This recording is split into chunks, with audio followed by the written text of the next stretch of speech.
His eyelash is bothering me. I don't care for it. Oh well. Hey, bumblebees. Hey, bumblebees.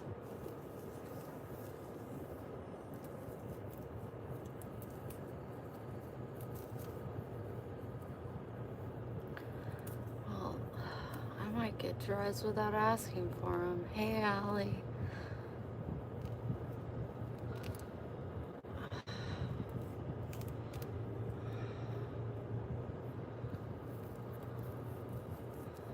Get off of me. Get out of me. Get out of me.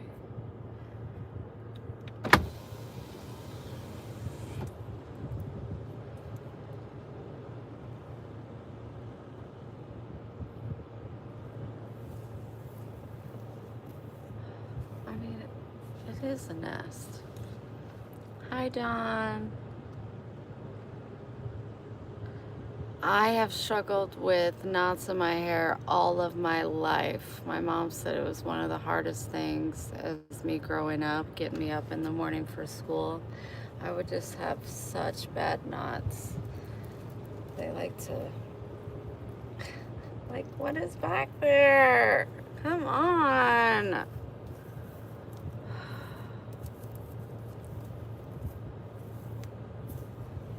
Whatever. Do what you want. Just get back there. I don't want to see you. Hi, Lori's. Or Lisa and Lori.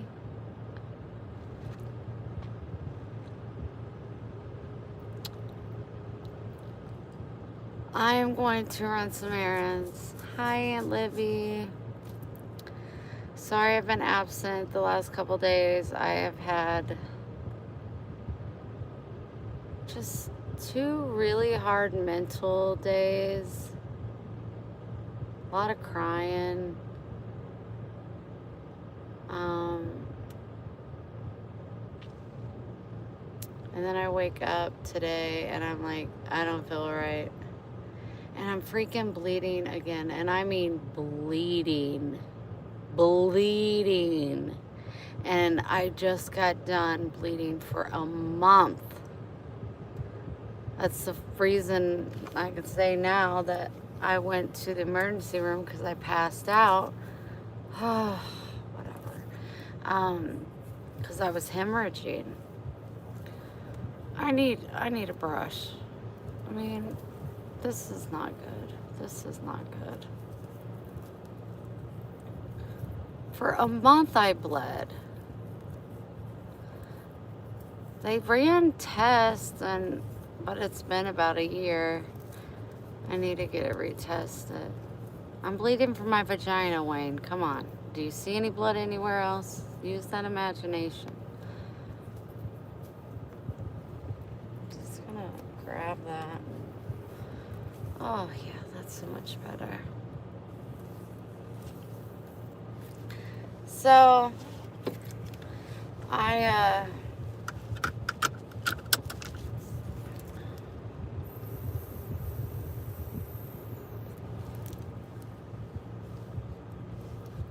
am going to the post office. I have a package for Carol Rycroft, Valerie, Pixie, and DK Foster. I wasn't aware that Carol lives in Canada though, so I'm interested in knowing how much that's going to be. But it's worth it because she lost hers and I want her to have Hummingbird. And then I gotta go to Walmart and spend like $5,000 on, I guess, the highest fucking brand of flea medicine because I have been bathing. I took a bath with him the other day. I had my bathing suit on because I didn't want fleas getting in my vagina. So I was in my bathing suit and I was just scrubbing him with tea tree oil shampoo, and I mean the fleas were just dying. I was like, yeah, die, mother freakers, die. He slept like a baby. I wrapped him up real good in the blanket like an infant, and I laid him next to me in the bed. That boy did not move. And then by morning, he was itching again. And I just, he wants to sleep with me, and he's such a little sneaky brat. I haven't been sleeping at night. I just got so much on my mind. So I'll look at him in his bed, and he's just looking at me, and he's probably thinking, Mommy, why am I not in bed with you? And it breaks my heart. So I get his blanket, I wrap him up real tight, and then I put him next to me, and he'll sleep for a couple hours, and then I'll doze off and wake up, and he'll be like laying right next to me, and I can feel like the fleas jumping on me. And I'm like, no, Maxwell, if you're going to be in the bed, you have to be wrapped up. Not that it's keeping the fleas from spreading, but it's like, I'm sorry, dude. It just keeps him from licking. And when he licks, he gets my bed all dirty. And I just, sorry, can't stand a dirty bed. Kirk did not die yesterday. He died a couple days ago. But yeah, when we got off the live the other day, I don't remember. My days are all confused.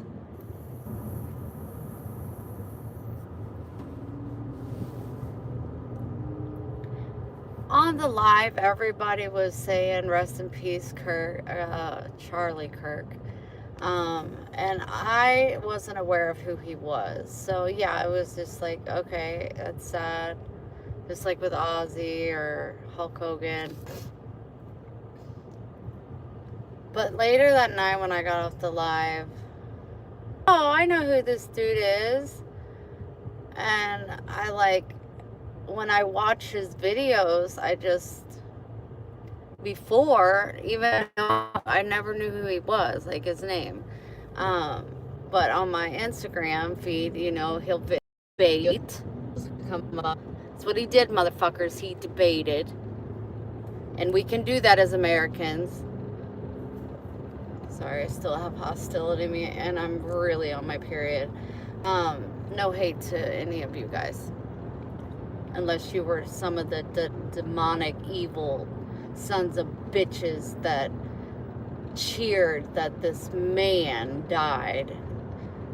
There's a special place in hell for you guys. The thoughts that I've had have been very gore.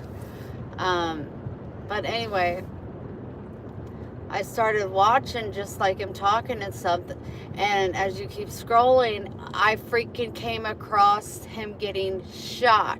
I didn't freaking ask to see that. My heart, I don't know about your guys' heart. We're going to McDonald's, post office, Walmart. My heart cannot bear to see it. And I am just boo-hoo crying because I'm like, he was a sacrifice lamb, I have to go with to make it make sense of any sorts. But man, they were playing his video of getting shot over and over and over, and just blood, you could see it going through his chest. He pulses and it comes out of his neck. Blood is everywhere. I mean, so much blood flew out of his neck.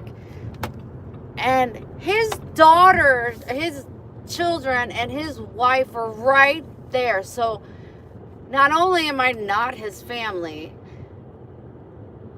and it affected me the way it did, I couldn't imagine. It's beyond me. It's so disgusting. And when they found the ammunition, it said trans on it, and like, he was a true savior of God. Like, he was standing up for something, but allowing people to have their voice and never criticizing them, and just trying to help. Like, if you can't take the truth that he has to offer, don't go. Don't listen to him. You have that option. But why the fuck can't us as Americans have a debate without pulling out a damn gun and killing someone? It's like Martin Luther King standing up for shit. Abraham Lincoln ending slavery and then being shot in a theater. Like, it's just disgusting. He was 31 years old. My heart breaks so much for his wife and children. I cannot fathom the pain, but I know their faith is so strong. And I know when he got to heaven, God said, "Well done, my son. Well done." But even knowing these things, it's like, why? I was shook when I saw the video. I was like, I didn't ask to see this. I didn't ask to see this. And then I was just like, oh my gosh, all the kids that are on social media are going to see this. Their little poor bodies and minds cannot take it. And then I'm scrolling and I heard about the girl on the subway. Little did I know I was going to scroll across the man actually pulling out his pocket knife and stabbing that girl in the neck. And it showed everything. And her just so scared. And then she just becomes like so out of it that she falls over in her seat and then falls into the ground. And then when the bus starts to stop, all of her blood just pours. And this is in Charlotte, freaking North Carolina that this happened. And she's 23 years old. She came from, I think, Ukraine for a better, safer life. And that's what happened to her. And the fucking mayor of North Carolina said we should have compassion on him because he has mental illness. Let me show you what my compassion would be. And I'm a godly woman. 14 arrests. He was out on a no cash bond. I don't care why the hell was he on the streets? That poor girl had to die all alone. Bunches of people saw it. Not one person came to her rescue. Not to hold her hand in her last moments. Because within 2 minutes of her being stabbed, she was dead. She was dead. And all she was doing was sitting on a fucking train going to wherever she was going, looking at her phone. And he just decided to end her life just cause. Welcome to Best of Family McDonald's. Will you be using your mobile app today? No, can I get a carameled iced coffee with light ice extra cream? What size on the iced coffee? Large.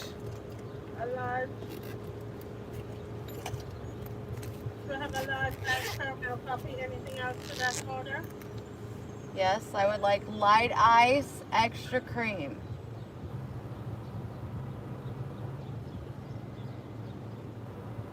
Anything else? That'll be all. Thank you. Yes, so your total is $237 at the first window. I can understand people being scared to intervene because he had a knife. Okay, none of you motherfuckers have mace? What about when he left the train? Why didn't you go to her then? Why did you let this precious, innocent, young lady die all alone when they just overlooked it? They just ignored it like it wasn't happening. And then they just got off the fucking train. They didn't call 911. They didn't do nothing.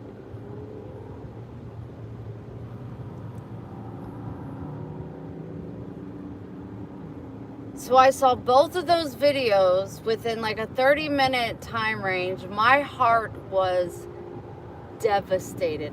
My heart, I thought I was going to have another heart attack. I really did. I had to take an aspirin. I had to calm myself down. I kept texting my dad. It was like 2 in the morning, and I thought he'd be up because he was on steroids. So I called him the next day. He was in the hospital. I was like, why? What's going on? And he was like, I'm just getting my port unplugged, baby. I'm fine. And I said, well, thanks a lot for responding. He said I was going to call you when I got home. So when he called me, I was sleeping, and I just said, I'll call you back. And then I had a long conversation with my father, and I told him I was screaming at God. Like, my neighbors were probably like, what is going on over there? I was like, why? Why would you ever let this happen? Where are you? Where are you? Come back for your children. Like, it is hard enough for adults to maneuver in this world.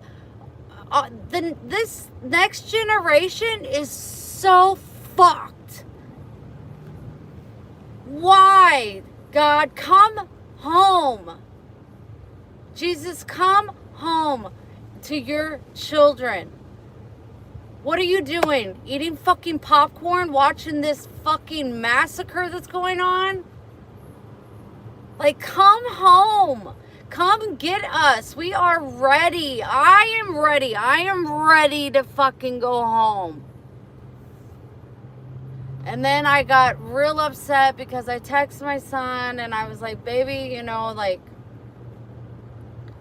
you got to get right with the Lord. And he was like, Mom, we'll have to agree to disagree. And I'm like, baby, I am your mother. I would never stray you. Like, please listen to me. I said, at least, can you at least just get a cross and carry it on you? And he was like, I have the Jesus that you gave me in my truck.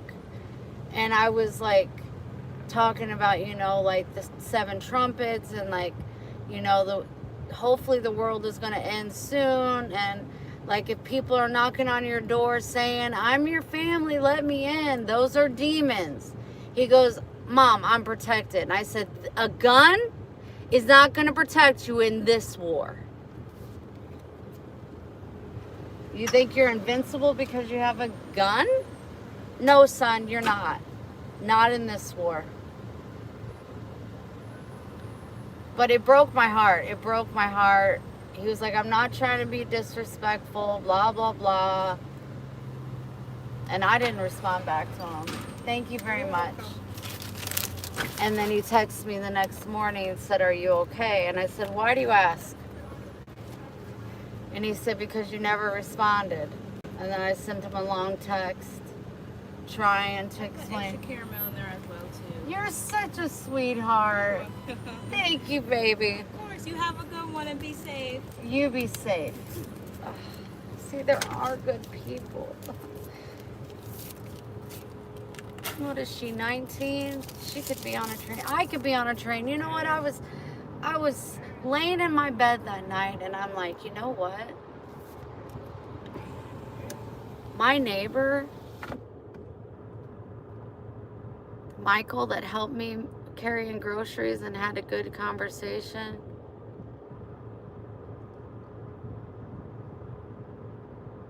I was like, you know what? He seems like a really good kid. But I don't know him. I met his cousin, Deli. I don't know him. And they have the code to my front door. Never would I have thought about that in a million freaking years. I know I'm very trustworthy. And my dad actually said, you keep that. You do not live in fear. That is Satan. You do not live in fear. You be cautious. You check your surroundings, but you do not live in fear. But I mean, and he agreed. I immediately grabbed my phone and changed the code to my door. I'm like, nobody's safe out here. Nobody's safe. So, I mean, the last couple days, ooh, man, I've been struggling. I've been struggling with heartache, and I don't mean that to come across selfishly, because I was not personally affected family-wise, but as a being, you know, united we stand, divided we fall. We are a falling country. I'm ashamed to be from America. This whole world is fucked. And I can't get those. I lay in bed and I just rethink over and over in my head and have those images of both of them being viciously murdered for what?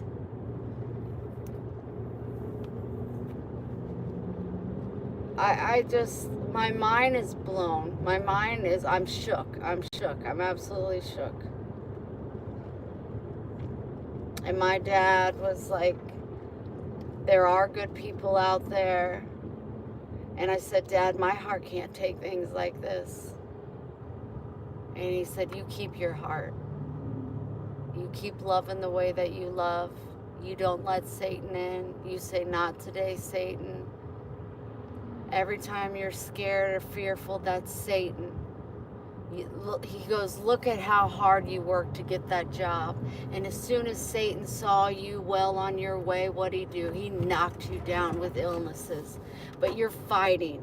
You're fighting for what you want in this life. And you do not allow Satan to even think he's winning. Because if he gets a hold of you, there's no turning back. He will destroy your mind. And I mean, I was having all kinds of emotions. Like, I hope they put that fucker that stabbed that girl in the prison. Don't kill him. Now, I'm going to get a little graphic right now because this is how my mind works. But I want the prisoners to know what he had done. I want those prisoners behind the scenes to torture him. I want them to cut off his fucking penis and make him eat it. I wanted them to pull off his fingernails and stick his hands in acid. I want him to take little droppers and put acid in his eyeballs. Like, I mean, I was going full crazy. Full crazy. I just kept going, oh, what else could we do to him? What else could we do just to torture this motherfucker? The fear in that little girl's eyes is something I will never, ever, ever forget. And she was all alone.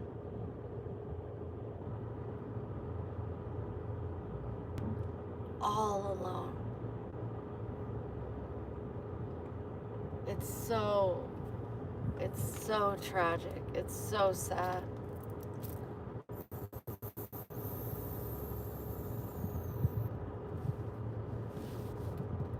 And I know you guys have heard about them and have seen, maybe some of you have seen the videos. I don't highly recommend you go looking for them, because once you see them, you can't not see them.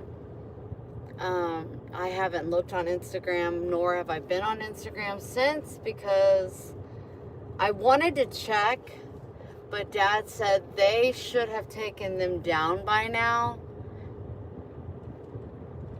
And I wanted to see if they did, but I just couldn't risk it, because I'm really concerned about the younger generation that is on their Instagram and runs across that and sees that.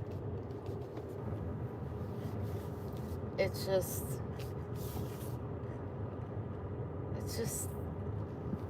it will stop you in your tracks. And then I hear about, like, there's going to be a world blackout on the 23rd. And I'm like, Dad, I'm scared. I want to come home.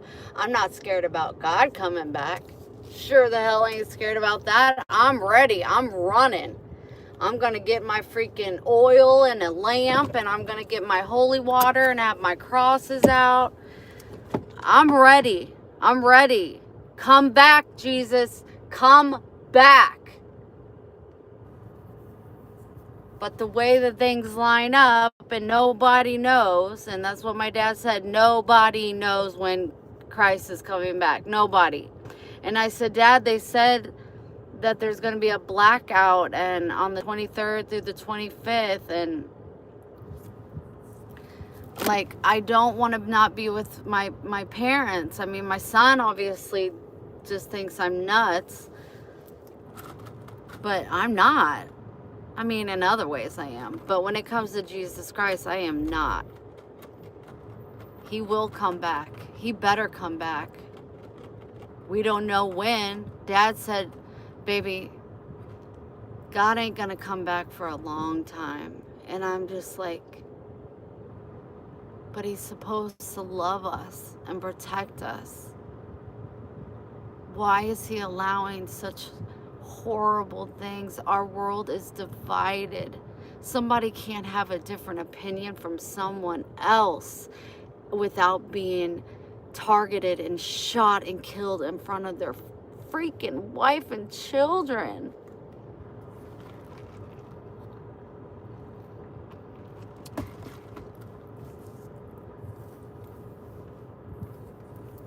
It's so devastating.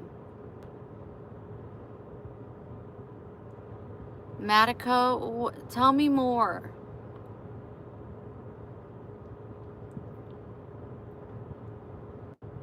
I don't care. I don't want to hear from the people that usually I allow, people to have their own opinions. But if you're going to talk bad about the 2 incidents that have occurred lately and the fact that anything negative when it comes to Jesus, you moderators delete them, block them. I want nothing.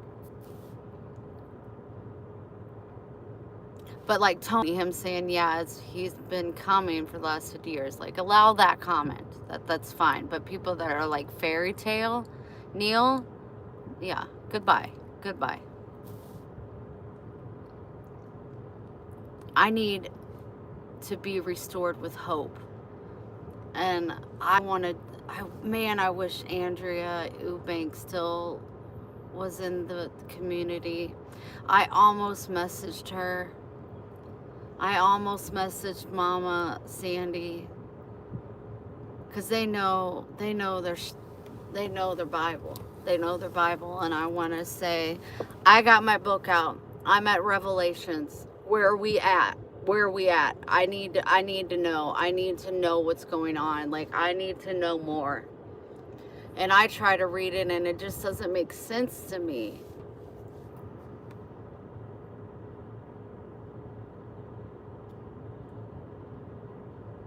Paige, I really love that. That is very, very true. Matthew 24. Paige, that's really beautiful. Man.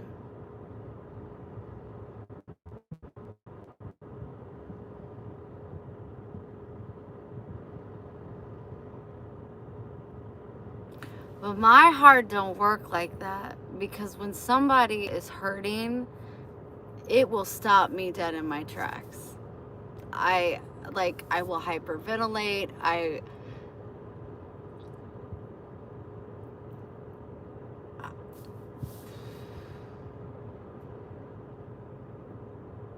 I'm a servant to God's people. That's what Charlie was, on such a greater level. He was out there preaching and talking about what he believed. And so I agree with there's nothing he said. He made me think when I was watching his videos. Like, he just makes you think. And one of the videos I watched, he brought a son and father that was divided. He got him to reunite just by understanding each other's perspective. It was beautiful. They hugged, and you could tell they loved each other so much, but they were divided. It's not dividing just the nation, it's dividing families.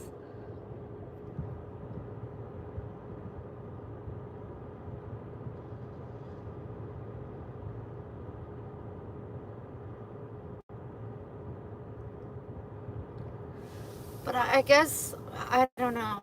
I don't know.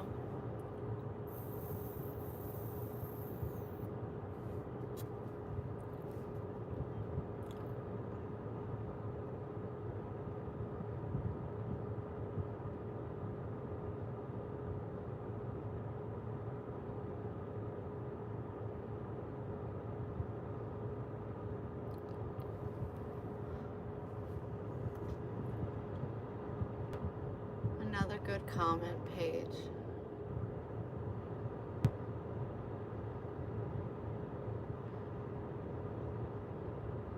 It made me think, like, I live in knowing sin. Like, I vape. I don't have nicotine in it, but I still vape. Watch that guy. There's a guy coming out. See a murder right in front of my eyes.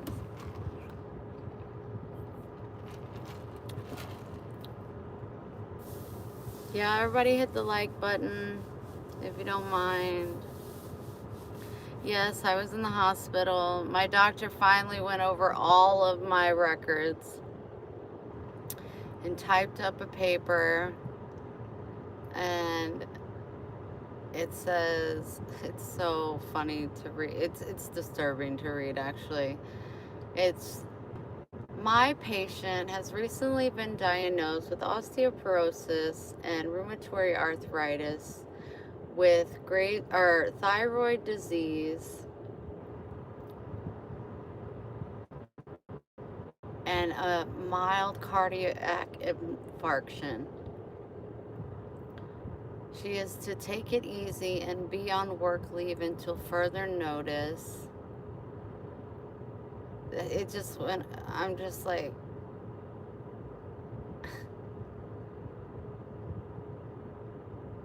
all that's happened in like a month or two, like, so I'm trying not to stress out. My dad was really like, baby girl, and he doesn't say F your heart anymore. He used to say that because I always think with my heart. Now he embraces it because he knows how I feel because I spoke to him about it. But he was like, you gotta calm yourself down in those moments, you know, those moments that you're angry and you don't have the answers and you don't want to, that's when you need to pray. And I'm like, oh, I've been praying. I just haven't been nice about my prayers. My mom always said, God's a big boy, he can take it.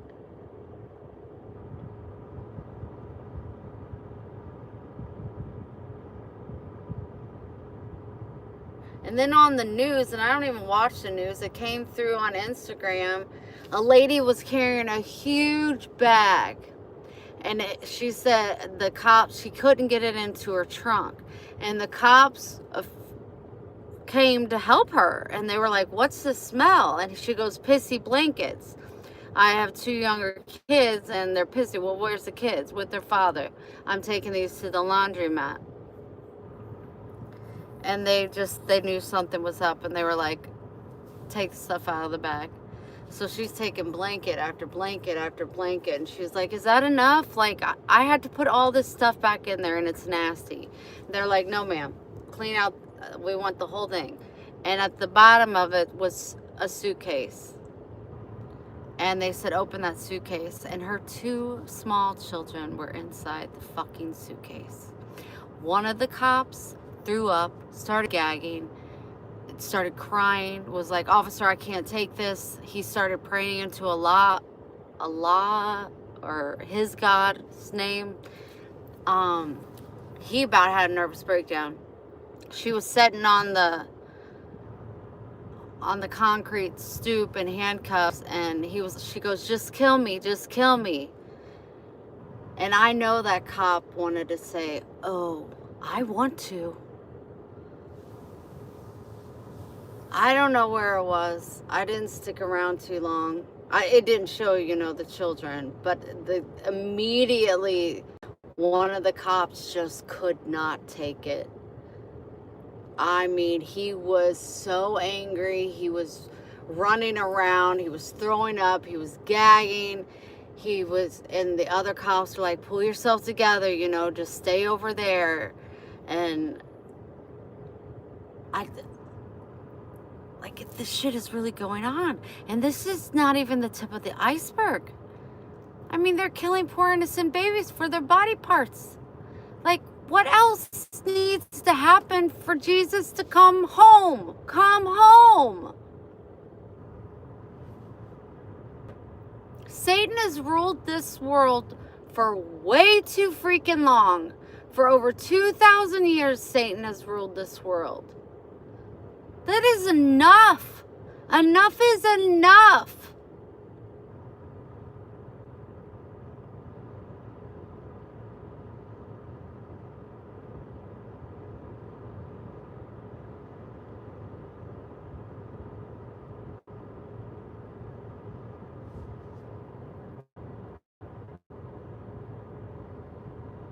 Hi Valerie, I have your package. I'm gonna drop by and send it off today.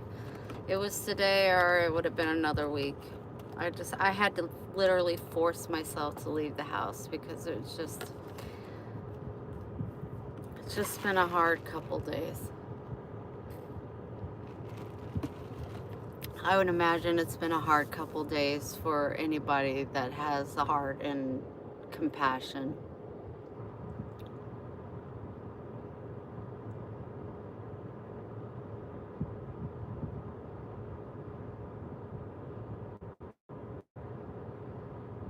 Did anybody else see the videos? Or was I the only lucky one?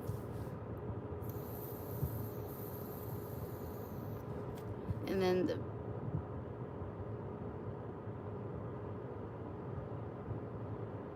I was screaming at God, telling him to come back.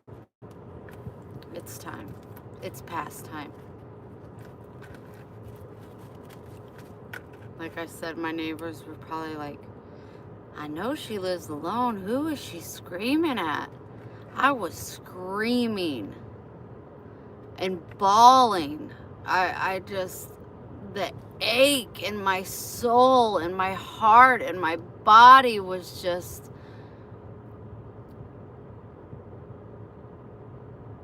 it's all just,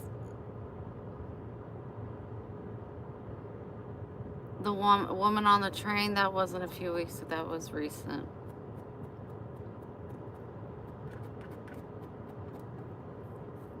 And then the stupid ass fucking mayor of Charlotte, North Carolina. May you rot in hell, you sick cunt. Saying we should have compassion for this demon. You go have a sleepover with him. Have compassion for him. Let him fucking stab you in the neck over and over. Yeah, I was just going to see who this Charlie Kirk was. And then I realized, oh, I know who he is. And then the video popped up and I'm just watching him preach. And the last thing I hear him say is something about gang violence. And then that bullet hits him. He goes, like his body just pulsates and it comes out of his neck. And then I don't know how that much blood came out. I mean, it went for a good 10 feet. Just so much freaking blood. And then the girl on the train. Oh my gosh. And nobody helped her. Nobody even held her hand. Yes, she couldn't be saved. No matter what. Just like Charlie. He couldn't have been saved. But there were people holding him. He didn't die alone. Nobody even tried to help this precious girl. Young, 23-year-old girl coming to America for a better, safer life. My son is 24. I mean, fuck, the last time I went to the train, the only time I've been to the train, that man jumped in front of the train. And I was like screaming at people to help him. Nobody would help. Why don't people help? I couldn't lift him. It's just so frustrating. It's disgusting.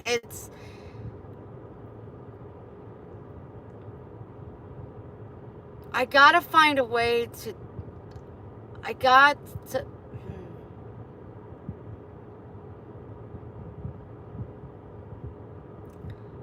I gotta find a way to look at it like Paige does. It brings people closer to their faith. It brings the good ones together. It brings awareness. But at the end of the day, two beautiful souls were just taken. What's gonna be done? That man had 14 convictions. He was out on a non-cash bail. But he's so mentally ill. Why was he on the streets?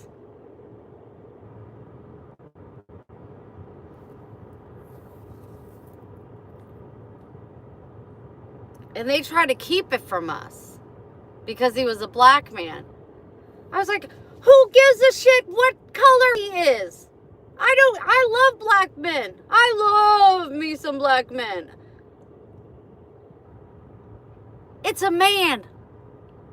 Why does race have to come into it? There was no race issue going on there. It was freaking disgusting, demonic, evil act. That's what it was. It wasn't race. It wasn't anything other than Satan. Have compassion for him. Are you kidding me? Cut his dick off and make him eat it.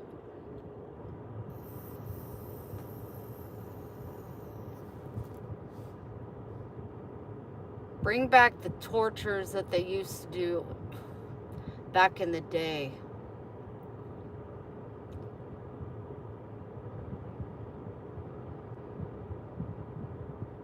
I don't want him to get the death sentence. It's the easy way out. I want him to suffer.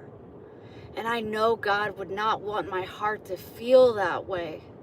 But I can't see God ever. How could God allow a demon monster like that into his paradise if he asks for forgiveness? There just ain't there's no way. He's got mental illness. And then there was a video of him talking to a woman, behind bars. You couldn't see it, it's just audio, and he was like, you all that know me know that wasn't me. I didn't do that.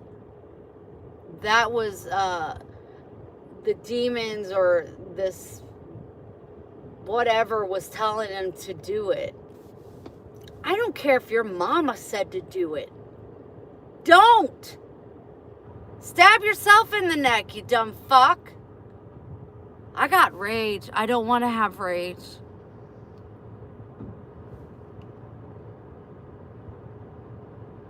I want to find and see it the way God intends for us to see it and view it.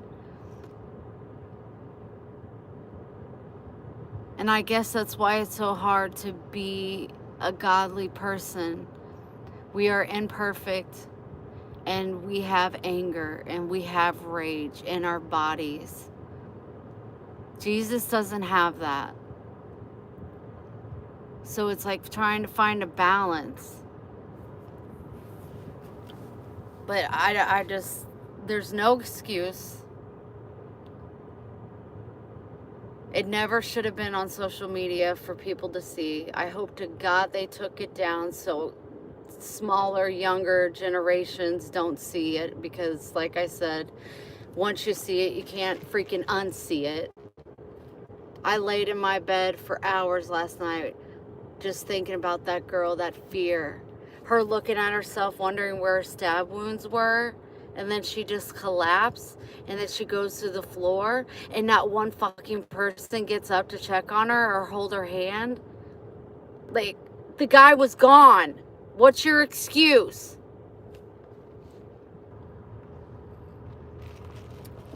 I would have fought. If I was on, I would have fought. I would have grabbed my mace. I would have sprayed him in the face with a mace. He would have dropped his knife and I would have freaking killed him without thinking twice. I would have left the knife in his eyeball and I would have ran straight to her and I would have held her and prayed over her so she wasn't alone. But I know that God was there.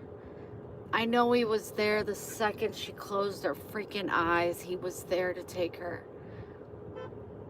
But how can human beings sit there and just watch it and not do anything?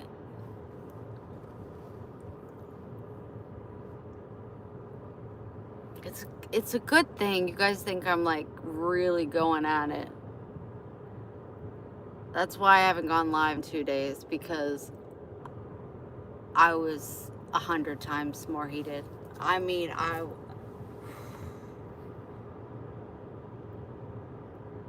I was having a screaming battle with God.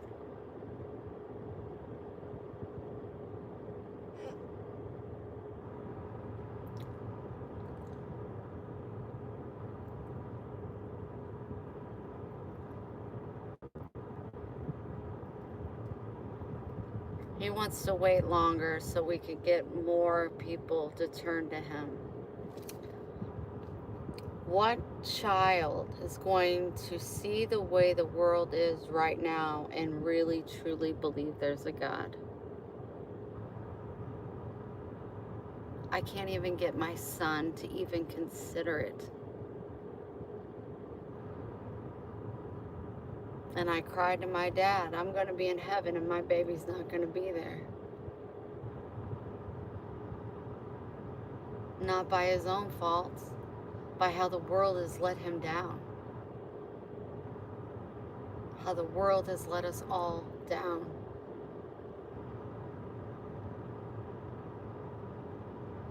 There was another school shooting, a couple of them.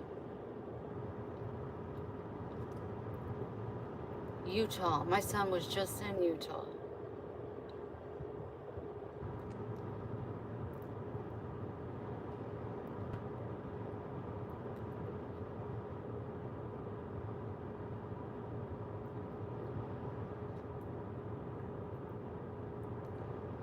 I just can't shake it. I want to... But I don't think we're supposed to forget. You can't forget. I don't think that Charlie died in vain. I think that people will rally and they will continue to spread his word, his message. He spoke facts and people couldn't take it, so they threw a fucking fit.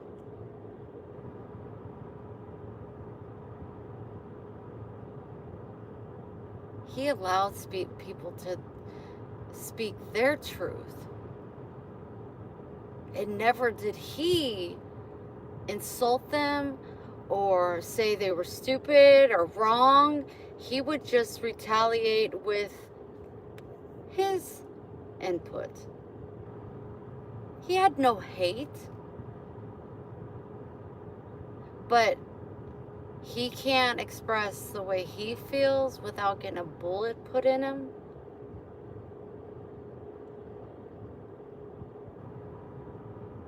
Like, cry home to freaking mama. We're supposed to be able to debate, but we're all supposed to stand united. It's like killing somebody because they like the color blue and you hate the color blue. That's how petty this shit is. Shit, that happens. At the Crips and the Bloods, they be killing each other all the time just because they go to the wrong side of the street and they're wearing a blue handkerchief or a blue shirt. Shot, killed, done. Anything done about it? Fuck no.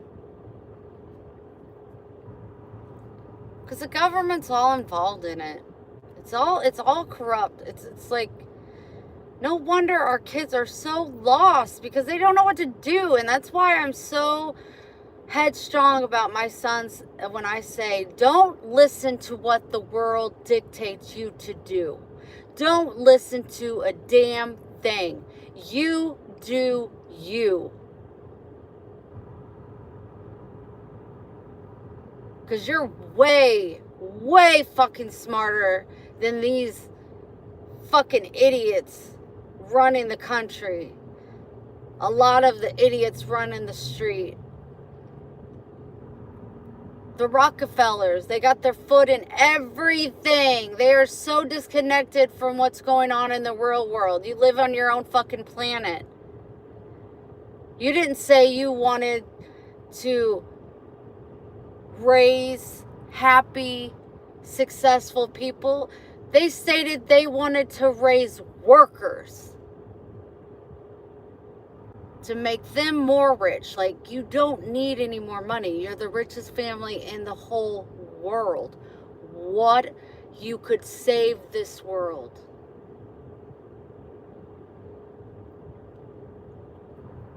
But no. You let money rule everything.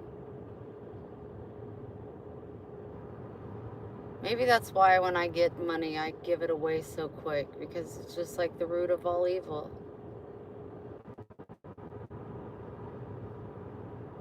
I could walk into Walmart right now and there could be a shooting.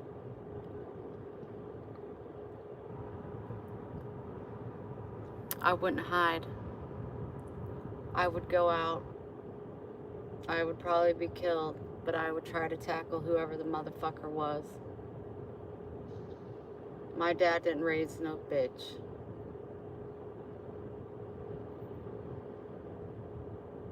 My heart's just broken. It's so broken. And I gotta be stronger than this. I am a servant of God's people. I have got to find some kind of good out of this. And I guess because it's so fresh and new. But I don't want it to wear off and people forget. I want it to be a constant reminder that nobody is safe. I want it to be a reminder that God is watching and that you need to get your life in order. Turn it over to God. But how can you tell people that when the world's the way it is? Believe in something you cannot see that is here to protect us. Yet all of this is going on. And he's not coming back. I don't fucking see him.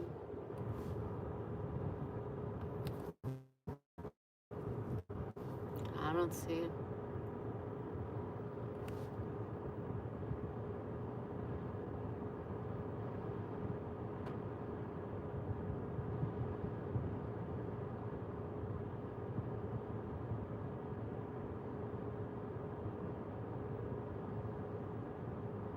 There's only one God. That's how I feel. What, are 17,000 gods going to come down? No, I don't think so. There's one God. And his son is Jesus Christ. And he died over 2,000 years ago for us.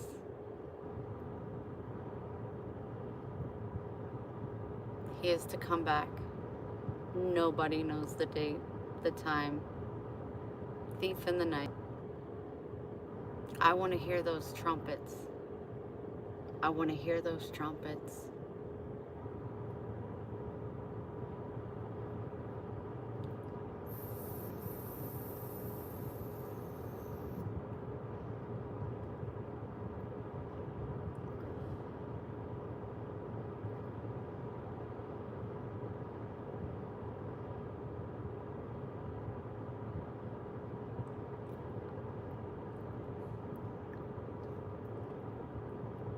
I think I told you guys this, and I know this is very minute, but it's really real, because people with so much money lose the ability to connect and understand the real reality around them. But like, Kendall Kardashian was walking down the street and she saw a mother and a daughter and they were asking for money. They were on the street sitting there with a bucket and she just walked right by him. She walked right by him. But then in the next episode, her sister said, "Do you want some champagne?" And she said, "I only want the $12,000 bottle."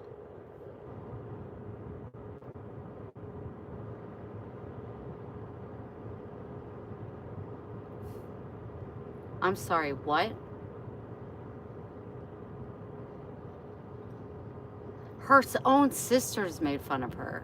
Oh, you only want the 12,000? Look at you, Miss Fancy. Are you kidding me right now? You could have set that family up, that mother and that daughter up for the rest of their lives, and your fucking bank account wouldn't even have noticed. But you just walk right by them like they're not people, like they're not worth. How can you walk by a child? You don't even know when they ate last, but you want a 12,000 bottle of wine. Girl, you're a piece of shit. Kendall Kardashian, you're a freaking piece of shit. All these people with millions and billions of dollars, fucking that Amazon guy spending freaking 500 million or some crazy amount on a wedding. He flew everybody into Italy for a wedding that's gonna last what, 8 months? Do you know how many people you could have saved? Like, what is wrong with people? It's just killing me.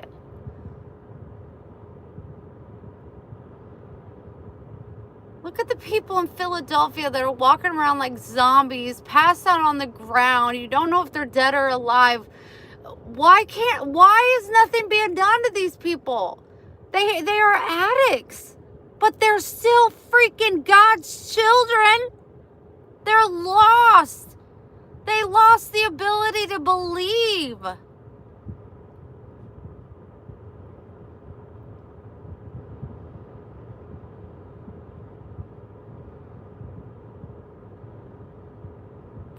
Third Johnson, you can kiss my white ass. Get rid of him, somebody. You're totally not understanding what I'm saying, and that's really sad. You must be very, very dumb.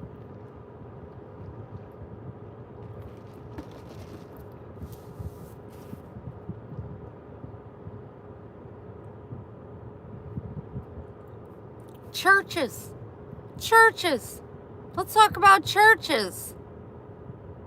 Why are people dying by freezing to death when there's churches that could open their doors at night and allow people to sleep on their pews? Why is that not just a freaking give me? Like, duh. We're here for the people. We're here for, like, we preach the word. We're a church 24/7. No, we're only a church when we can pass that fucking bucket around and get everybody's money. People out there dying in phone booths because they're fucking frozen to death. Older people are dying in the summer because they can't afford electric. They gotta watch how long they can turn on their AC if they even have one. Check on your fucking neighbors.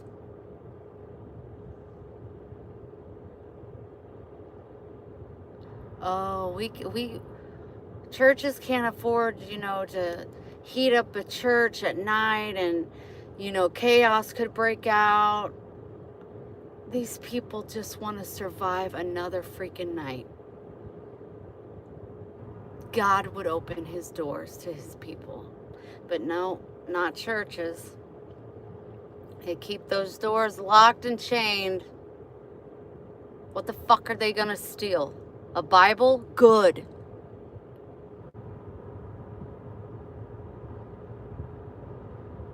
They're dying. It's just everything is so effed up. It's so, this little man, Jesus, come back. Jesus, please, almighty Jesus, I am begging you, come back. Your people need you. We are scared. We are hurting. We are broken. Come back. I gotta find the good. I don't want to turn angry. But there's so many people that are so hurt. Over what? Because they want to be right?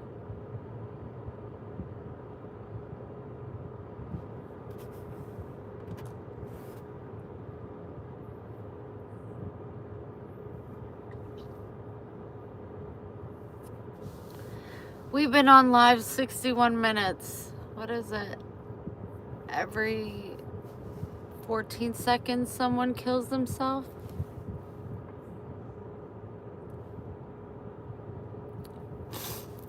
Suicide? So what is that? We've been on here for an hour, 14, so 20, 240 people have committed suicide since we've started this live. 240 people have committed suicide since I've been talking.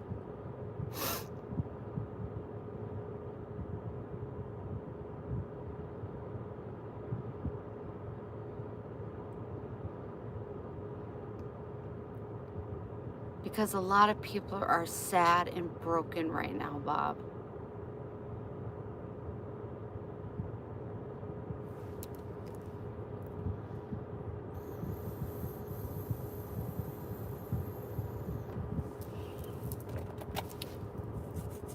I'm gonna chill.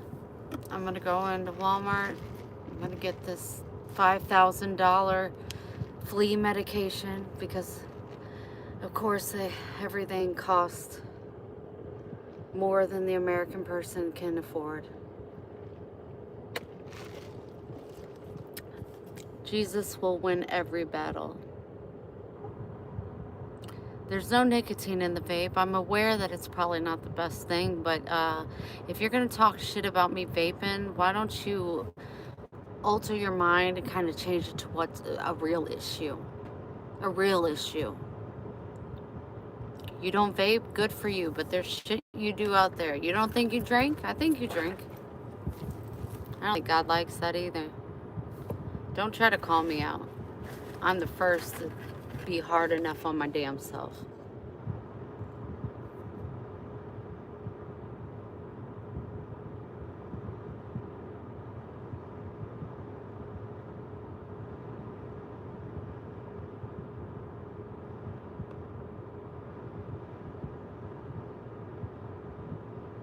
Hi Rachel, it's good to see you, sweetie. You just missed me going on a tangent. Oh my gosh. I'm gonna turn my AC off.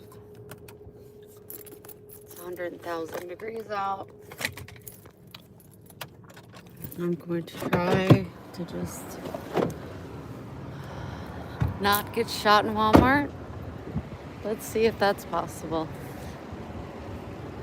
Patrice, my parents said that a heat wave's coming to Missouri. Are you excited about that, or you don't know? Dad was outside after he got done getting his chemo undone yesterday, and he said, I got me some pork steaks from the Walmarts. That's what he calls it, the Walmarts. And I'm going to put those on the grill, and I'm going to make your mom a couple hot dogs. It's real nice out right now, but we're supposed to be having a big heat wave. And I was like, oh, Patrice will let me know all about it. I might have to mute if music comes about.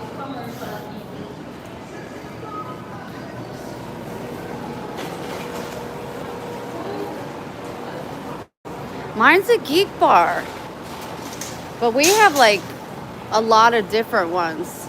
Um, I like to quit, like when I'm done with this one, I keep saying, but shit, I couldn't have quit the last few days. I was never done drugs in my life. I'm like, give me something to knock me out. But I could always take pictures, or if you look online, I'm sure you can order them offline as well. But when I go, I can send you, and if you wanted to send me the cash, I could always pick you up one, but they are $27. They're more expensive than the one with nicotine. Of course, they don't want us to quit nicotine.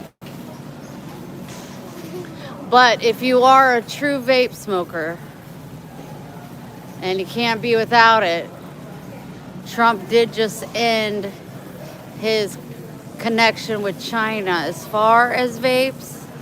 So they're going to be going from $20 to $65 because they're not going to be getting them so cheap. They have to charge us, an arm and a leg for a vape. $65, that's what they're going to be. So just letting you know, you might want to stock up if you're a big vape smoker. I want them to go to 65 because I don't want to be able to afford them.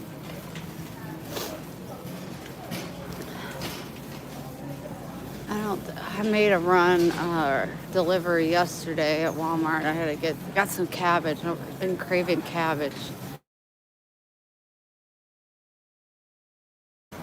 I smell hot wings. Woo.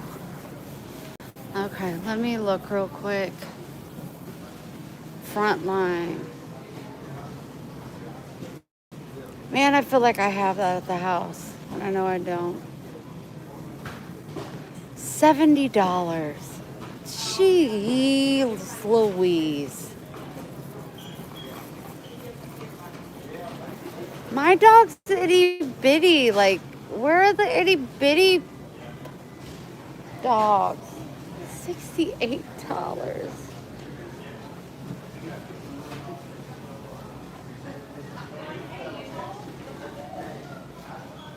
Oh, oh my God, it's $70.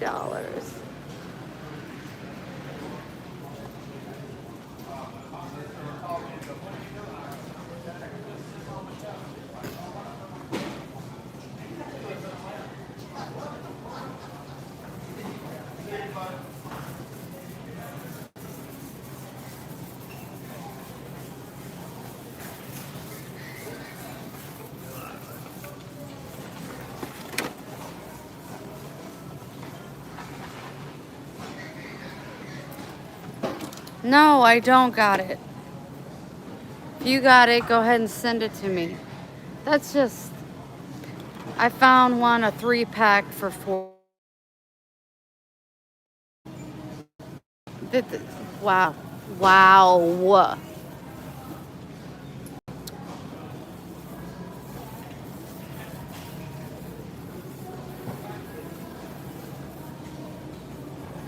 I need something for my carpet. You guys know I'm a freak about my freaking carpet. It's got to be perfect all the time.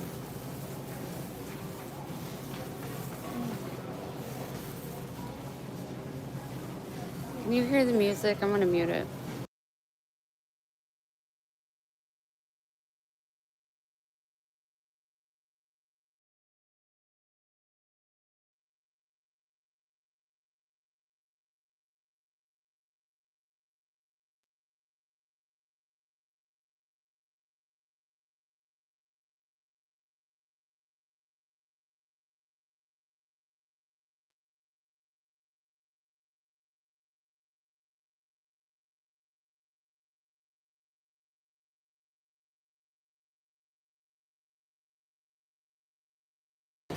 Susan.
think you can hear music.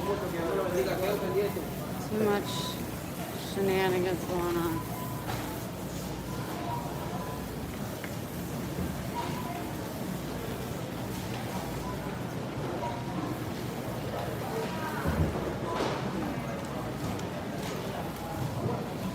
No, my bumblebees make me happy. I don't think I'll get offline, thanks. Hold on. I don't know. Can you guys hear me all right? I'm a Karen. Thank you. I do care. Probably too much.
Nancy. Hi, Lori. You guys might want to, or maybe not, watch the earlier part of this video. Explain why I haven't gone live for 2 days. I think I still went off quite a bit in the first hour of this video. Hold on.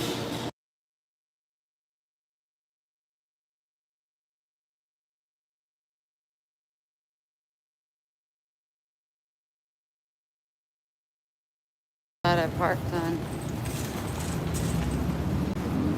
Hey, look at that. Oh, thank you so much. I went to Walmart and didn't even get shot. That's great. Better not get too cocky. I might get shot on the way to my car.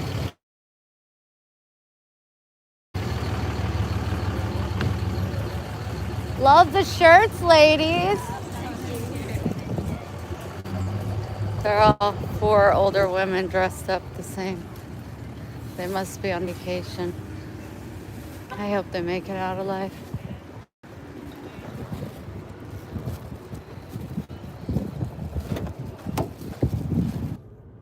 Is that any better?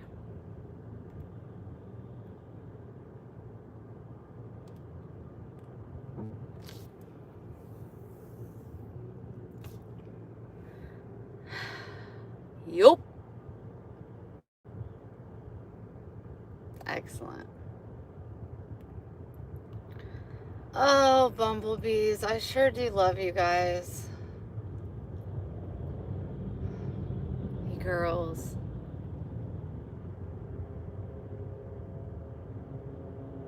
One more like and I'll have 100. It's pretty fancy. Double tap the screen on 3. 1, 2, 3. Double tap. I said double. Thank you.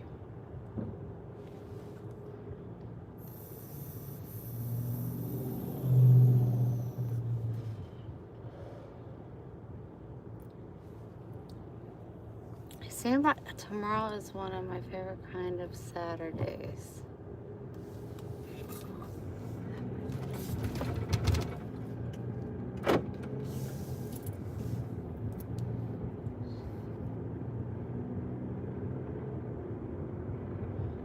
That sounds like a lot of fun. I hope you have such a good time.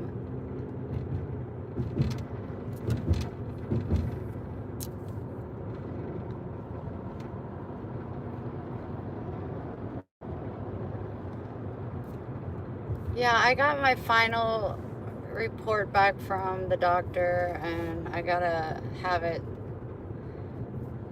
for my job. I'm still not on the schedule, but they scheduled me for a stress test. They said it takes 3 hours.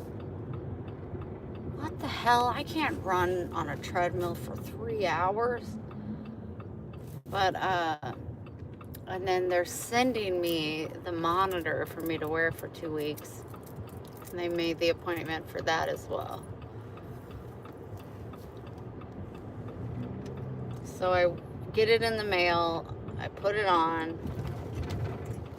Why is it empty? Is it a holiday? Nobody's here. What's not? It's 5:15.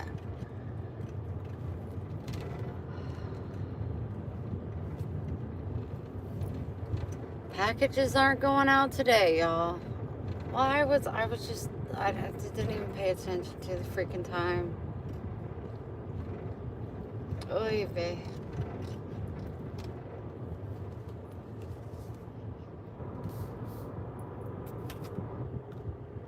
With the ultrasound.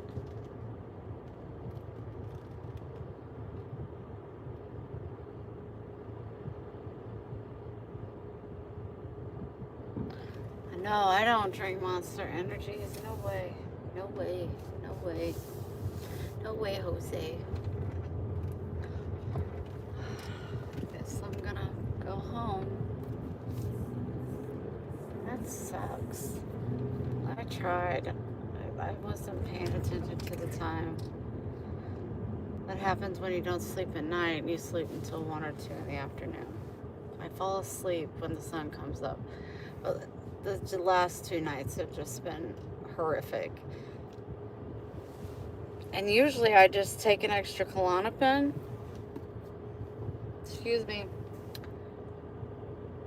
But the way my blood pressure be dropping, I'm like, I'm gonna die in my sleep. Nope.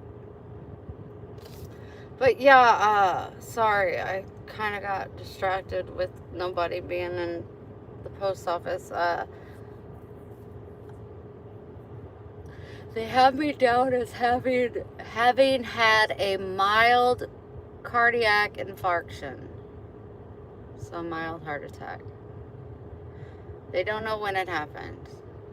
They do know it left damage on my heart. So that's a bonus.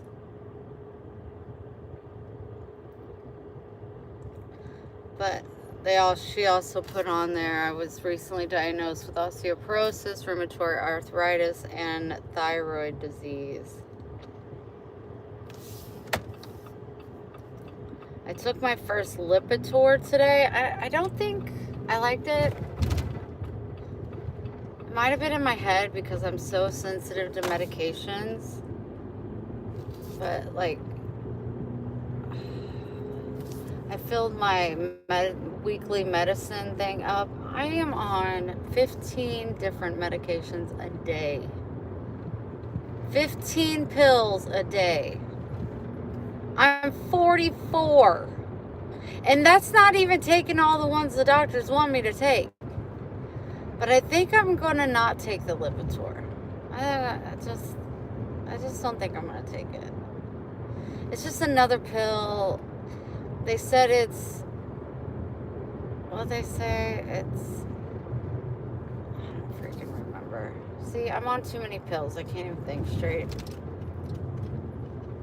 It's preventatory. One of those words. Preventative. Well, my cholesterol's 150. I think. Maybe lower than that.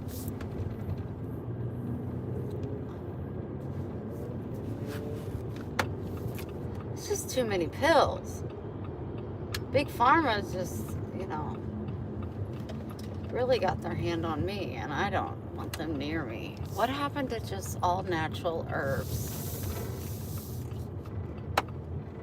Back in the 1800s, early 1900s, I don't have any money, and this girl is selling something.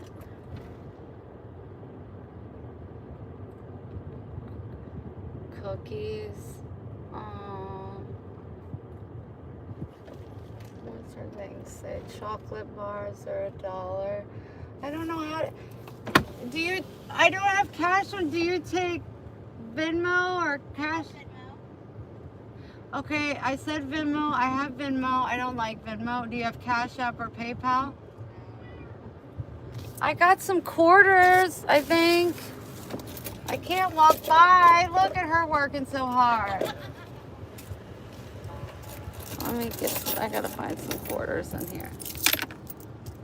1, 2. There's $1. 25.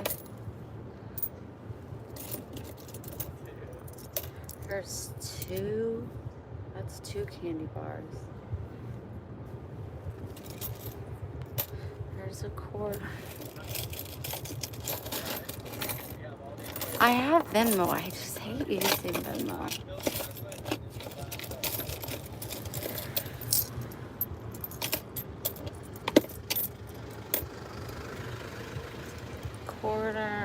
Quarter. There's 25.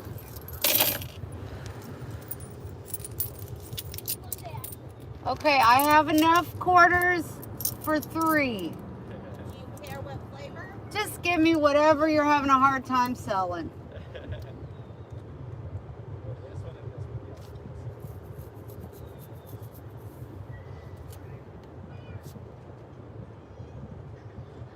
Good job looking both ways. There is this for you, sweetheart. Sorry it's not dollar bills. They're more fun. Trust me, you'll get it when you get older. Thank you. Anybody want a candy bar? I got a wafer, an almond, and a crisp. Milk chocolate with, yeah. I'm not gonna eat these, but I probably should have just gave them to her. Aw. I mean, I'm not gonna eat them.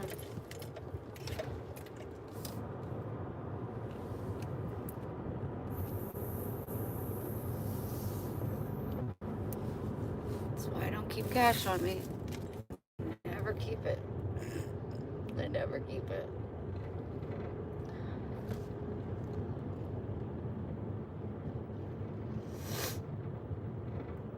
Say amen. Amen. Can we get an amen? Everybody that believes in our Jesus. Amen. Through the darkness of the night, through the things we don't understand, the heartache that we endure, the pain of loss, we still stand strong and united in one thing, and that is the ones that believe in our Jesus Christ. Amen. Dang it. Amen. No tragedy is going to turn our hearts to Satan. Not today, Satan. Not tomorrow, Satan. Never. You will never have control over me. Jesus, God, is my leader, and he will always be my leader. So go somewhere else with your shit, Satan. Taking 2 beautiful souls from this earth. You think you're going to stop us from loving Jesus? No, no, no, no. Fuck Satan.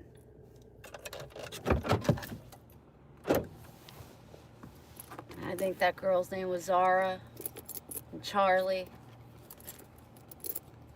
All the people that freaking suffer because people are so freaking stupid. Don't get me started again. Jeez, why do you do this to me? He's gonna think I'm honking for him. I'm not. He stood me up the other night. I'm done. I mean, not that nothing would ever happen between him and I because he's a child. But like, to hang out and be friends and have somebody, just to, watch Max, or I can help him with something if he needs a ride. I think he has a car. I don't know. But the other night he saw me and he was going to go play baseball, softball. And then we were supposed to meet up and he was gonna help me carry in my coffee table. He never called or texted. I ain't got time for childish shit. That's why I need an older man. That's why I need Greg. And my heart belongs to another. I can't be, no, it just ain't gonna work. So, Michael, if you're watching this, I don't play games. Not that we're a couple. We're just friends, I thought. But as you get older, you probably don't know this right now because you're still very young. You don't tell somebody you're going to do something, then not do it. And I changed the code on my door so you can't get in.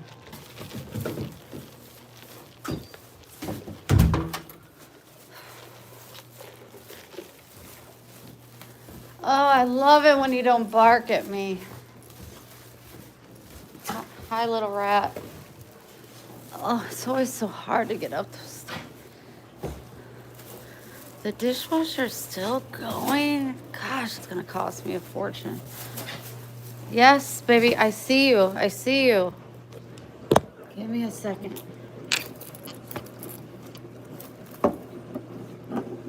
Why is she spilling water? I had to put her food on my counter because Max keeps eating it. It is hot, Max. It's hotter in here than it is outside. And that's fact. Hang up my purse. I put a nail up. Excuse me. Oh, that water is like everywhere. She too.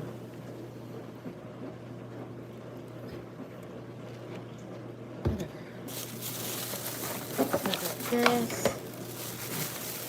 Get your fleas taken away. You want a candy bar? You can't have a candy bar. You will die.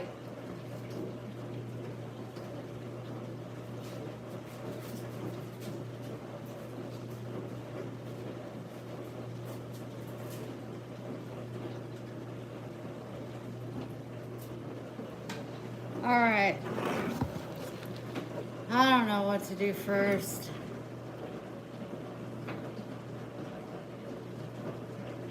Cheap stream. Go find an expensive one. I don't know where you find one, but good luck to you. Wishing you the best.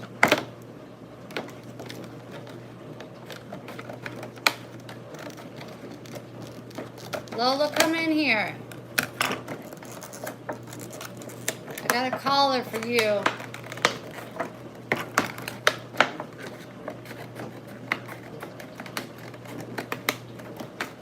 Oh my gosh. It is freaking burning up in here. What the hell did I leave the AC on? 90? Okay, that was too much trouble. Oh, she's gonna be a pain to get this on. I do not look forward to it.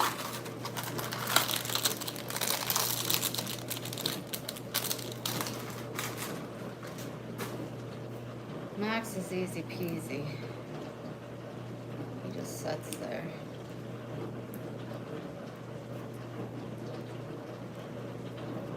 I got the expensive shit, okay? We had a nice bath.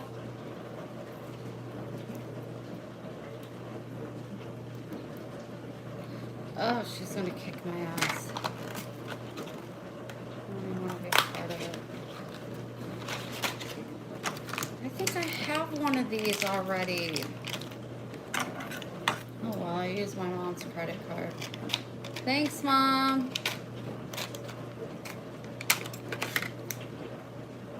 Okay. I have to check the AC. Holy shit.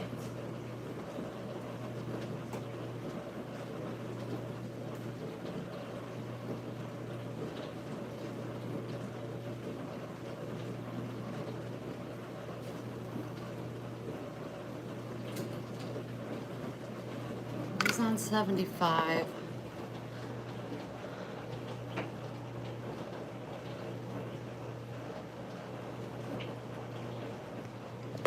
Child Beauty.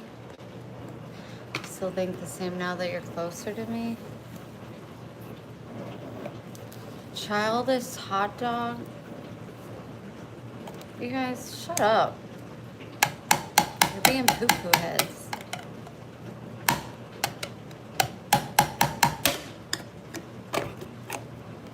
Gotta put this all over my carpet. So what's the point of treating them if the eggs are still gonna be floating around like they own the joint? The rent's due on the 26th, $1,300. You guys can pay it. You've been taking over my freaking piece.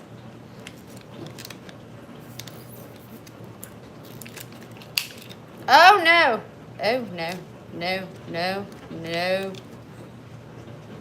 No! No! No! No! It's too expensive to waste. It wasn't supposed to break down there. Hold on. Max, come here. Come here. Closer. Come here. Closer. Closer. Thank you.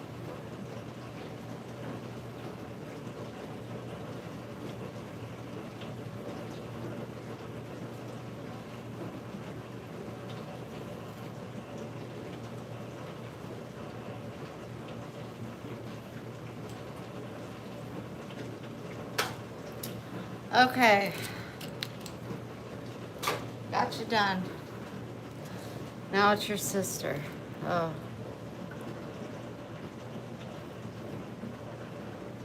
Wish me luck.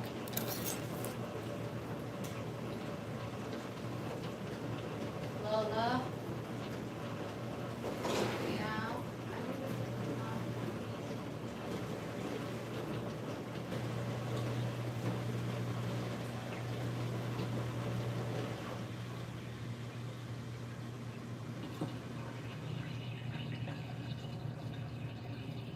No, stay. Stay.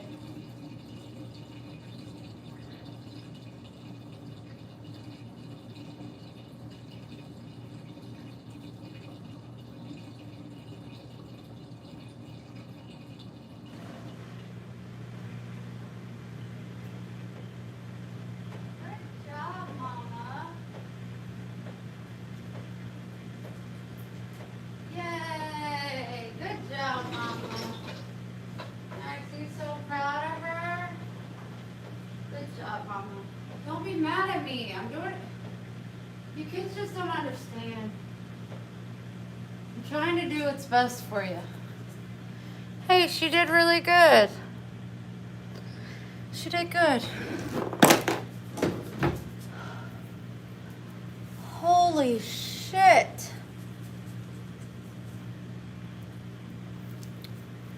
It is hotter than two wolves fucking it. No, two mice fucking in a wool sock. My dad used to say that all the time.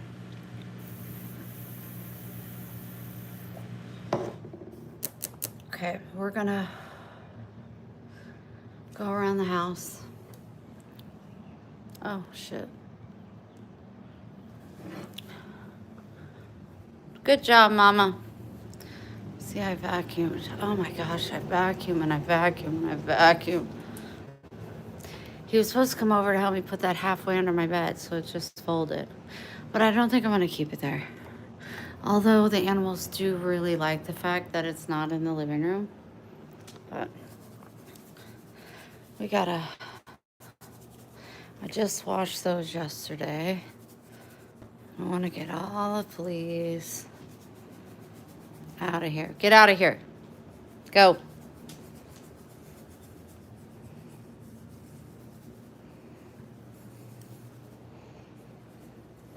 Smells nice. Woo, strong.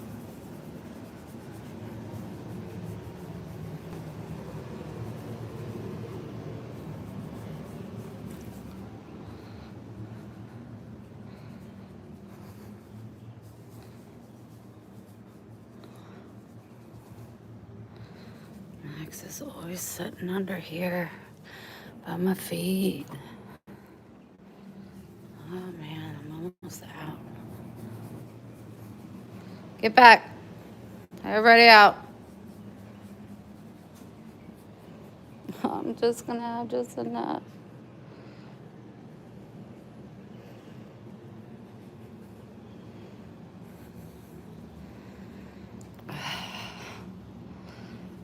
There's $8 just thrown on the ground.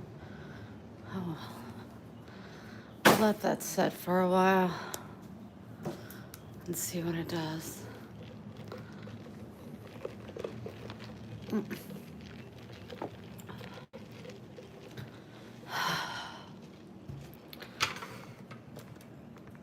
need something. Okay.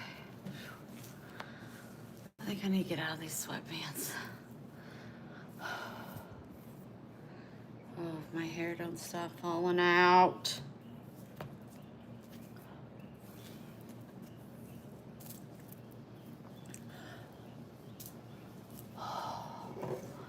How's everybody doing? So glad you work. Susan, me too. Me too. I haven't got my schedule yet, which is weird, but I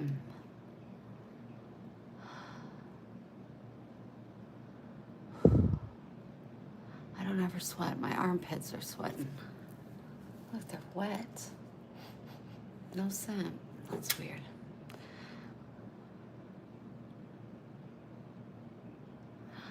Oh, but Lola goes in and out, in and out. That thing has been cracked since I moved in. I think I just need to...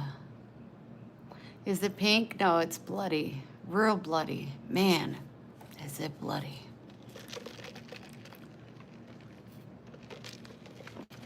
Well, I'll take it. I'm sending you one, Nancy.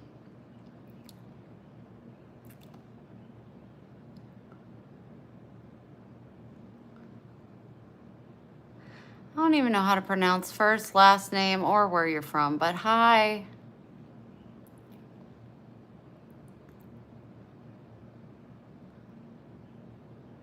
You got a kick. Got apparently yet, baby? It's a whole lot of words you just put together that don't make sense.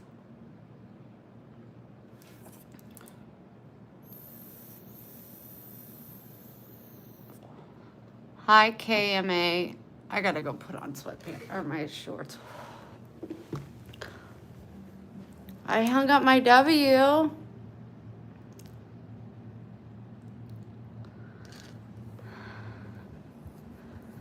Just because it's in caps don't mean I can still spell it or pronounce it. Flea powder. My dog has fleas and I've tried everything to get rid of them. And I've had no luck.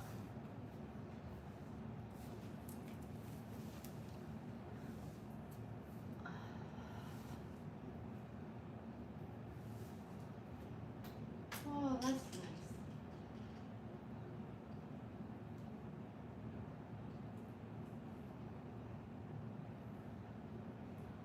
So very, very, very, very nice, nice, nice, nice, nice, nice, nice, nice, nice. This pants getting up my boo. I should put on my house shoes. I'm getting that stuff in my toesies.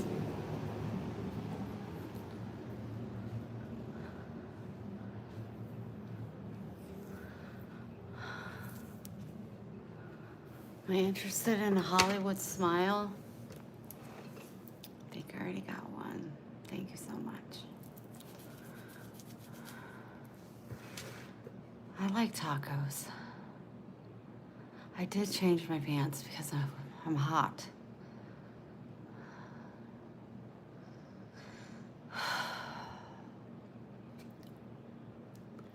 I think I scared most of my bumblebees away with my tantrum earlier. Tantrum? Tantrum? I don't know.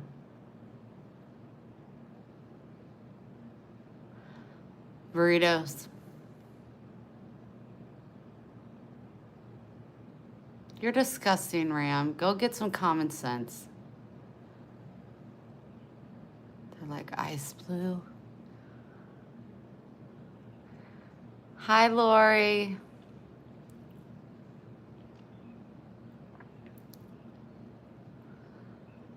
I had cereal for lunch because I get up so late. Because I don't go to bed till late in the morning.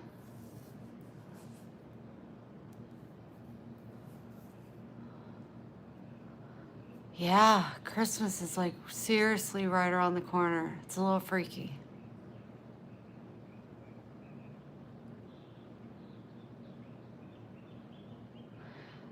Yeah, I did have a tantrum. But it wasn't towards you guys. That's why I've been absent the last couple days. I just knew I mentally wasn't able to go live. And today when I went live, I started talking and it just was flowing. I was just letting it out.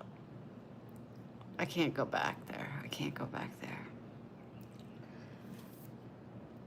I've been eating lots of sandwiches with chips. My dad, I was talking to him yesterday, and he's like, it's just so good to see you eat instead of that plant-based bullshit. And he goes, what chips you eating? I said, cheddar ruffles. And he was like, oh, on a bologna sandwich. I wasn't eating bologna. I don't eat bologna, but he goes, those are so good. They're my favorite.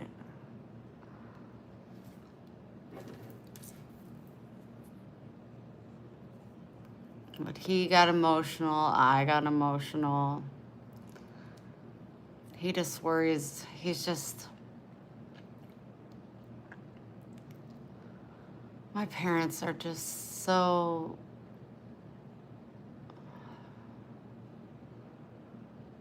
They just know me so well. I mean, they are my parents, so... But... A sandwich. Yep. Make me a sandwich. My dad just got his chemo port unplugged yesterday. Sorry, I thought it was today. It was yesterday. Because when I called him, FaceTimed, I go, where are you at? And he said, the hospital. And I was like, what? And then later when we talked in the evening, I was like, he goes, I could tell by your face. It was like, pack a little bit of shit, leave, go be with your dad.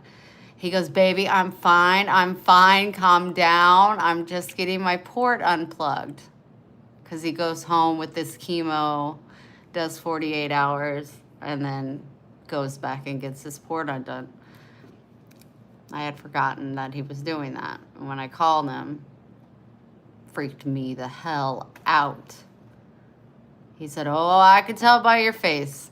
You were leaving shortly. I was like, yeah. But I was just like, I just missed you guys. I was like, he goes, baby, you got to live your life and be happy. And I said, I am. I'm doing my best. But I said, when I get scared or my heart is hurting, I want my parents. And it just, he goes, baby, we're not always going to be here. And I was like, don't say that, Dad. And he goes, I'll always be in here, but I got probably 2 years left, if that. And I'm like, damn it, Dad.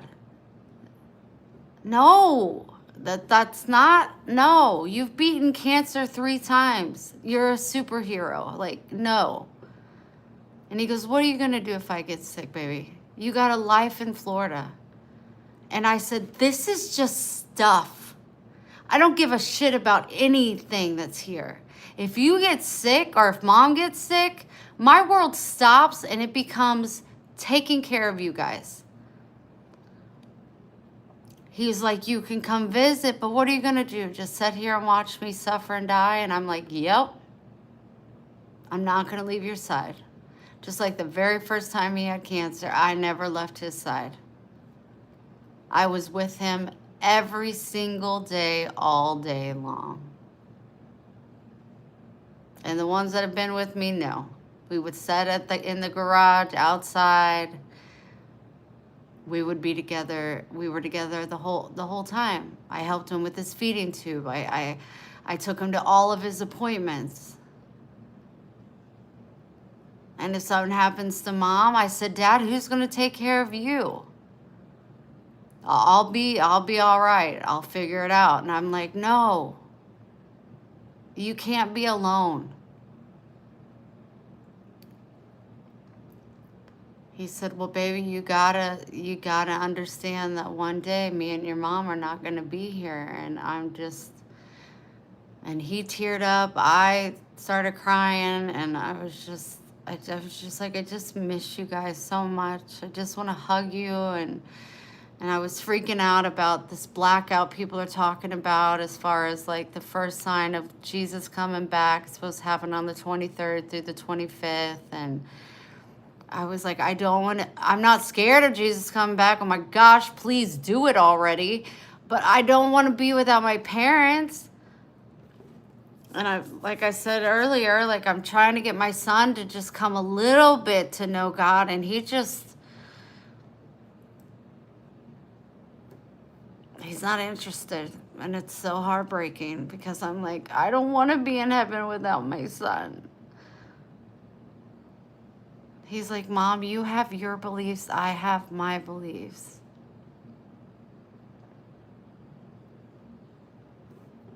And I'm like, baby, can you just please get a cross and carry it with you? And he was like, I have the Jesus you gave me in my truck. And I'm like, ugh. Nancy, if you watch my video later, the beginning of it, yeah, that's what I'm screaming. I had a screaming match with God. My neighbors, like I said, was probably like, who is she screaming at? She lives alone. I was screaming at God.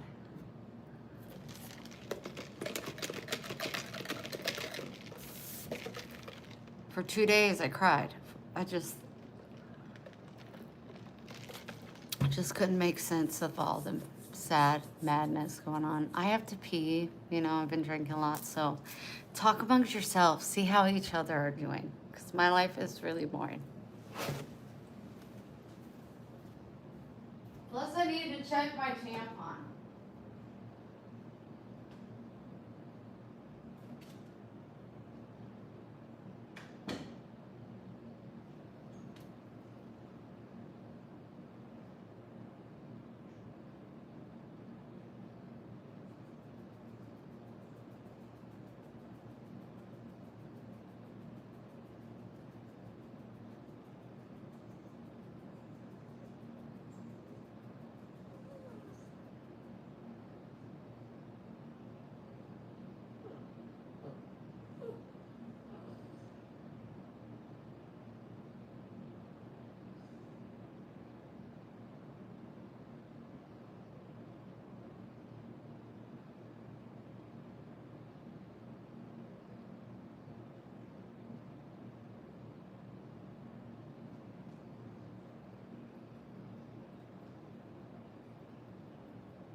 looking at?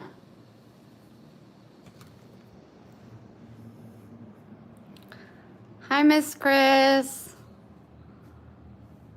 Jackie, you're saying good morning. It's not morning. I'm going to make me a sandwich. Welcome. Join me, won't you? I need to open this because I wash the dishes and I don't spend the extra money on heat dry. I just go ahead and let the air do it, save a few cents. I've been eating sandwiches like every day. I always do that. I'll eat the same thing forever. After my bread's gone, I'll be eating hot dogs every day. But I got, look at this. I got, hold on. I got light. But look at my freezer. It's a little full. I mean, I'm grateful and all. But these look so good. You could just put them in the toaster oven.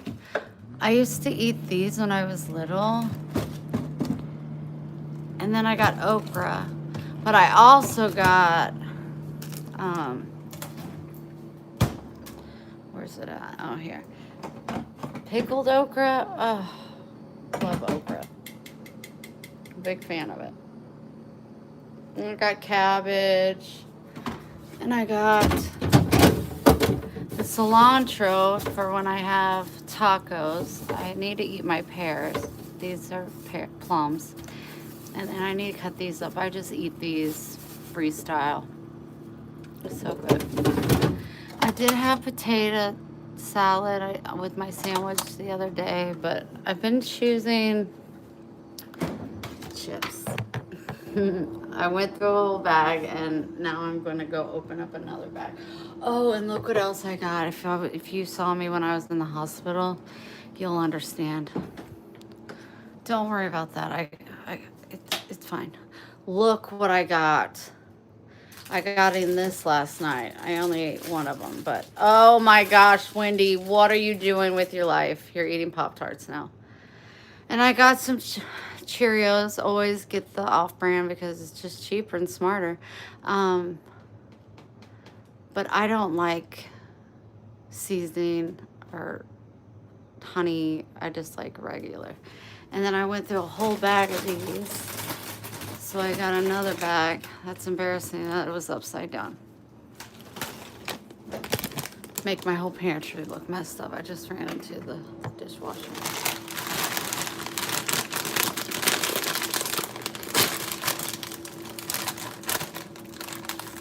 Other than the shredded cheese that I would use for like tacos.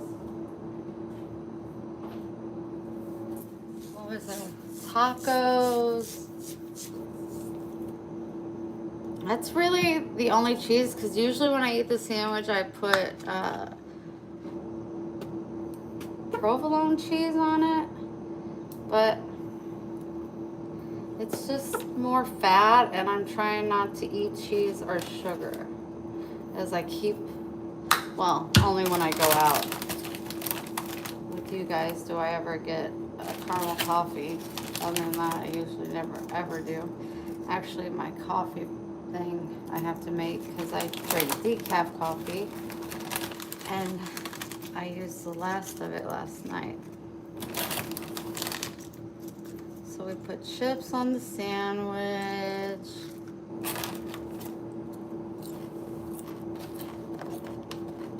You knew I'd get Pop-Tarts? They popped up on my screen. Isn't that crazy how that happens? And I was like, I'm gonna get some Pop-Tarts. I was like, I probably never eat them, but you know, if somebody comes by and they like Pop-Tarts. Last night, it was like 3 in the morning, couldn't sleep. Finished off the bag of these chips. They were just crumbs at the bottom. And I just wasn't satisfied. So I got up and I was like, I have Pop-Tarts. Oh, Wendy, what are you doing?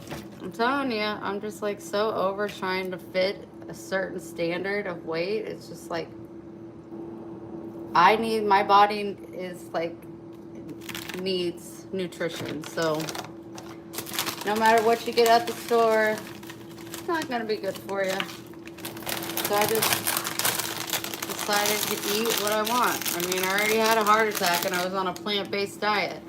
What's that tell you? Don't do plant-based. It's fucking stupid. You're missing out on so many needed ingredients. Nutrition. Sometimes we think less is better, and my body needs more because it's just going through so much. I mean, look at me right now. I'm pale. I mean, look at that cute belly.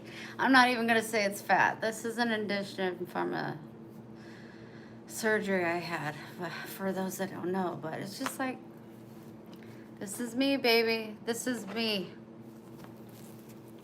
You're so sweet, Jackie. You're leaving now, aren't you? Thank you so much. That gave me $3.33. That's a good number. I can't give you my WhatsApp because it's my cell number. You can hit me up on Instagram, Wendy Bailey. Thank you, Jackie. Sweet pea.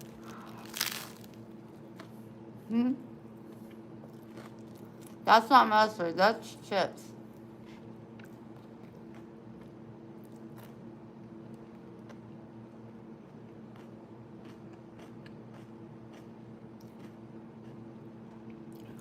Gary, glad to have you back.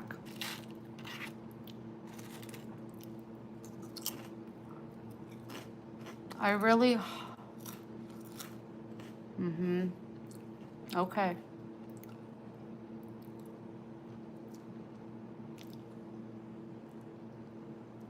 I really hoshed you too. And that's the truth.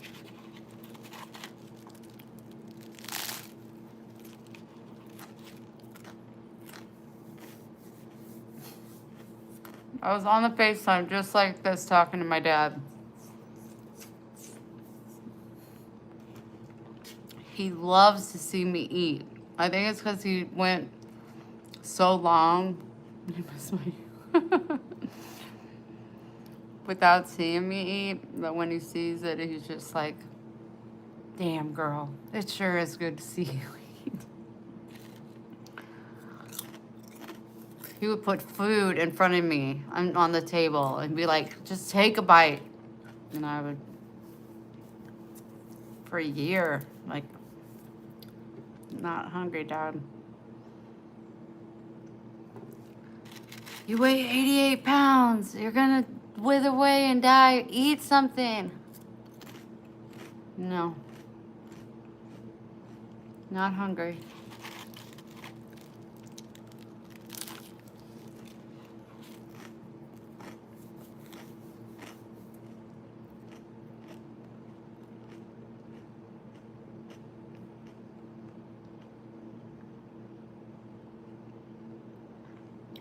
Shut up, I don't mean that disrespectfully. You ate a cheesy double beef. Okay, tell me all about it. I've been on work leave. I'm waiting to get my schedule. They're moving me to go instead of waitressing because my body right now can't take it since I had the heart attack. I try to cheat. Tell me all about it. Loved it. My new fave.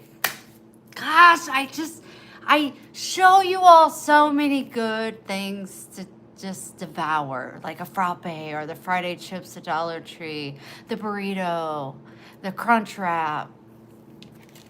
I'm here for you guys. Isn't it amazing? And you don't need anything to go with it. It's $3. It's a full meal. You just made my day. I'm not allowed to be in the sun, the direct sun. I mean, walking to and from the car is iffy. Nope, best still and delicious. Judy, you made me feel so heard. I just feel like our friendship just went to another level. Like, we experienced something that nobody else has yet. So, like, we're pretty much sisters. I don't know, that's how I look at it.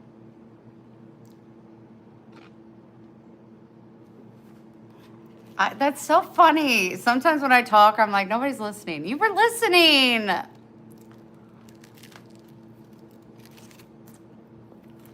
And what's great about the double cheesy beef burrito? When you take a bite, every bite is different. You know what I mean? You don't really know what you're going to get. It's just so great. Because of medicine, what, Miss Nancy?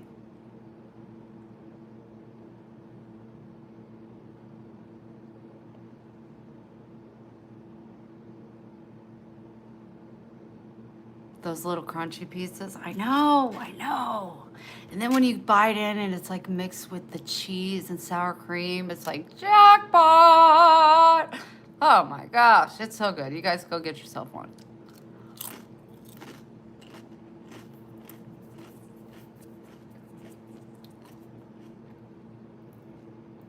They put me on a bunch of new medication, but I'm not taking all of them.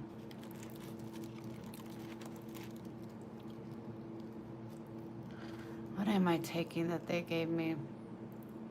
I'm not taking the sulfate. Perfect combination of texture and flavor. Oh, girl, you ain't lying. I'm just so happy you tried it. You are one that lives on the edge, little lady.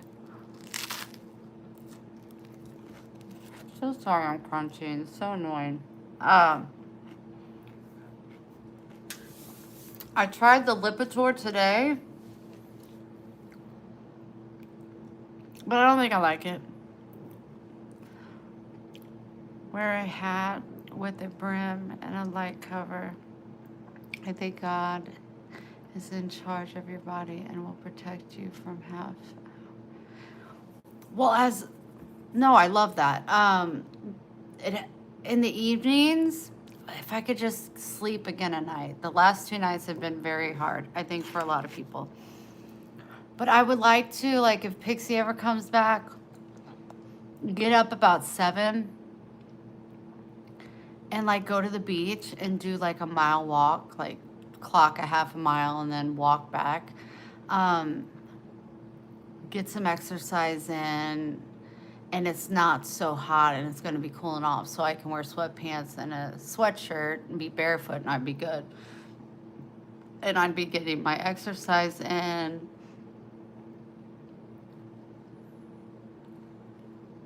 I do it now. I'm trying to...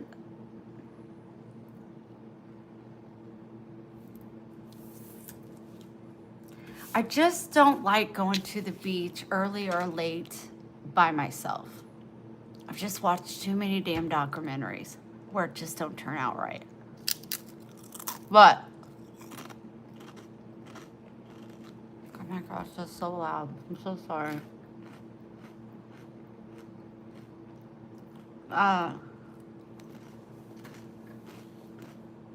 My my rheumatoid doctor said, and my primary doctor, no working out until we get our results back.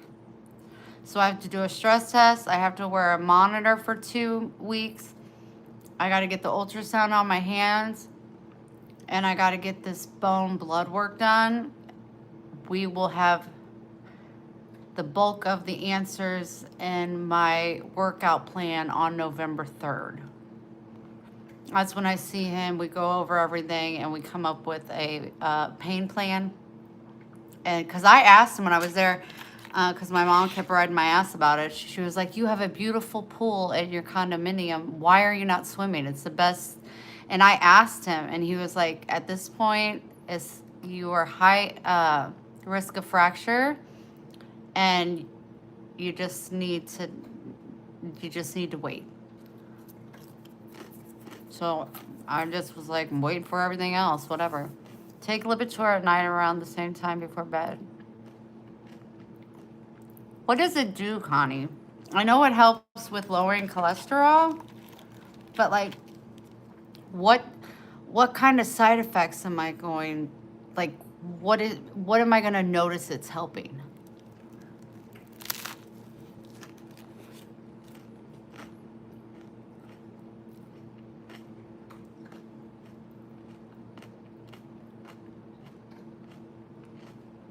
They are Ruffles. Come on over and have some for yourself. Look at that. I just opened a new bag, and that's what they look like. Sorry, I always break them. They said it was a cholesterol medication. Well, at night, I've been taking the small dose of Prilosec because it helps with my heart palpitations, my Klonopin, and then my aspirin. I take those 3 at night. Everything else I take in the morning, like 50 pills, and then in the afternoon, I take a half a Klonopin, my 40 milligram of Prilosec, and that's it. The majority of the pills that I take are in the morning at 7 a.m.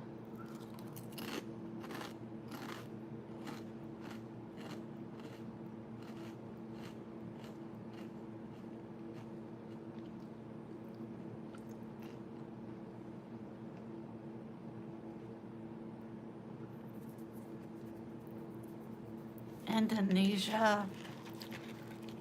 It's the place I want to go. I want to go to Indonesia so bad.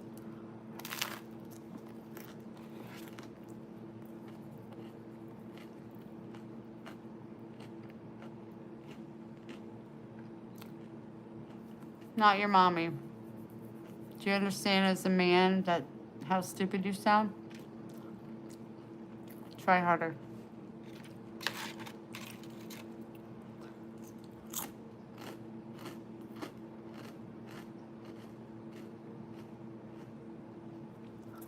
What are you guys having for dinner?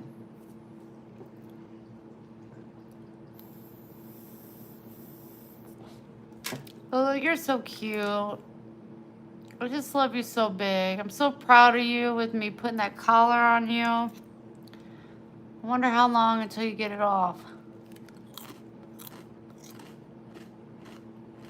I've always just wanted to explore Indonesia.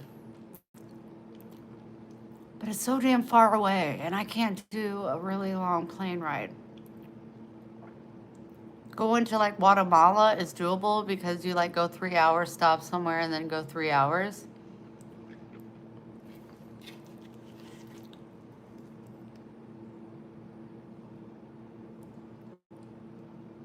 Somebody block him, please.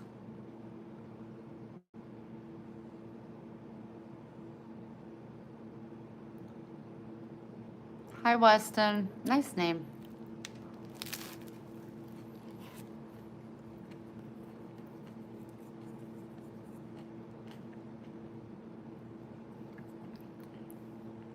I'm from the U.S. I live in Florida. Oh, thank you. I was noticing last night I need to cut them. They grow so fast. They are just... I think the other day I accidentally no, it was when I was on live. I picked Max up and my thumbnail went under his armpit and it hurt him and he yelped.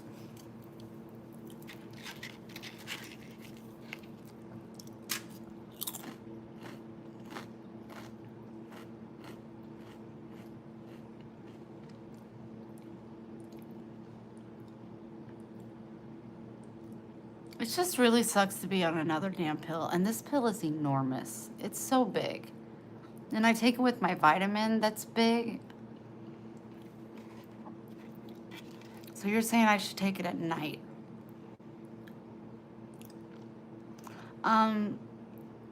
I heard there was places that were flooded and the water was turning red, like blood red.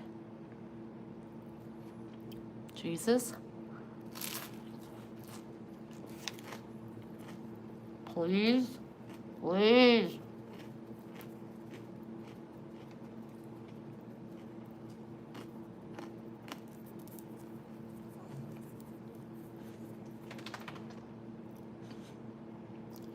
It's fun to go through castles.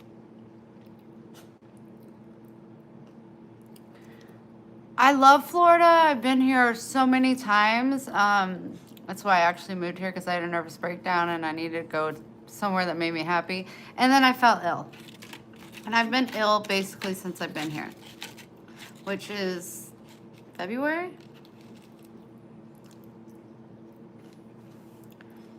So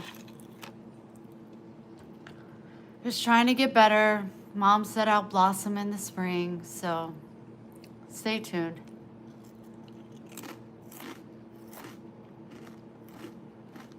You called me on Instagram, I will never answer. Just not because I'm rude, just because that's annoying. Why are you whining? Because I'm eating and you're not? You just ate 3 hours ago. Seriously, you're the size of a hamster. You can't eat all that much. Plus, I had to wash your dishes. Have some bread and a chip.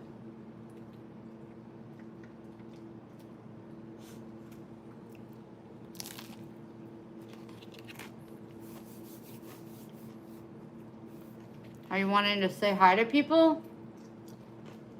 Do you want me to hold you?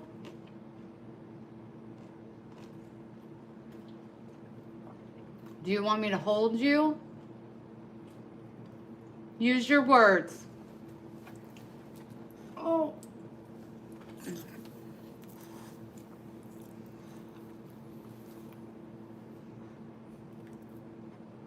I did draw the stuff, yeah. But it's faded so much. Quit looking at my tray, that's rude. Oh, thank you so much. I got it from my mom.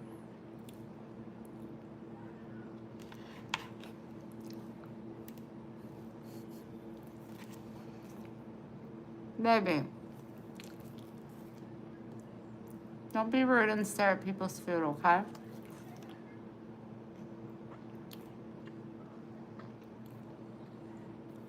Can you say hi? Hey, look at the camera. Say hi.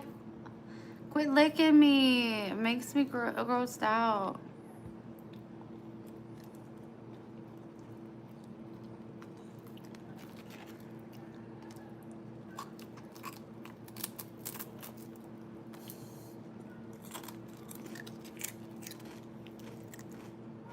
I got it.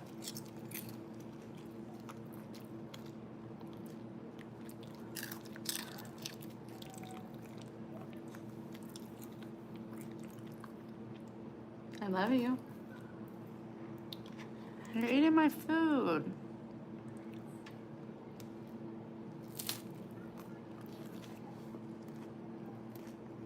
Don't do that.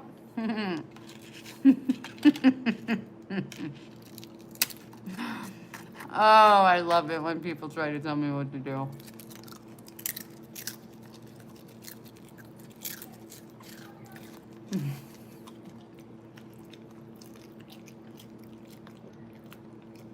No, it's a turkey sandwich with ruffles on it.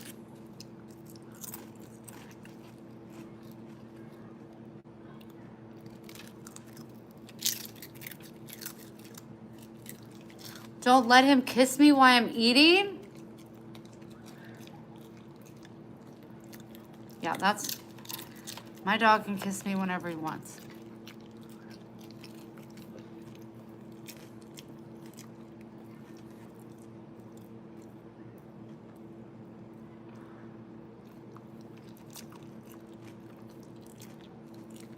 I love you, Nancy.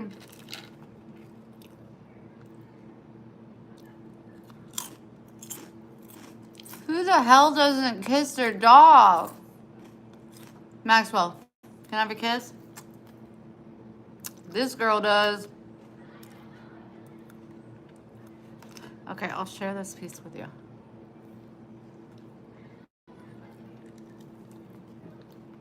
Uh-oh.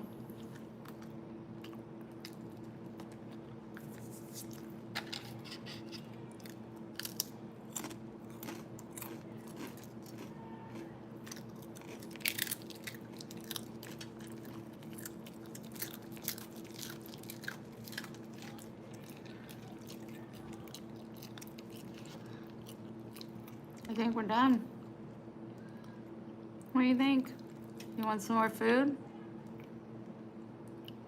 Can I have a hug?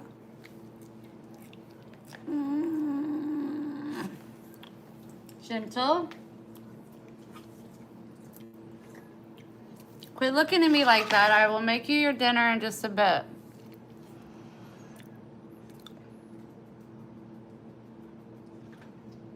You were thinking of me? Boy, stop! You act like you haven't eaten in years. Not my lips.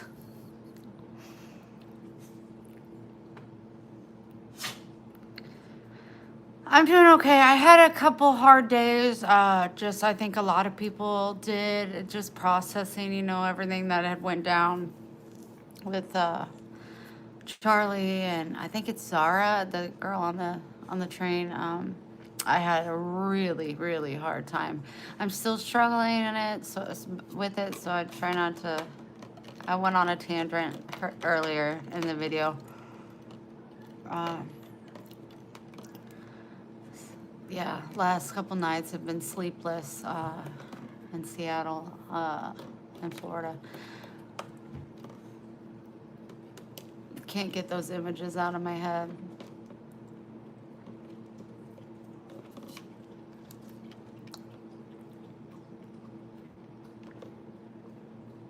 I'm a very complicated woman. Maybe. I don't know. I would spell it different, but because you're not really even kind of close. So I don't even know if you're saying complicated, really. It kind of sounds like you're calling me a caterpillar. But, I mean, whatever. Probably. He was thirsty.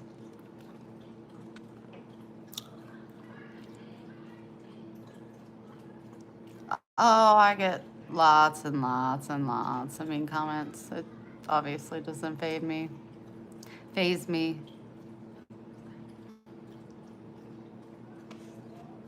Were you gonna give me the opportunity? Oh, damn it. I messed that one up. Close call. Best not watch live murders on your phone.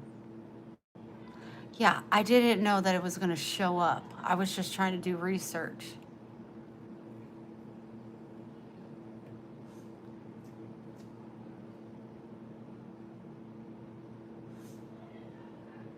Is that lesbian, transgender, queer, and dumbass? Is that what LTQD stands for? I'm confused. And I'm confused why you're here.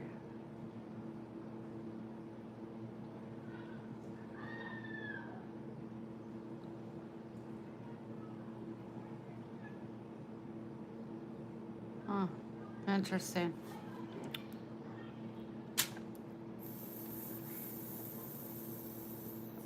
Hi from Iran. Hi, Stanley. Thank you, Gary. I think I'm a down-to-earth woman, but I do have my emotions.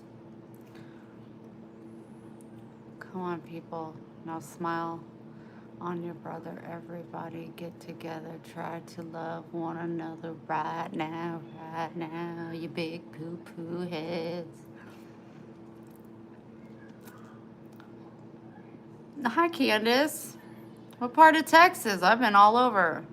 I'm a guy. I saw you and I thought, what a beautiful woman. But you are a very different girl. I mean it.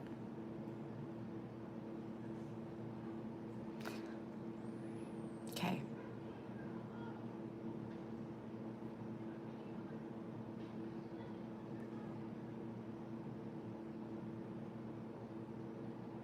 So if you're checking me out, I'm assuming you're single as well, so you must be a little difficult.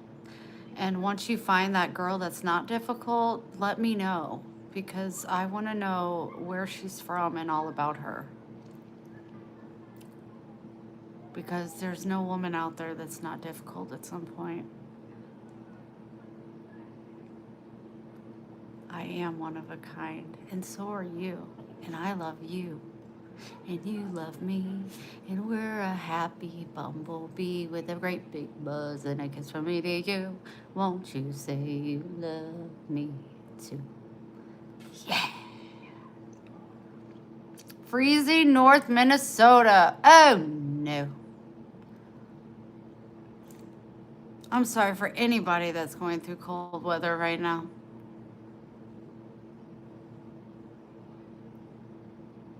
I mean, here in Florida, you know, it's getting not so deadly heat-wise, but it's still pretty up there. I look forward to the 70s. I don't know when that's going to be rolling in, but that'd be nice. That'd be nice. I'd be able to walk to my car without wanting to faint. I know. Carolyn, come on over. Come on over. Come on over, baby. Yeah, come on over. I think a lot of bumblebees should just come here. We'll just lay out the couch and get some more blow-ups and,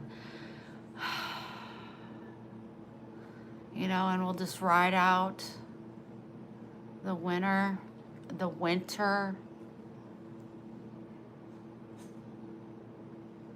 Yeah. I'm 2 blocks from the beach. When is that, Nancy? I'm crazy? Thank you so much for noticing. Thank you. That's all I got right now. I put that happy up there.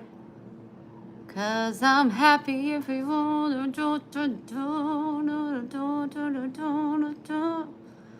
I do not want it to be 44.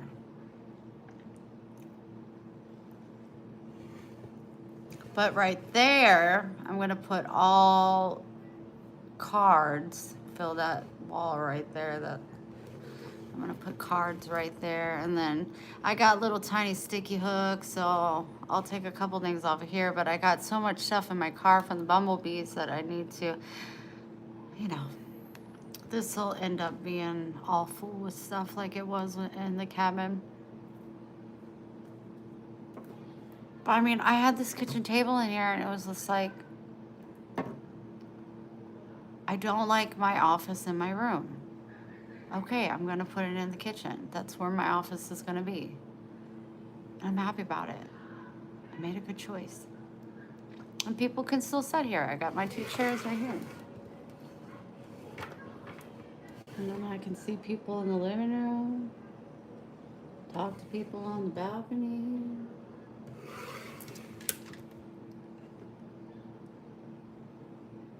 You planted some seeds? Girl. I am Muslim. I have a very good friend that is Muslim. Sometimes he prays like 7 hours a day. Commitment.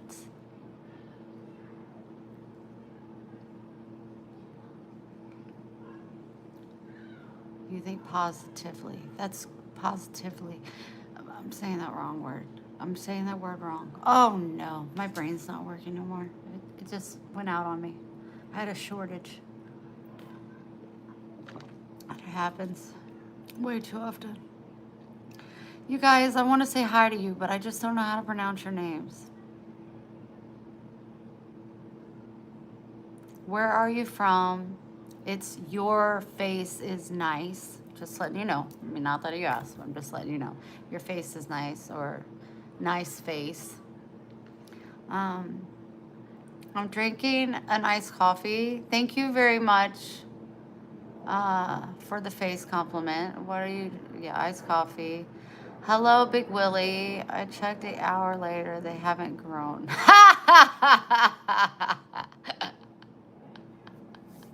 That's fantastic. That's so cute. Like, damn it. You know, if you talk to them, plants will grow faster and stronger.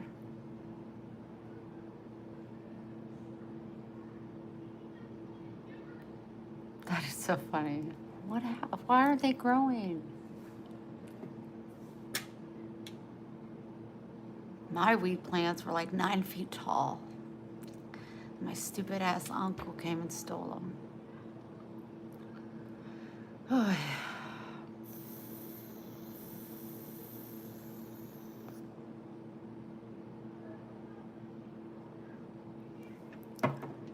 LTQD, why are you still here? You like me. I think I done wore you down. You don't know how to walk away. You don't know how to swipe away. It's because I'm lovely. I'm just very blunt and open, and I don't have a filter. I was born without those things. I try hard sometimes, but it just seems so fake. But my laugh, when I get laughing, it's really something. Like, it can be scary. So, yeah. But you basically called me a queen, and I'm the queen bee, so you're getting it. You talk to your plastic flowers and they don't grow. That is a damn shame. Alexander, love you right back. Drinking Starbucks caramel coffee and watching Duck Dynasty. You're a trucker. You nailed it. You are crazy. You guys, we already know this. Tell me something I don't know. I know that I have some crazy bones. Please tell me something I don't know. When you say you're crazy, that doesn't bother me at all. I'm like, they know something.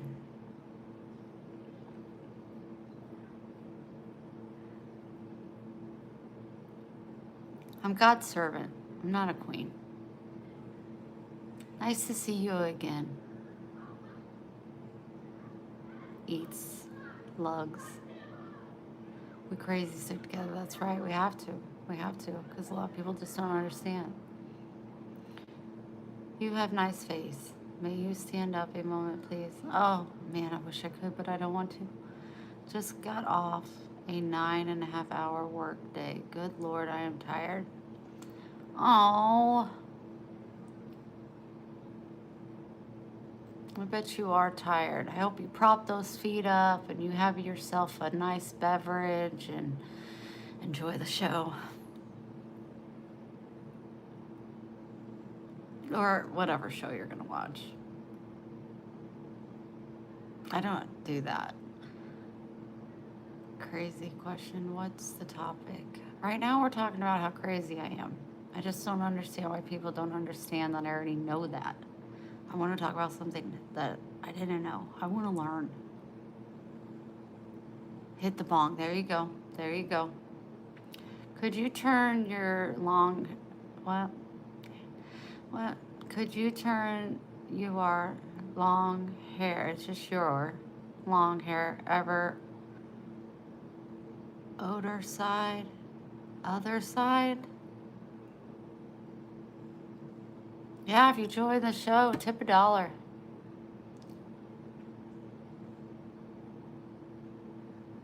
I don't do drugs either, but my doctor's got me on a lot of medication. I'm not happy about it. Like this?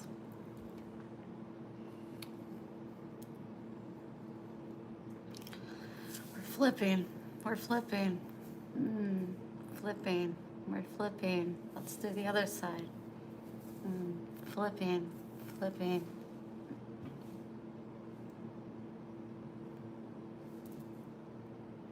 Ah! My hair naturally parts in the middle. I trained it that way. You telling me what to do?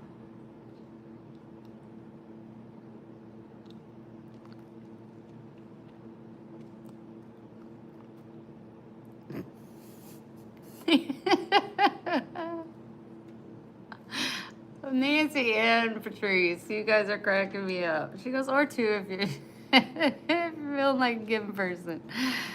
Patrice, thank you so much. My back hurts. I think my back was hurting so bad because I was like on my period for a month, and then it stopped because my period stopped, and then my period started again, and now my back is hurting. I literally passed out because I was hemorrhaging so bad, bleeding. That's why I went to the hospital, and that's when they found out that my EKG was all effed up, and then they told me I had a silent heart attack. I'm like, yeah, can you tell me why my vag won't stop bleeding? Wendy, did you grow your hair yourself? I did. God helped. Yeah, I didn't brush it either. I just washed it and then went to bed. I get so tired after I wash it. It's so much hair. You can't just put some shampoo in your hair and wash my hair. You got to do like 7 different handfuls.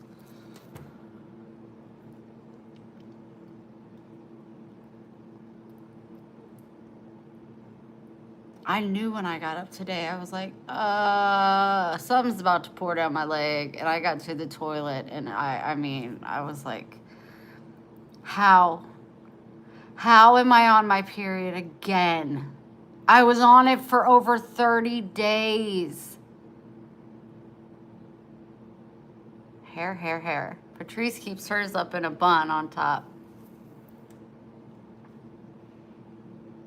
Gary, I don't know if you'd like to brush this. Now, I don't want to show you all what I got going on back here, okay? It's like, we got to take care of this at some point. I don't know if I'm just going to cut it off, but that just goes back there, and then I just do this. You don't need to see the back. Cut your nails.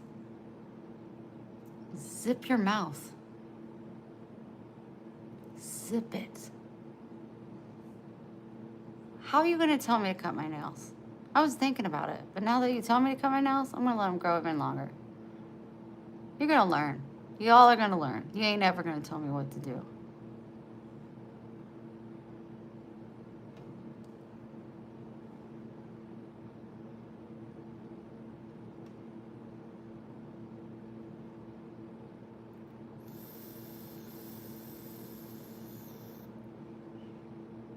Cut my nails.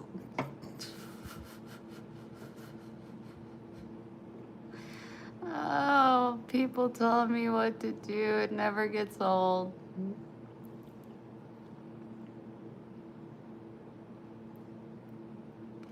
Oh, use warm water and be very gentle. That's so sweet. Exactly. I would ask my husband his advice and then do the opposite. Right? Oh, really? Well, watch this. I'm usually, can I give you my WhatsApp, babe? Oh, now I'm your babe. I knew I'd wear you down. I always wear people down if they stick around long enough.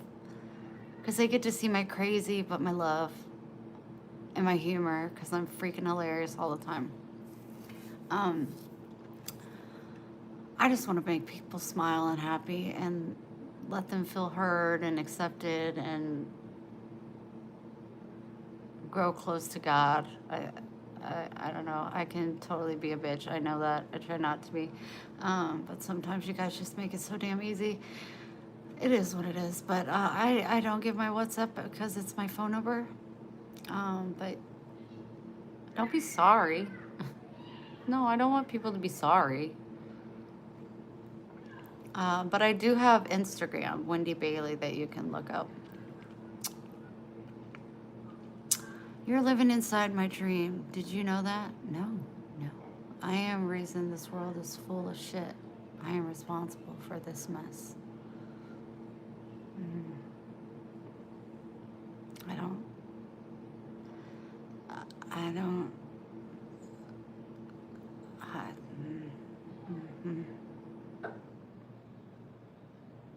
So you're Satan.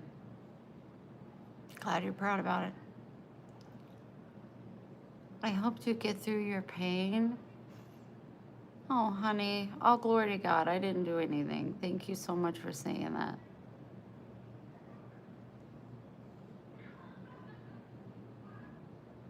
You are really so hard to please.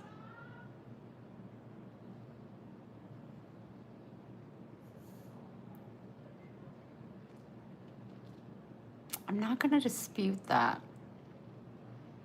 I'll have to think about that. You're so hard to please. Yeah. Yeah. Not so much for the women. Listen, I have a lot of trauma from men.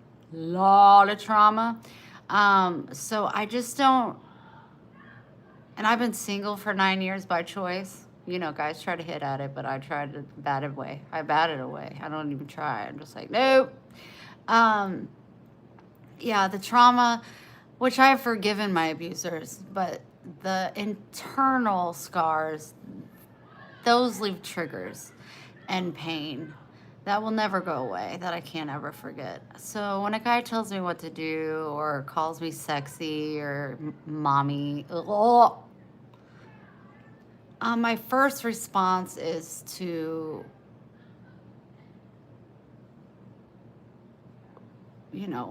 stab you, but I don't. I don't want to do that because that's violent, and I'm not a violent person. I've never hit anybody in my life. But it's hard for me. It's really hard for me. I would just say, just don't take it personally. But yeah, if you just don't talk the way I want you to, I'm complicated, okay? Honey, why do you want a chance with me? Why would I ever give you a chance when you told me off just earlier? I don't know you. I don't know how old you are. I don't know if you're female or male for real. I don't know if you're 7. I don't know if you're 97. I don't know nothing about you. All I know is that you were rude to me earlier. Didn't get an apology.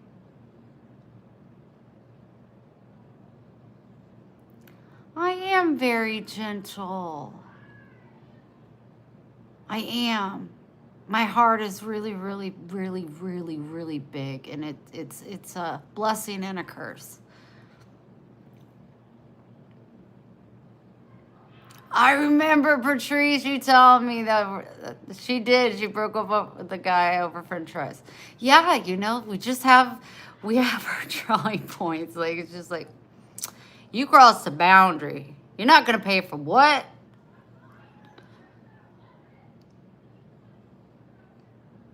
Don't give them a nose job like the girl did. Thank you, DJ. That's so sweet. Gary, us girls can be stupid too. Yeah, for sure. I'm aware that I need to work on it, but when men come in here, my defense automatically just goes up. Like, if it was just me and my girls, like, they'd be so chill and relaxed and be goofy and stuff. But then men come in and they'd be asking and saying inappropriate stuff. And it's just like, where did their parents go wrong? Like, you missed the day in school when they taught common sense. You don't ask a girl to clap, and you don't ask her if it's pink. You don't call me your mommy, okay?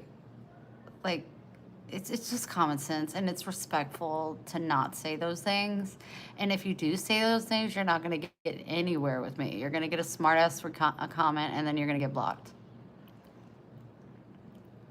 Honey, I cannot give you my phone number. I don't know you. You can hit me up on Instagram, and we can start from there. That's all I got for you. You're a lonely man? Well, I can't fix that for you. You don't want to go in a relationship being lonely. You want to go into a relationship confident and loving yourself. That way you can bring something to the relationship.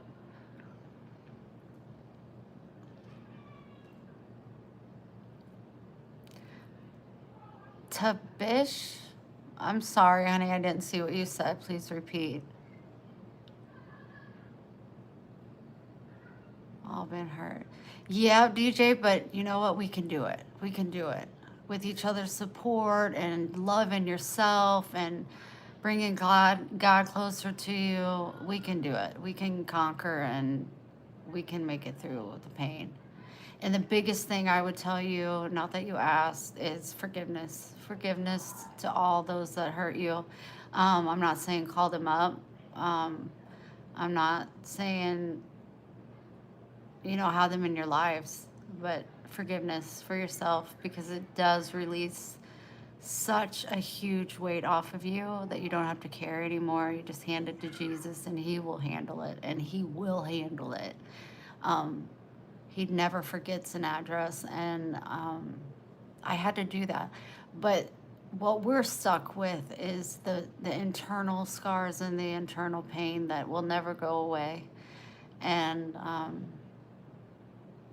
that's where my triggers pop out when it comes to men. When they talk to me disrespectfully, I've always just been like, no man will ever put his hands on me. No man will ever disrespect me. No man will ever do this or that and this. And then they'll come on here and say stuff to me, and it just triggers me. It just is just like, okay, who are you talking to? Who are you talking to? I've been through enough. Okay, I'm not even going, I've been through it, and I can help to heal you. You need to heal yourself, darling, and I don't need help to be healed. I got me and I got Jesus. But I've come a long way in the healing cycle.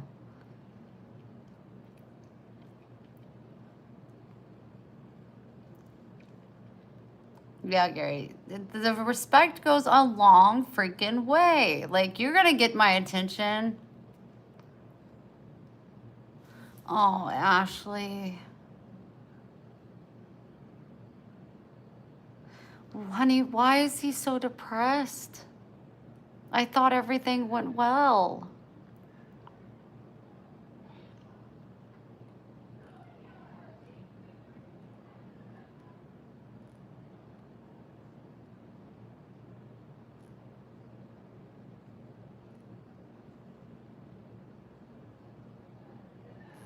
Thank you, Kim, and I'm sorry for yours as well.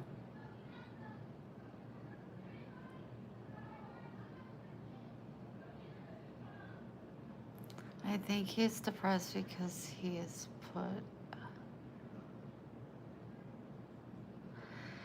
You know what, Ashley? My dad is struggling. So that's all he talks about is, when I get better and I'm done with my chemo, I'm going back to work. And I know I might only last a couple years, but at least I went out working and providing for my family and being a man. So it's just some men, that is their purpose, that is their being, that is their essence. And when you take it from them, they don't feel like a man. And my dad struggles so bad. But I mean, his bosses are still talking to him about coming back to Montana and working. But he's still got a few months of recovery.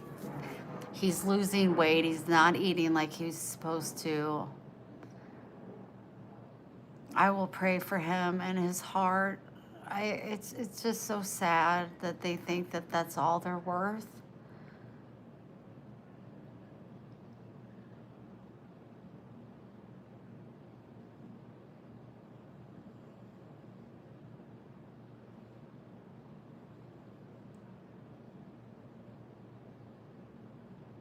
November's not far away.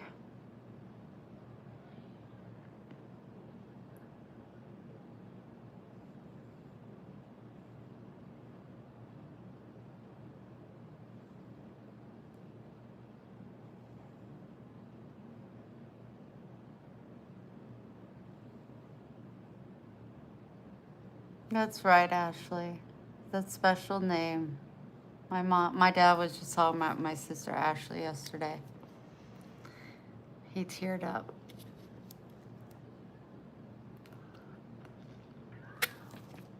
It's real hard to see your dad cry. You want them to express themselves and cry when they feel, but I'm one of those. If I see someone cry, I automatically cry. Like, I can't watch somebody and be sad and just be like, uh-huh. I'm like bawling with them.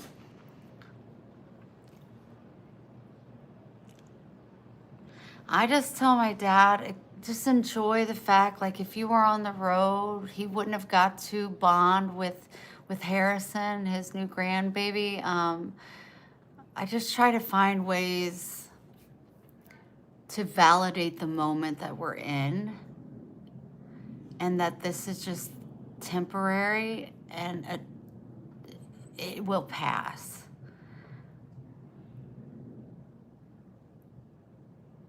Oh, because just remind them, boy, you're going to be at work before you know it. You better put your feet up and eat something and relax. But I love the time that you're home with us, Dad. I know it might not be exactly what you want, but I like the fact knowing my dad's home right now. And I'm sure glad that my dad's alive. It's just really, really hard, I know, for some men to... I mean, a lot of men that retire, they don't live much longer after that because that's all they know. I mean, they grew up, you know, and working was what you did, and that's what they took pride in. And it's kind of like empty nest syndromes for moms when our kids grow and then we're like, okay, now what? It's very painful, but it is what is supposed to be. My dad has 4 kids and 5 grandchildren to be happy for. I don't live with parents, so it's very hard because I work Monday through Friday and I go see him when I can.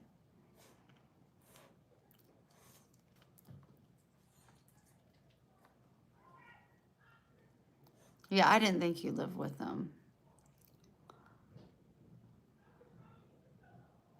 Well, baby girl, I'm going to be praying for your heart and your father's heart and for him to find acceptance in the moment. And again, November, just keep telling him Christmas is coming really soon. Like, November's before that. You're going to be back to work in no time. Just rest your body. That way you can, you know, be even stronger when November comes. Some people don't ever get to go back to work. Honestly, I don't think, it makes me sad. I don't think my dad will be able to go back to work. But to tell him that would destroy him. So we just go along with what he says. And we just say, oh, okay, Dad, we know. You're going back to work. We know you have to be working. You have to be providing for your wife, being a man. He's like, I just don't feel like a man. I don't do nothing. What do I cook? I cook. And here lately, I haven't even been hungry, and I don't cook even up for your mom. Like, he just... And then he sleeps a lot because of the chemo, and... But we just push the work narrative, and it gives him a little pep in his step and hope, and he's had 2 strokes, and now this, we all think it's... How old is he, Ashley?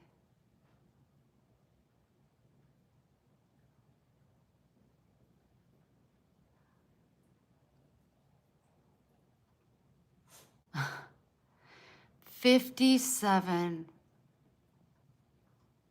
Maxwell. That's hard. That's hard. My dad's 68.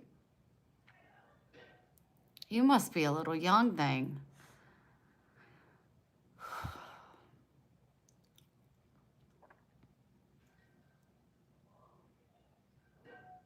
That's hard, baby girl. That is hard. Because my dad's 68 and he's like, I'm going back to work. Traveling on the road. Okay, Dad. We're gonna miss you. 68, he's going through his 3rd cancer. He beat throat cancer, lung cancer, and colon cancer. He has one more chemo treatment. He just had his second to last on Tuesday. But he's had over 550 hours of chemo this year. And he's just losing a lot of weight and getting weaker and weaker. So it's just really, really hard.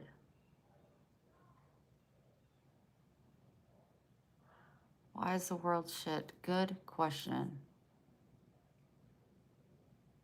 I think it's easier for women. I really do think it's easier for women. My mom she wants to retire, but she's looking for work, because my dad can't, and somebody's got to pay the bills. And she's been wanting to retire since like 17.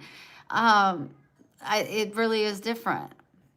See, lover boy, that's just go to your mama and say that to her and see what she does to you. Hopefully she knocks the shit out of you. Get some common sense, get some compassion, grow up, and quit being disgusting.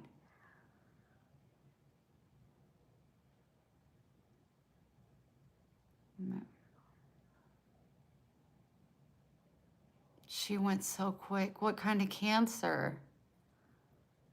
She went so quick.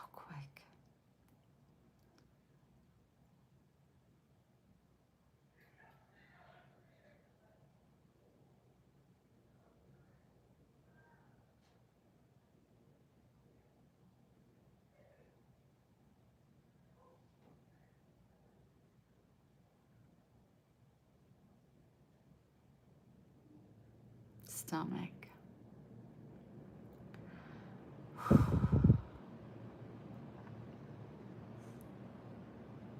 I'm so sorry, honey. I'm so, so sorry. I know, Ashley. Doesn't it seem like we come to the end of every year and we're like, gosh, next year has got to be better than this? And it isn't. We just get thrown new problems and tragedy and sadness and heartache. We have good times, but at the end of it, if you add it all up, it's just like, I think I had more pain than I had happy moments. And the constant worry of surviving, that's a constant worry. That doesn't ever go away.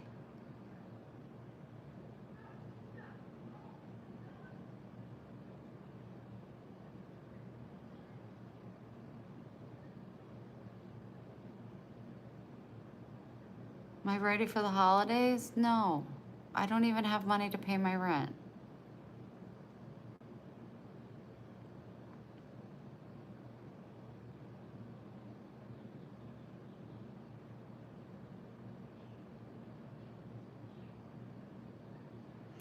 Gary, thank you.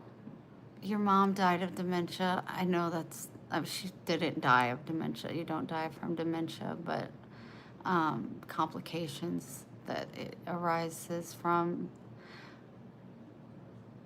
But how long was she around while she had dementia, Alzheimer's?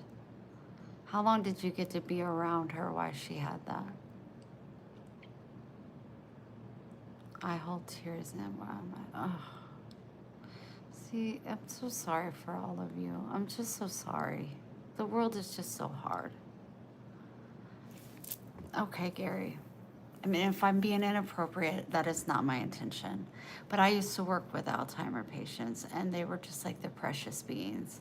And I read somewhere when you lose somebody with Alzheimer's, you lose them twice.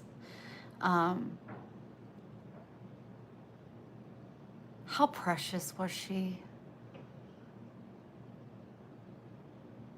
Because when I look at Alzheimer patients, when I worked with them especially, and I see them, I follow a lot of the channels of people that have family members with dementia and Alzheimer.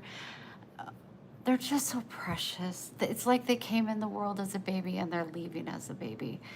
They're just, but I haven't experienced it with someone that I love, so I don't want to come across heartless. That's not my intention. She was a wonderful mother.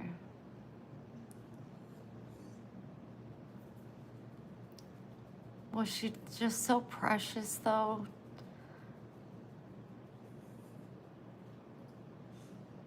Oh, DJ, thank you.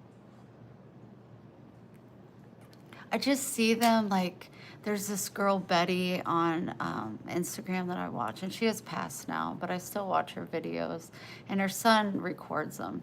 And she was looking in the mirror, and mm, she was waving. Does anybody want a dog? She was waving, and her husband said, "Who's that?" She goes, "That's my friend." And it was her.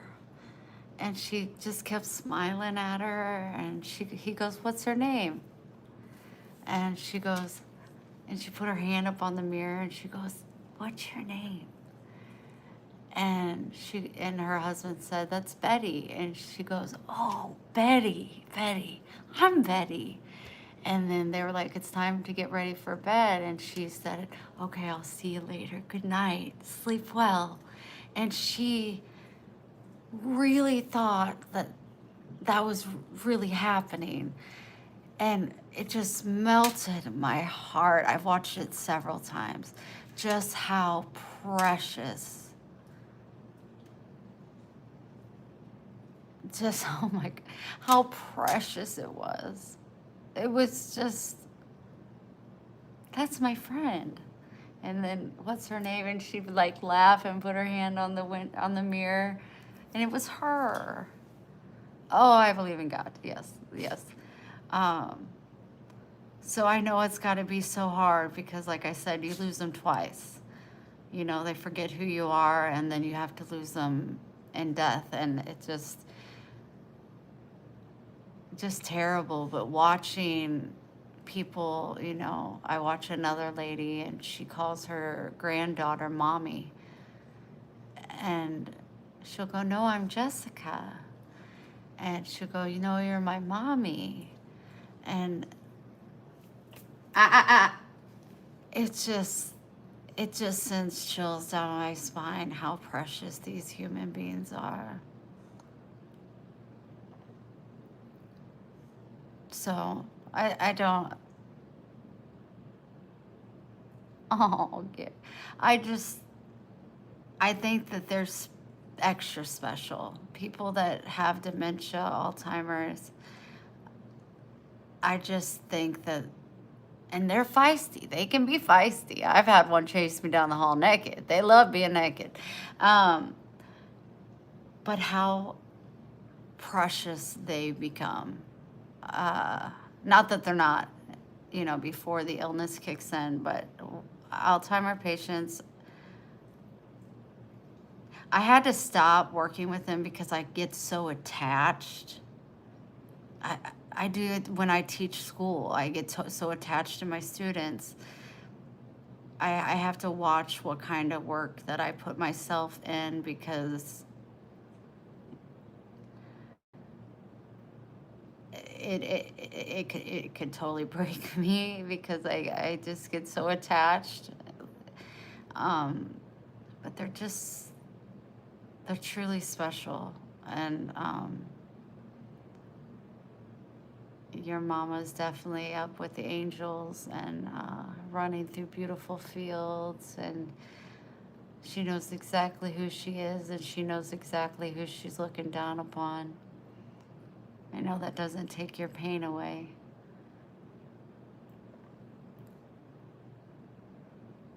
But no doubt she was precious. I follow them on Instagram, you know, cases like that.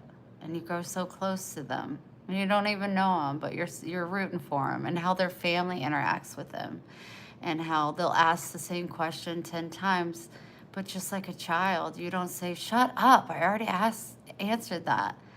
You just repeat it because it's the first time they've heard it in their mind, even after hearing it 10 times.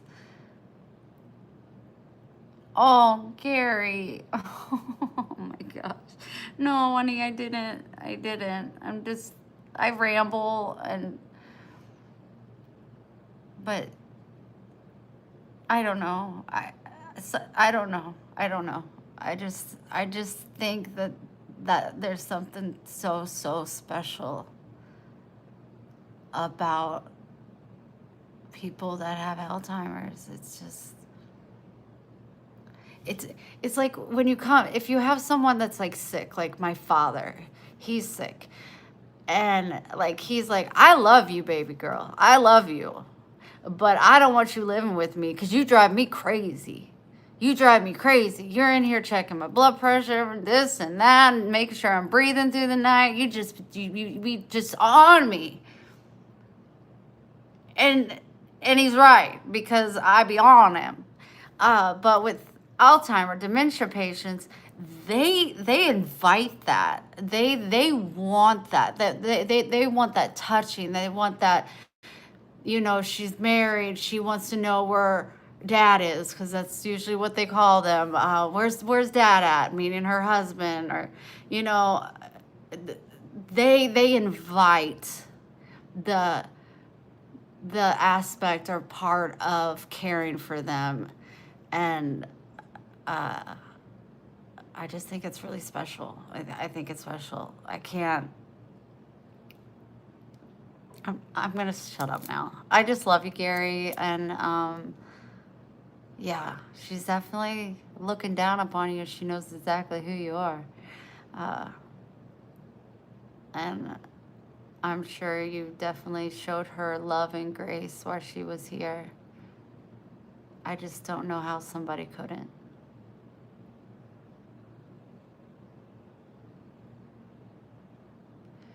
She thought she was alive, but she was dead. What do you mean?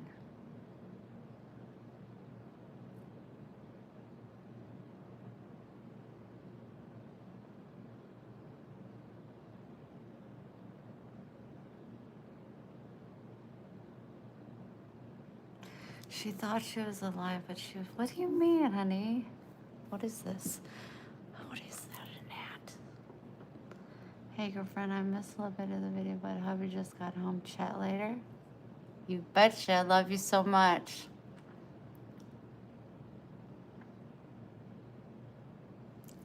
Is it Alley Cave? Thank you. Owl Cave? That's cool writing.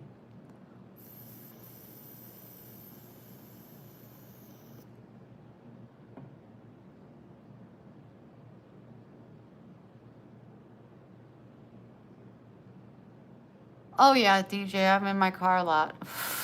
Yes. I am a teacher, I just don't teach. It's not good for my well-being. Honey, my dad was already dead. She said she thought he was alive. I didn't tell her he was gone. Yeah, totally. Thank you, Chris.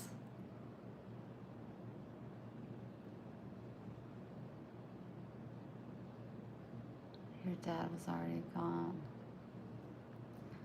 Yeah, and they'll accept it. They'll accept it.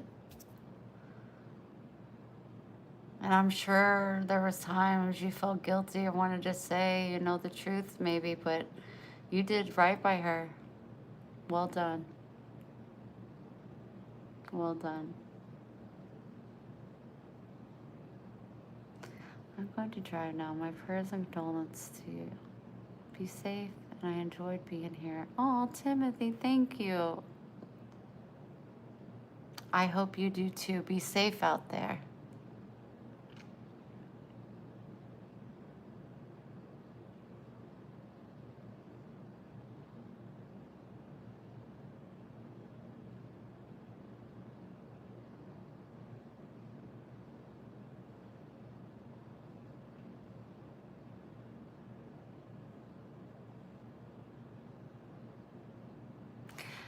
I could teach K through 12. My favorite grades to teach were 3rd and 5th grade.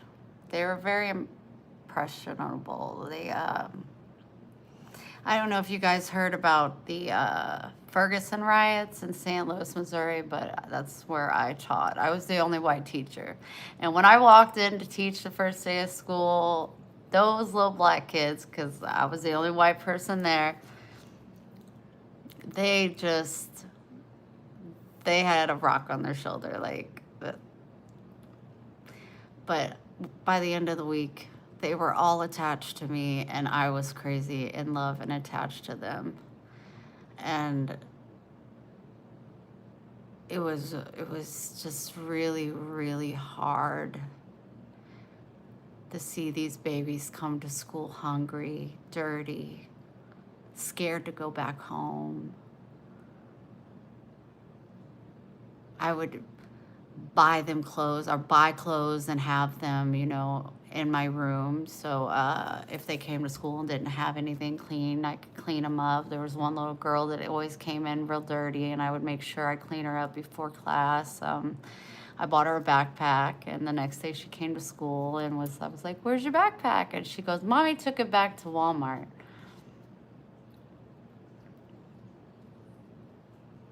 I'll do that for you, Jackie. Absolutely. But her mom, I didn't judge her mother. I actually became friends with her mother so I could get the inside scoop. And she had 7 children. I know she smoked weed. I'm sure she did other things, but that's her business, and I don't judge addicts. You know, she grew up in the ghetto, and who am I to judge her for, I don't know all the shit that she's been through. She's doing her best. She has 7 kids. So if she took the backpack back and got the cash or a credit, then it is what it is.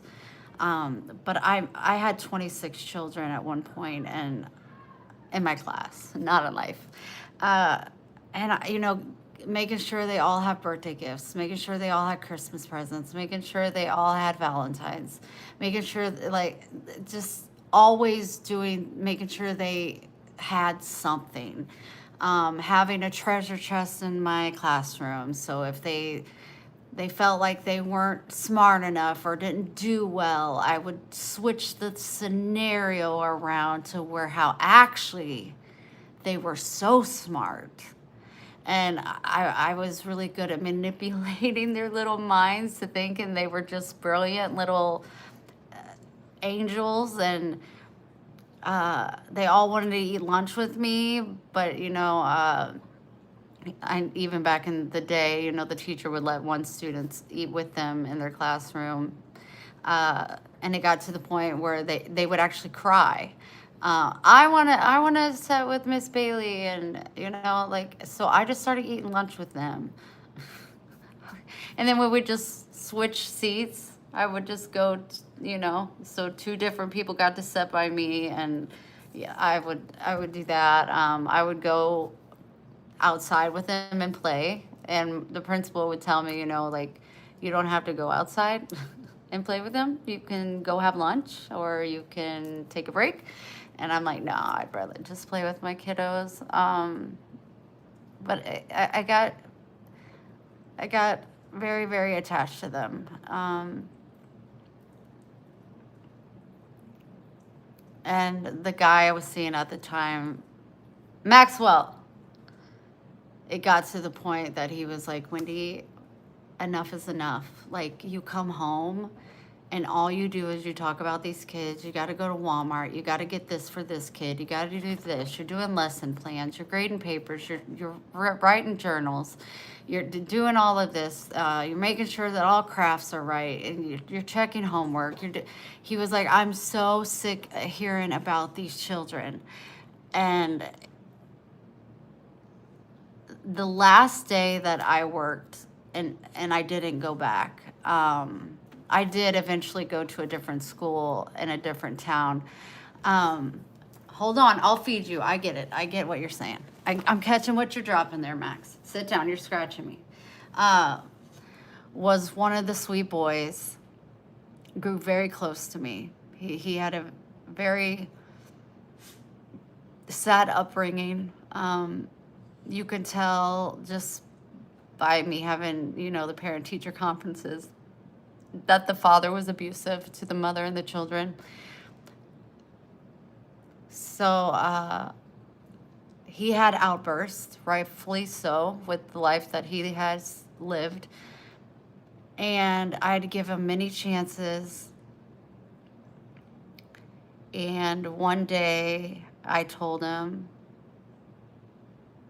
I said, okay, you need to go sit out in the hallway, and whenever you cool down, you can come back and join the class.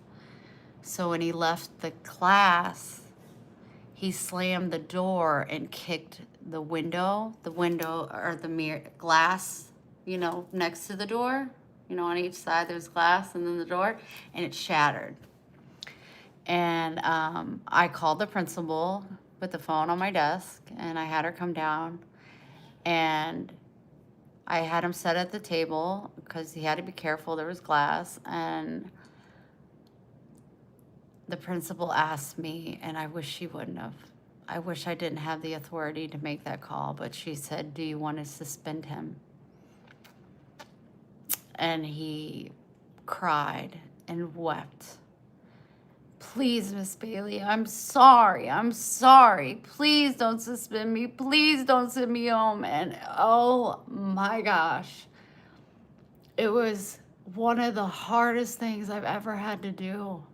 But I said, I've given you so many chances, and you just won't behave in my class, and you're putting them in danger. I said, there's glass everywhere. I said, you're gonna hurt somebody. And he just begged me and begged me. And I said, I'm so sorry. You are suspended. And I didn't go back. Ugh.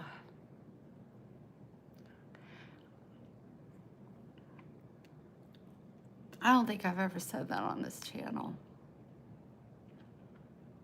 And I've shared a lot, but that was all I could think about. Was I had to protect the children that I had in the classroom. And I wanted to protect him. But I remember his dad coming to get him. And I knew that he was going to hurt him. And there was nothing that I could do. And I don't know to this day if I made the right choice or not. But after I decided, it just devastated me. It took everything to get through the day, and then I left, and I never went back.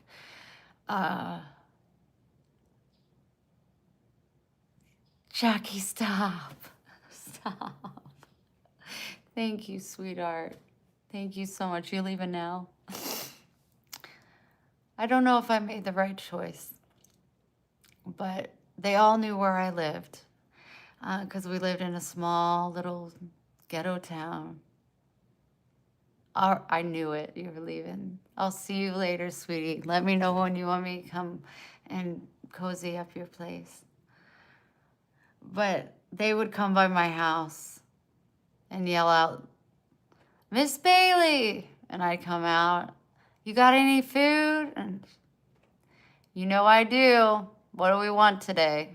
And I'd give them their food and their snacks and a drink, and they'd just go on.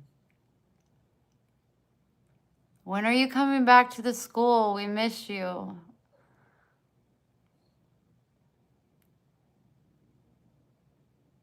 It was devastating.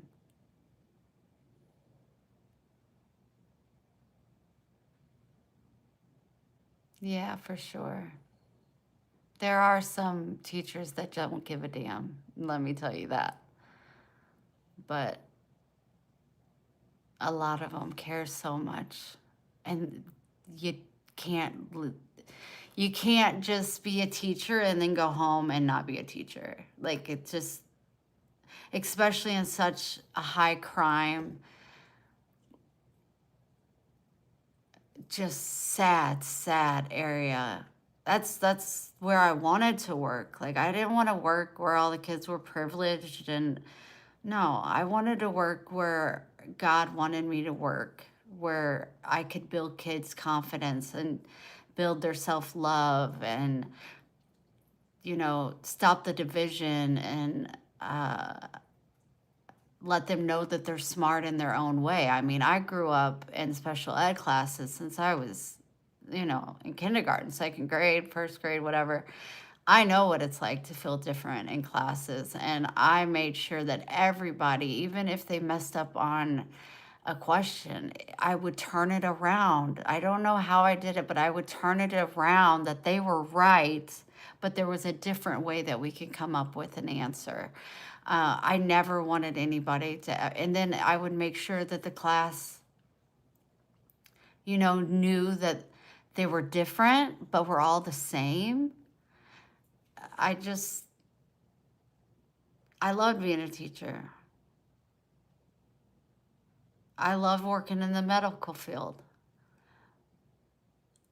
But it took everything out of me. It kind of like the world is right now. I love to love, but the way the world is right now, it's really, really hard. You see so much hurt and sadness that it's just like, why even bother? But my purpose that God gave me very openly was to service people.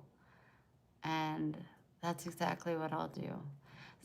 Zam's life, it's really cruel and evil, and you need to look yourself in the mirror and ask God for forgiveness. You should not speak like that. It's disgusting. And I'm so sorry that your parents failed you, that you think that that's appropriate. You think you're funny? Is it a rhyme, a poem? It's disgusting. Get a life, a better life. Make a difference.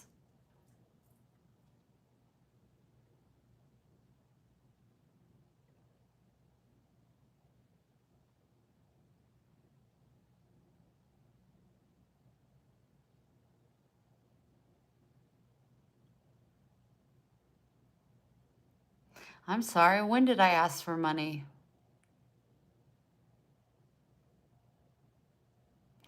Thank you, DJ.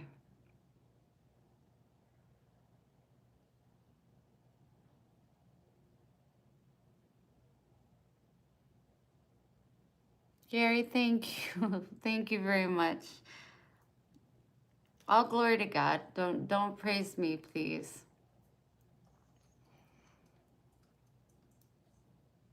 We were just talking about being a teacher, how it's a hard knock life for them. It's a hard knock life for them. Can you keep going? Probably not. Broke my heart, had to stop. It's a hard knock life.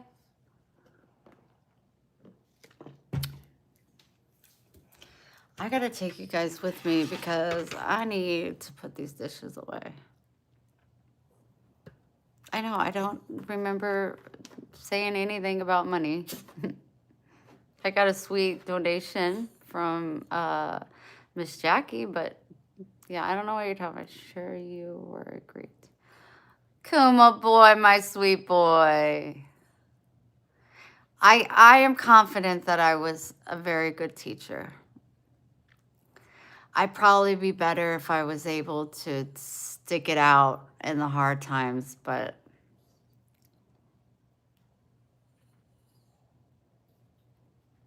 my heart broke that day, and I was so confused.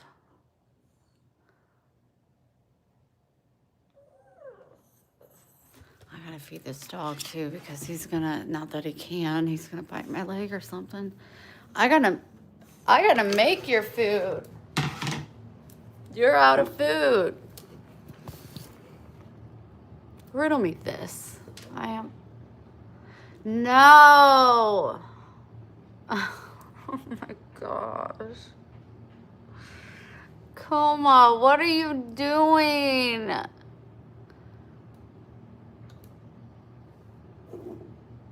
You said yes. Honey, you can't be doing that every month and every 2 weeks, or you can't. You gotta take care of you. I'm working the street corner. No, I'm not. Honey, thank you so much.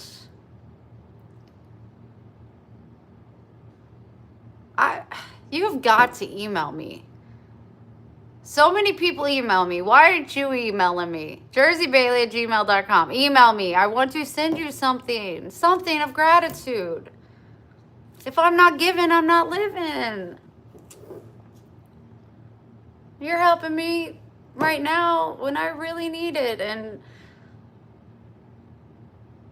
I want to show you how grateful I am. And you won't let me. If you were here, I'd kick your butt.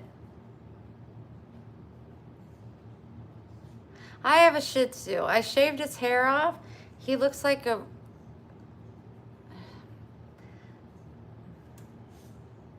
I don't know, a hamster? He's about this big.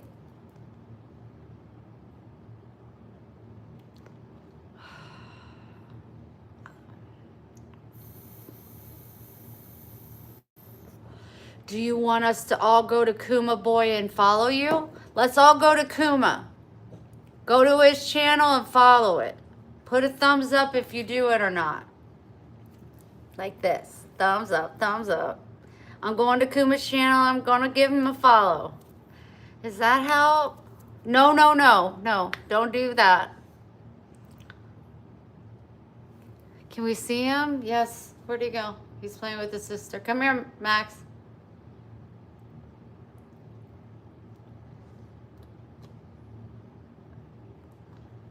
Okay, he never doesn't listen. He must have died. You don't use your channel? Oh, okay.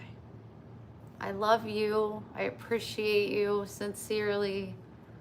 I was just happy to see your name pop up. Because I don't think many bumblebees are on right now. Max, people are wanting to see you.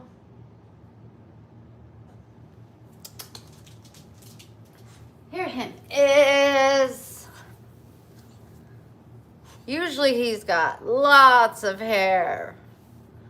But I shaved it all off because he has fleas because of the cats downstairs. And he's been treated so much. I just treated him again with real expensive stuff. So I hope he don't get sick. Can you say hi? Are you hungry? Give me a kiss. Give me a kiss. You hungry? You're shaking. Why are you shaking? Why are you shaking, baby? You need a sweater on? I'm going to turn the air down. I did chill off. Hold on 1 second. Oh, sorry. Knocked in the head. Lola, you doing okay with your collar? Okay, I turned the air down, up. I don't know how you guys say it. Okay, I gotta get this stuff out of here so I can make this boy his food.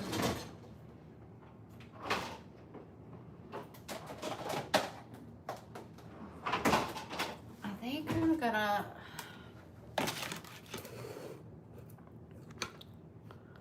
I think I'm gonna do double. I just don't want it to get, I mean, I don't know. I just don't want him to get sick.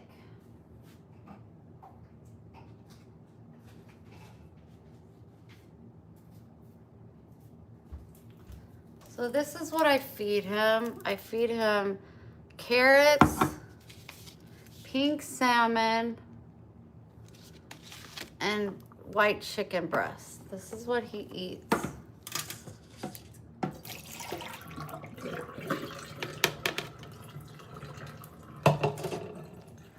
And I need a fork. I need something.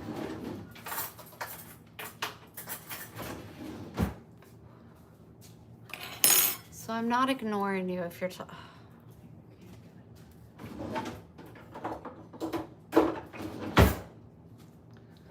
If I miss a comment, I apologize. You don't think that the flea carpet powder is getting to him? I don't think so. I'll probably vacuum it in just a little bit. Spoiled boy. It's just he has such bad allergies that he itches a lot on his paws. So I decided to switch his diet up. So I just put the carrots in like so. I'll just rinse the cans in a bit. Put a little of these. He loves carrots. I'm super glad. I think I put like that many in there. I think I'm gonna do 2 cans because I'm constantly making him food.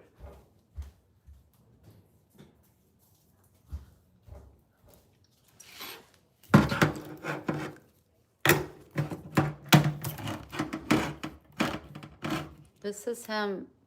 Oh, what's that? He's just staring at me. Sitting like a meerkat.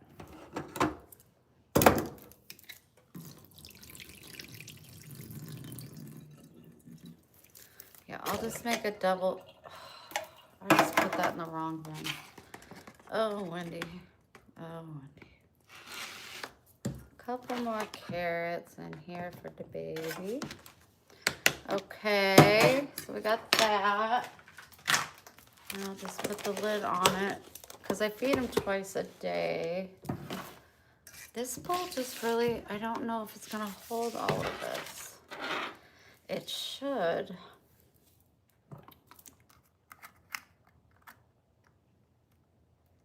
Ow. Pop goes the weasel. Yeah, they're good for dogs, carrots are. Turmeric's really good for dogs. Really, really good for dogs, especially for yeast. But I gotta get, you know, it from a health food store. It's not the same from like Walmart. Okay, we got that chicken can in there. You're waiting so patiently. I appreciate it.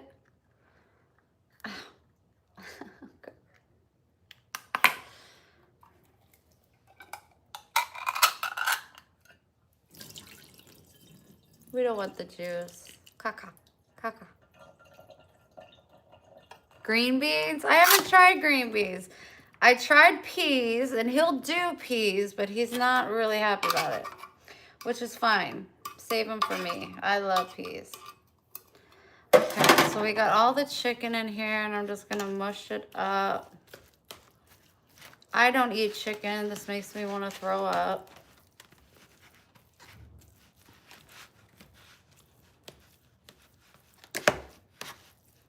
Blech. Blech. See what I go through for you. You see what I go through for you. Standing over here gagging. Oh, God. No. And then we got this salmon that I put in here. We spray Febreze in there, and it'll keep the gnats away from your trash.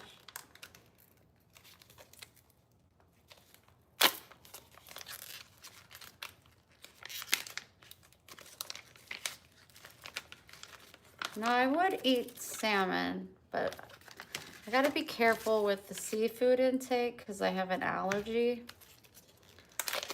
And it gives me really bad migraines, like migraines for days. Low sodium ones.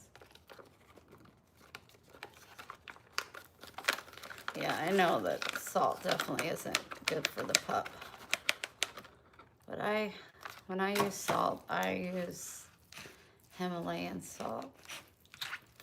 Now, of course, he loves the chicken more than he does the salmon. But I always try to make it a good mixture of both when I put it. Come here, I'm dropping stuff. Ooh. Pick that up. Come here, look at this. That's why I have a dog. Clean up after me. Oh, drop more. Drop more. There you go.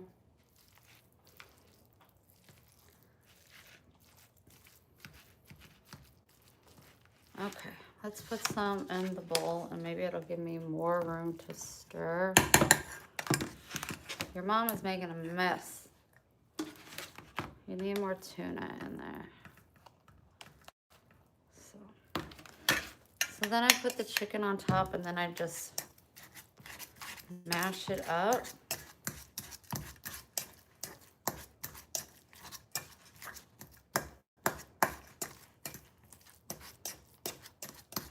It's probably the most boring video ever.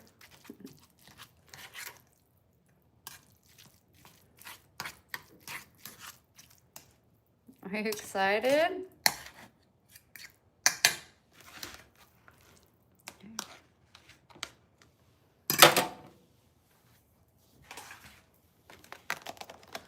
So we have the can of tuna and chicken and the can of carrots, and I just keep it in the fridge.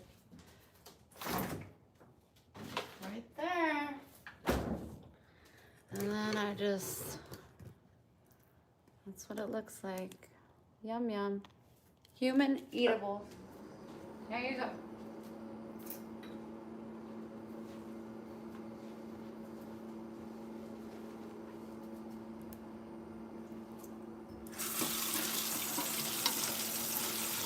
Oh, my hair. It's all stuff falling out.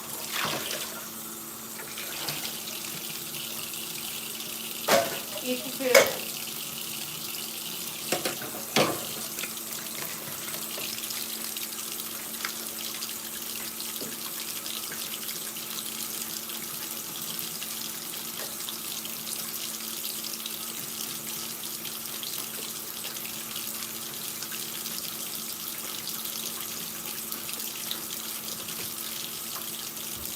I always keep, you can get it at the Dollar Tree. It's cheap. The Dollar Tree Febreze. Unless I rinse it out like I am the can. I would recycle, but there's like no recycling in Florida. It's really weird. I spray everything with Febreze and it seriously keeps the gnats away. Seriously. Wouldn't even lie to you. Okay, so we got a plate, a bowl, that. There was a chip on the floor and you didn't even eat it? What in the world?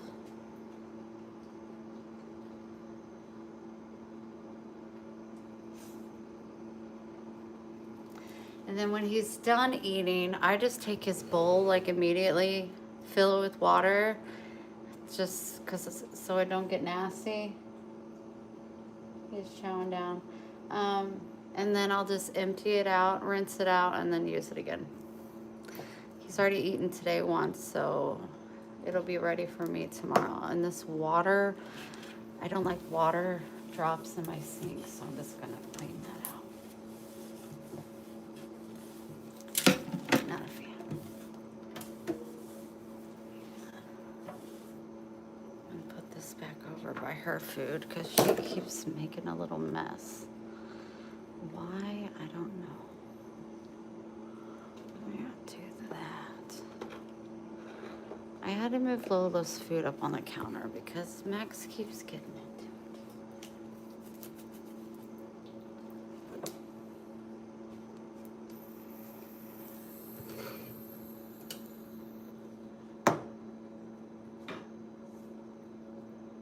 You have goats. Oh. And he will burp every time.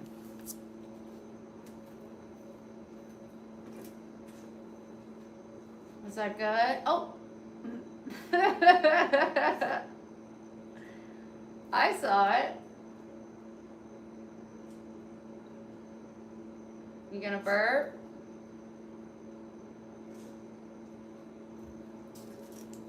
Seriously.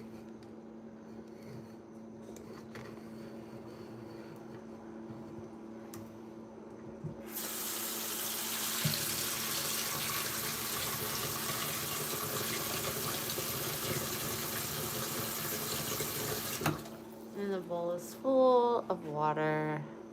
Need to go, love popping in. You have a beautiful evening, day, night, wherever you are. Thanks for hanging out, honey. Make sure you subscribe and hit that like button. Oh, it's on your back. I saw it fly out of your mouth. There you go. Oh, you don't want it? That's fine. That's fine.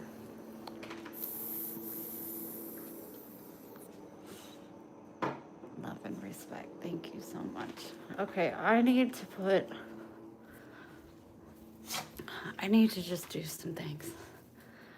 First of all, I need to pee, so I will put you on silent so that mofo can't hear me peeing. Did you hear him burp? Every time. Every time.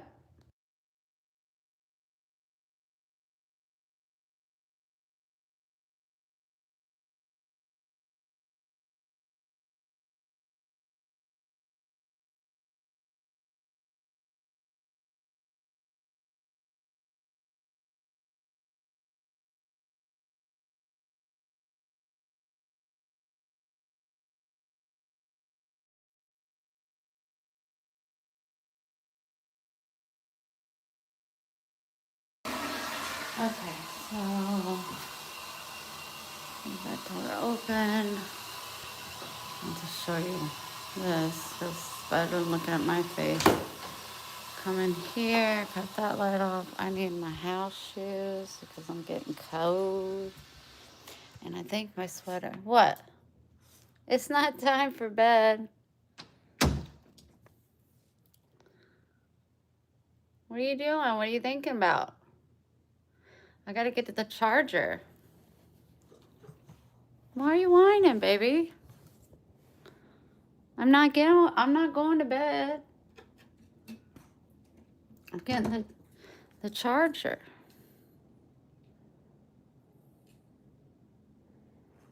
Aw, Gary, thank you.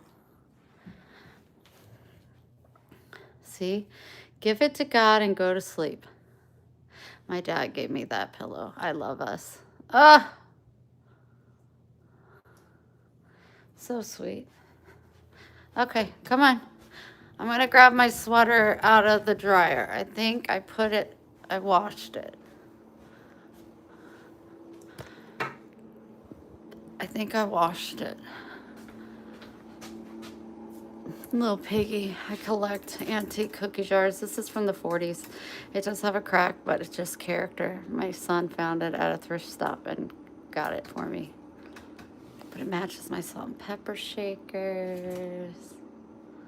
This is the dog cat treat area. This is my pantry. You know, for all the newbies that are here. Yeah. And then laundry I started and didn't finish, but if Allie was on, she'd understand.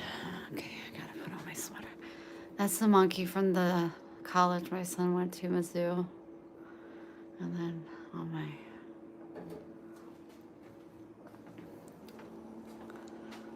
And this is my dining room that I turned into my office. I hung the spice rack. Cool. Cool. You set up? What are you thinking about? I have more above the stove. That's all that would fit. Can you speak? Say hi. Speak. That's nice. Your dad was from Springfield, Missouri? That's where I bought my senior prom dress, was Springfield, Missouri. I lived in St. James.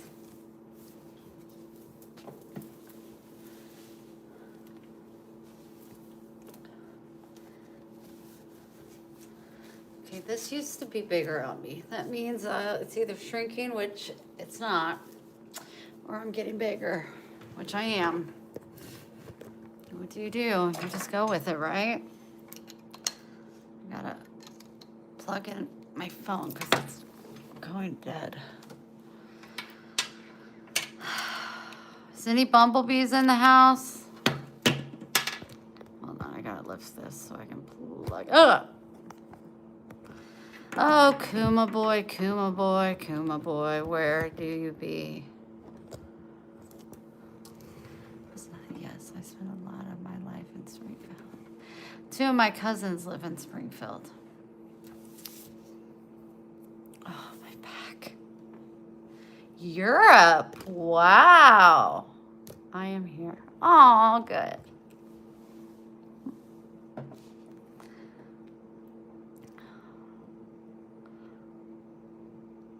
Bowl. You're in the house, Aunt Livy? Aww.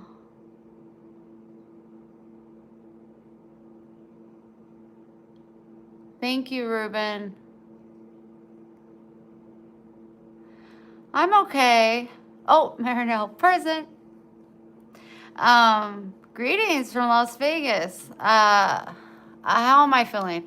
I do okay, but if I get like doing lots of stuff, because I've been trying to get my house put together, even though it's together, it's never together because I am like, I just always can find something else to clean. I just get really weak and my blood pressure drops. So I have to deal with that, which sucks. Right now I'm just crampy, you know, that girl time. It's really crampy right now.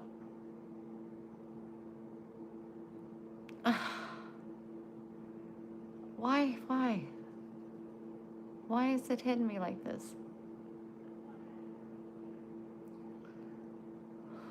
Makes their mouth water.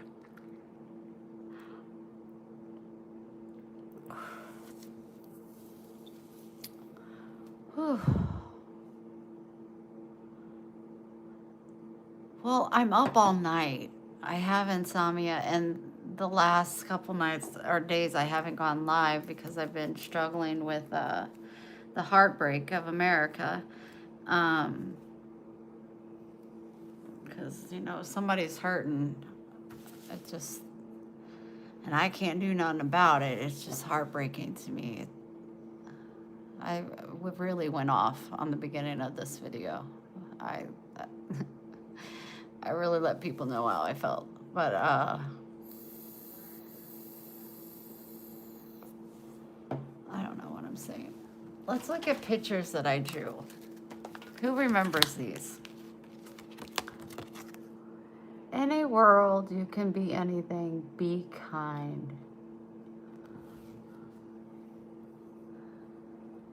These are all free-handed. I just realized the bee looks like it's kissing the earth. Maybe I meant it to be that way. My sheep listen to my voice. I know them and they follow me. John 10:27. Oh, thanks, Gary.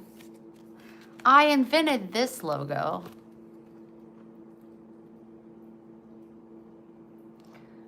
Please quit licking, both of you.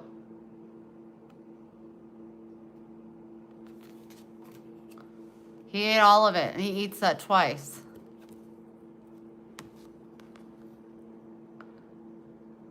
I want the real full moon, black magic, and it takes 2.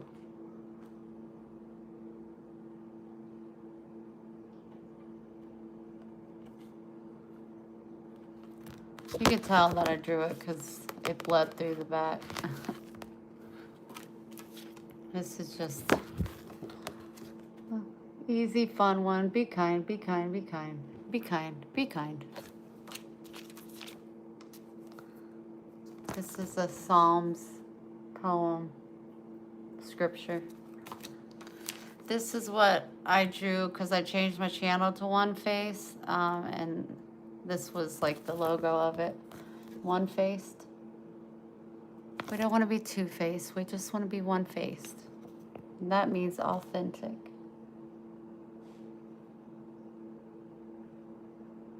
I'm back. Hear no evil, see no evil. I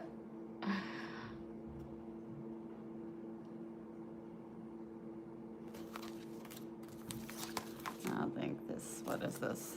Be every color of the rainbow.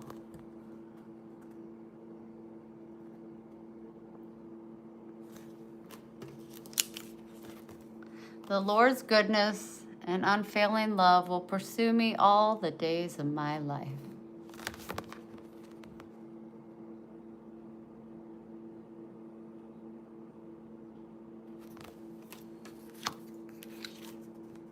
Oh, this is a... I'm thinking, like, how did I do that? You could see how many times I had to redraw it. Behind me dips eternity, before me immortality, myself the term between. E. Dickerson.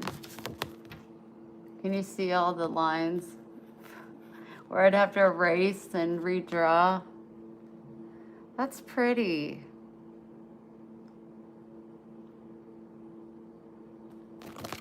Good job, Wen. I like how that purple, you can see where I had to keep doing. No, it's not perfect enough. I gotta make it perfect. Spread love. I drew this one. Aww. A bear holding a girl. It's called the bear hug. What's it say at the bottom? This was in June 23.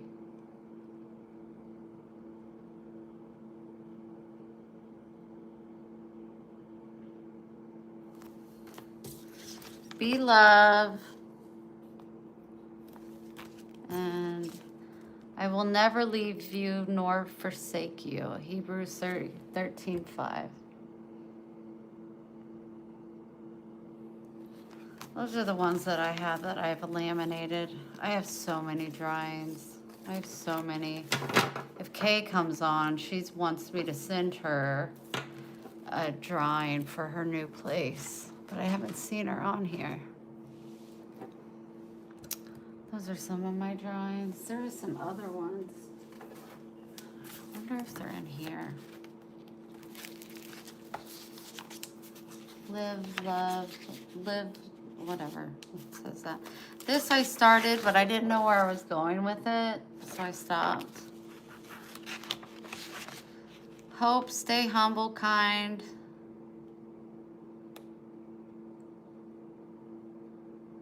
Live in love, accept. Oh, this. Oh, I drew that. The outline of my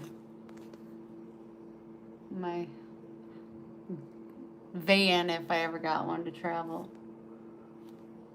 She's. Oh no, it's different than that. Is it different? I thought I had one of her. No. This one I think is hilarious. I'll show it last. I drew this one. Just I didn't laminate it or anything.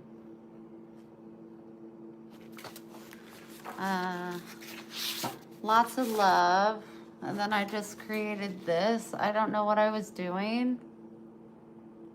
I don't really know.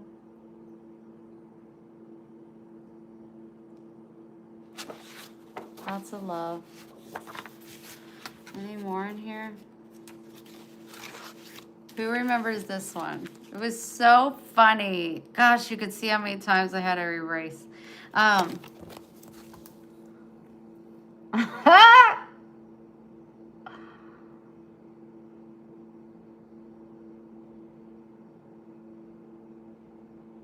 She's got a nipple.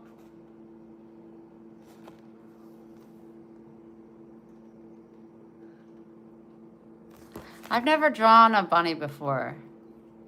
Oh, thanks, Kuma. I'm really not. I'm not an artist, for sure. I'm a doodler, yeah, but I love this one. Like, how did I even be, like, I'm gonna draw the bunny. How would I don't even in my mind, because this had to be back in 23 when I was really, really sick, and all I did was draw and make bracelets. But like you can see, I don't know if you can see, but you can just see all the different times I erased and redid the eyes and the shoulder. Like I had to have everything. Jessica Rabbit. I'm gonna draw Jessica Rabbit. That's a cute picture. I like it. But I have hundreds more drawings. I just don't know where they are. They're probably in the basket in the hall closet that I need to go through. But we're just gonna put that off for another day. Oh, my inners. Oh. See, I feel weak. You know, ladies, like when you're on your period and you got like cramps in your vajayjay. It's like the inside is cramping so bad. And it's in my back. I love this. I love this for me. I love it so much. I was gonna make bracelets. I was like, if I stay up, maybe I can sleep. But it's constant. I just cannot sleep at night, especially the last 2 nights. I did not go to bed till the sun came up.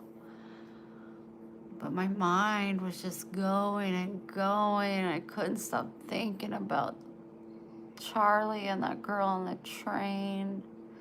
And then I had that argument with God where I was screaming at him.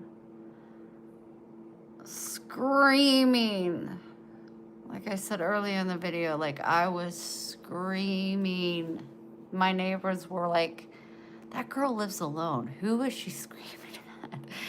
I hope they don't think I was screaming at my animals. Oh no. That would be sad. I don't want them to think that.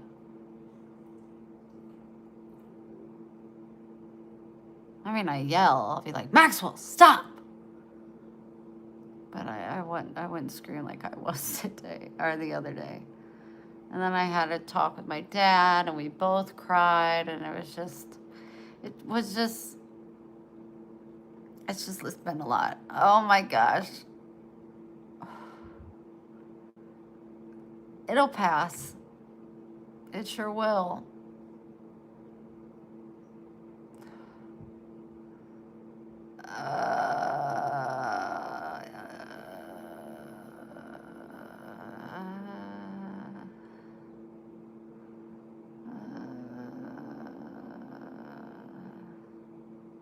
Like it's literal cramps that are in my vagina and I can feel it in my ass.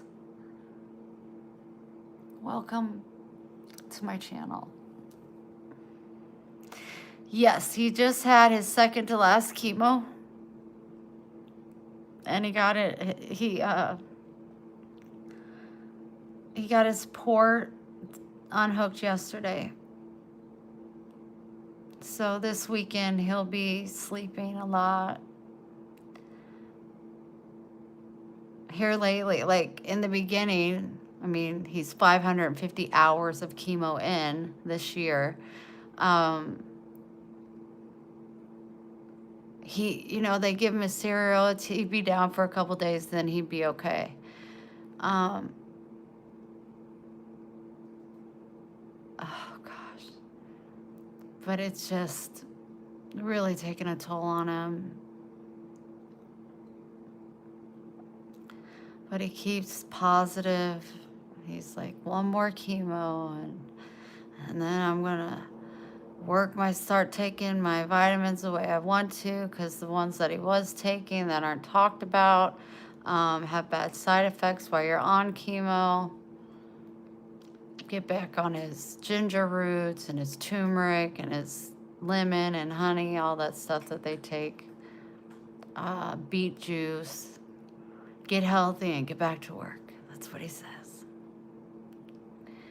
And we just say, oh, you guys, thank you so much. Thank you. I know it's hard for guys to understand.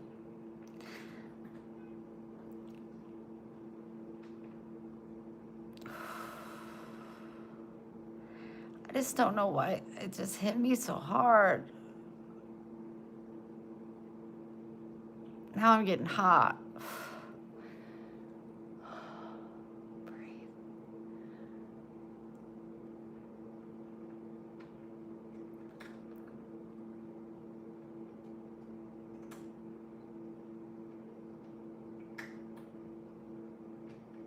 She's so cute. I love her so much. And she's sweet.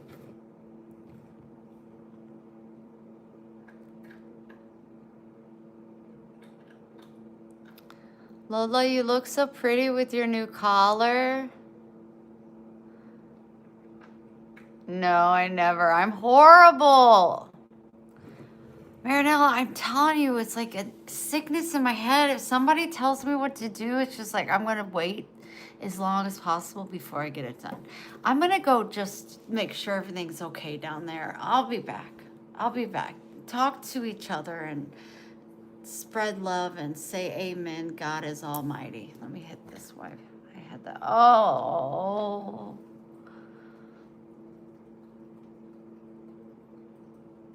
It literally feels like I'm just going to be quiet.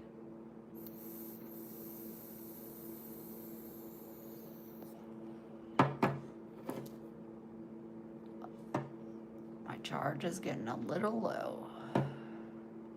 I need to lay down.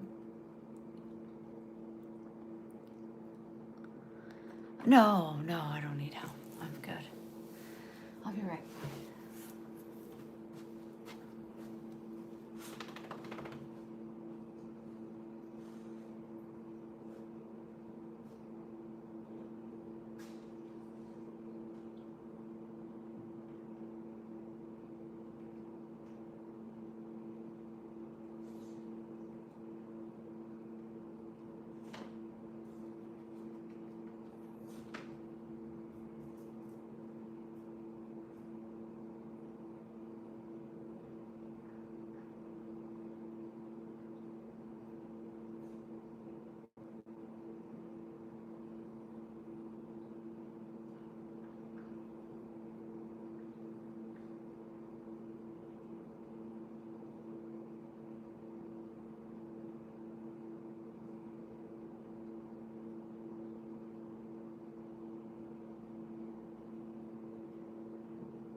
baby.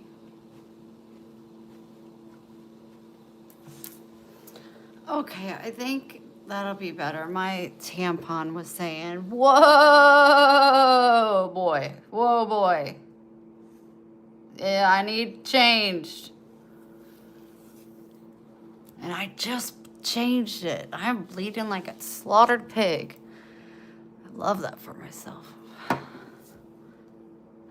gonna write that down just to keep track because people think I'm crazy. Well, I am, but still. Started. I just bled for a month straight. That's why I passed out and hemorrhaged and had to go to the hospital. Started.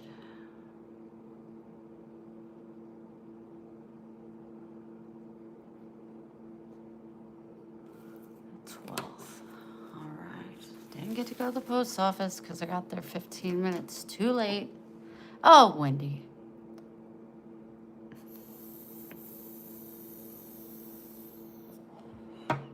Gross. Yes, you're right. A guy would think that, and I understand that. But it is what it is. I didn't think it would be that full already. Baby, why you keep eating so much? Look what she's doing. She's like, I'm gonna try this technique.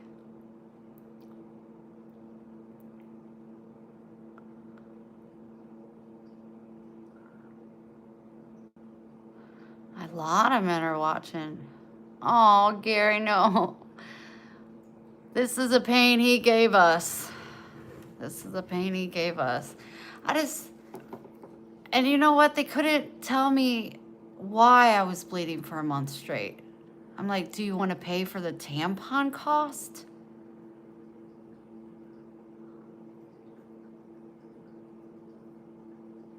Like, I just put in a new tampon and it was like overflowing. So it was like bigger, and that's why I guess it was causing me pressure down there. Because I was like, I feel like it's like pushing on my ass. Well, it was, because it was really full. I'm going to stop talking about this because I know you guys want to get. Her name is Lola. I feel like. Do I look pale or I'm okay? I just feel, I don't know. I don't feel, I just don't know. Just don't know. I don't want to go to bed. I look like a toddler whining. I'm not tired. I'm not, I don't think. I want to make a bracelet or something. I want to do something. I'm too weak to vacuum right now. Is that going to be your new spot, Lo? Just going to chill. It's better than the banister. You give me a heart attack every time you get up there.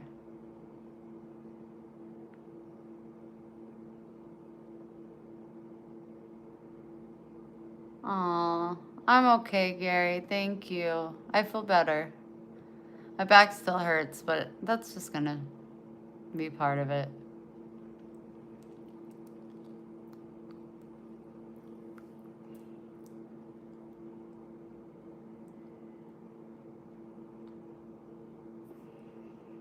Oy vey is meer de Welt. My body's shaking. Make a red bracelet. I did make a red bracelet. DK Foster bought it.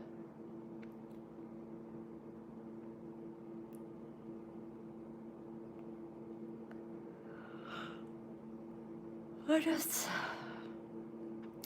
I just don't have the motivation.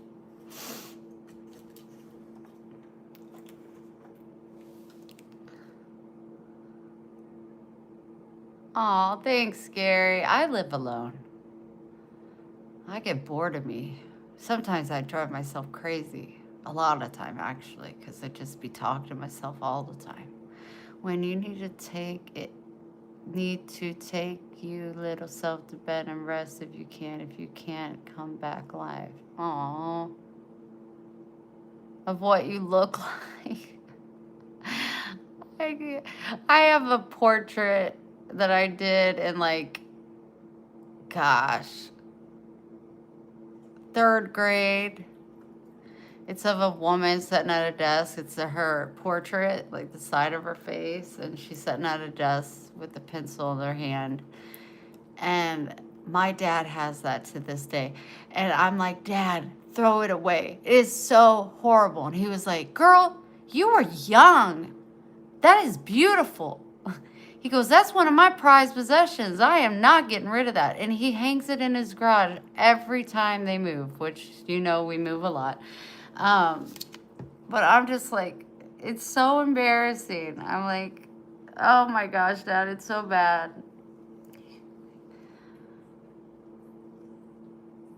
He's like, you had talent from a young age. I love that picture.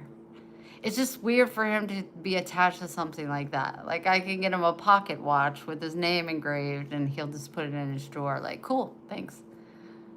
But I can make that, and he's just like, that ain't going nowhere. Yeah, the side profile. She's sitting at a desk with her hand, you know, like this, and the other one's holding a pencil, and she's drawing.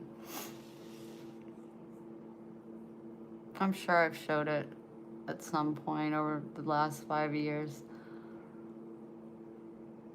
But when we were packing, I go, is that going in the trash? He was like, hell no, that ain't going in the trash. I was like, I know.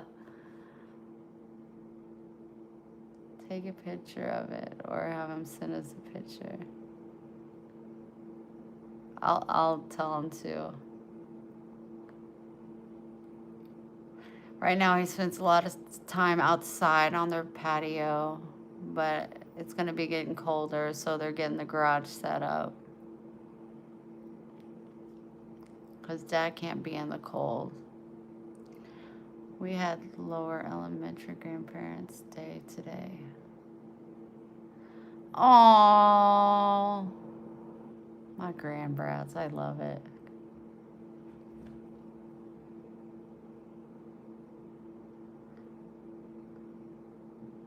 It'd be cheaper on postage, too. Anybody want to buy anything that I just showed?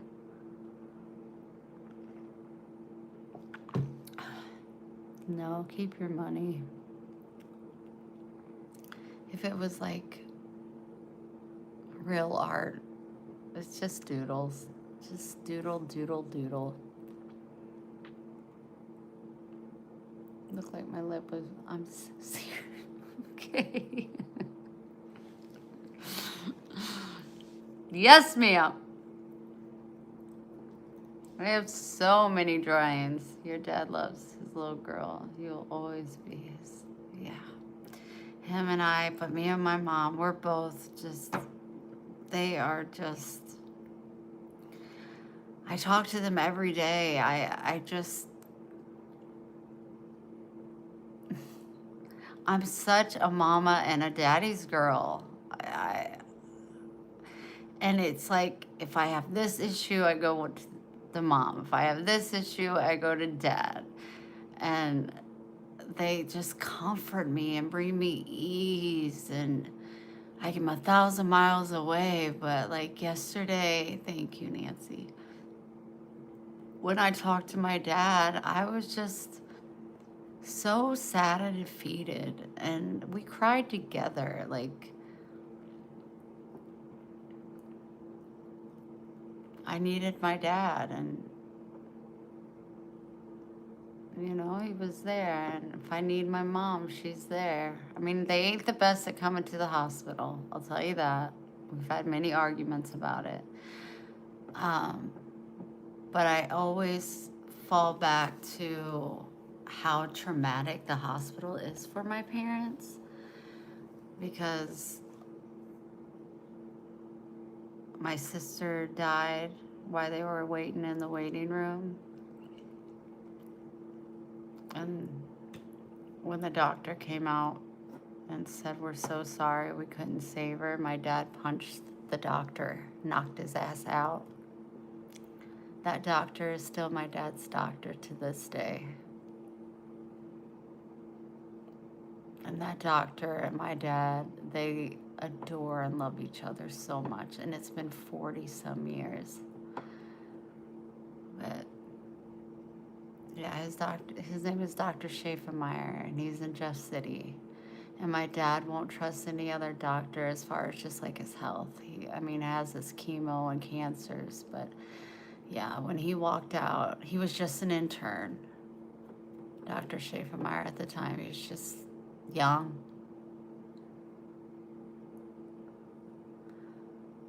And they said we couldn't save her, and my dad's instant response, he just hit him, knocked him out. And then he went and tried to kill himself. But, yeah. But hospitals are really hard for my parents, and I try to remember that.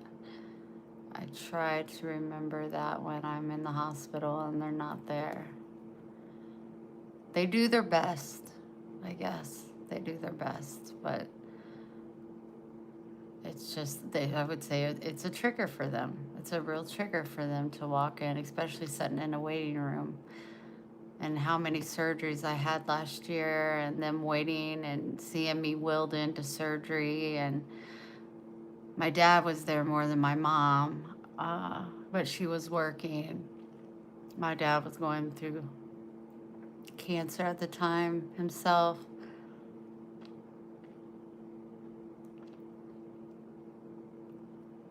But he kept telling me it was all in my head. It's all in your head. It's all in your head. You're choosing not to eat because you're just being stubborn. And he didn't realize. He didn't realize. And he never says that no more. He never says that. He takes me serious. He listens to me.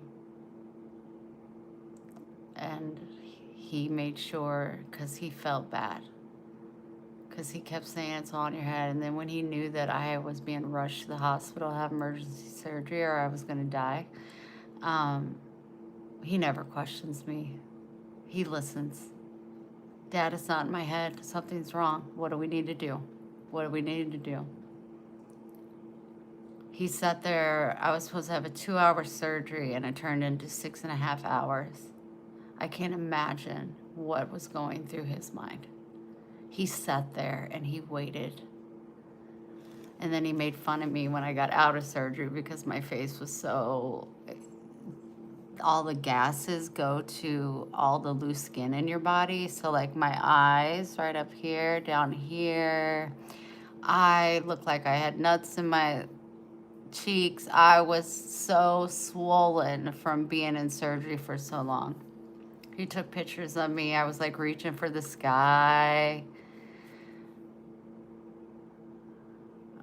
And it took him forever. They moved me to my room, and he said it took forever for me to wake up. And I just can't imagine. Like, he said he kept trying to, like, wake me up, and I wouldn't wake up. But my poor little body was 88 pounds.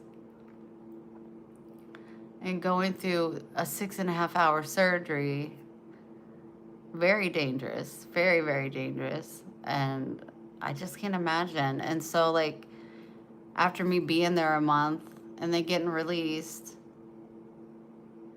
we're back at home. And it's like 6 o'clock in the evening. And I'm at my cabin. I walk across the farm to my parents' house. And I said, Dad, I don't know if I'm having a stroke or a heart attack, but something's not right. And he didn't question. He grabbed his coat and he said, let's go. And he drove me 2 hours to the hospital. And that's when they found out that my stomach was paralyzed when they reattached it. So they had to go back in, shock it, and then put me on medication. I went crazy on the people in the ER room. I sent my dad home that night. I said, I'm fine. This isn't life-threatening. It can be fixed. Go home, go to sleep. And then the next day after my procedure, he came and got me. But he didn't question me. He just, okay, let's go. Like, he was just sitting there eating, doing his thing, and I'm just like, something's not right, Dad, something's not right. Usually I'd get, oh my gosh. Girl, if it isn't one thing, it is another with you. Your mind, don't stop. You are fine. But I don't get that no more, ever. Even since I've been sick here, they have been my biggest supporters in believing me. Something's not right. Something's not right. I get this. I get that. I get this. I get that. And then I end up having a silent heart attack. When did that happen? You know, like, it had to have happened within the last month. It had to have. I think it happened that day I went to work and I took that medication. But I'm really grateful that I'm alive. I'm just sad that my heart is weakened now. Because they said my heart does have heart damage from the heart attack, as it would. But they don't put stents in unless it's 75% blocked. And I'm just like, 75% blocked? That's insane. Why wait? If it's 2%, that's too much. Put in a stent. I was ready. I was like, no, fix it. I don't want to worry, but I lay in bed and my heart skips beats all the time. The palpitations just scare me. I can feel it through my carotid artery. I'm just a hot mess. But my biggest fear, it wasn't before. When I lay in bed, when I think about, okay, if I die in my sleep, all the things I want to say to my son. So I'm like, you need to start writing things down. But I don't want to put that voodoo out there. Like, I want to live. I don't know if I'm scared of dying because I feel like the way my body has been so tormented over the last 3 years and all the surgeries and all the procedures. 8 months of my life last year was in the hospital. All the stuff I went through, my body is just beaten down. It is so bruised inside. My bones are hollow because I was so malnourished. So I'm just like, chances are I'm not going to live a long life.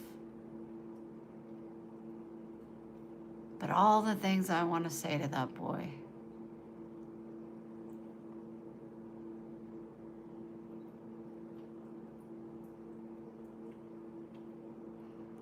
He doesn't even know I'm sick.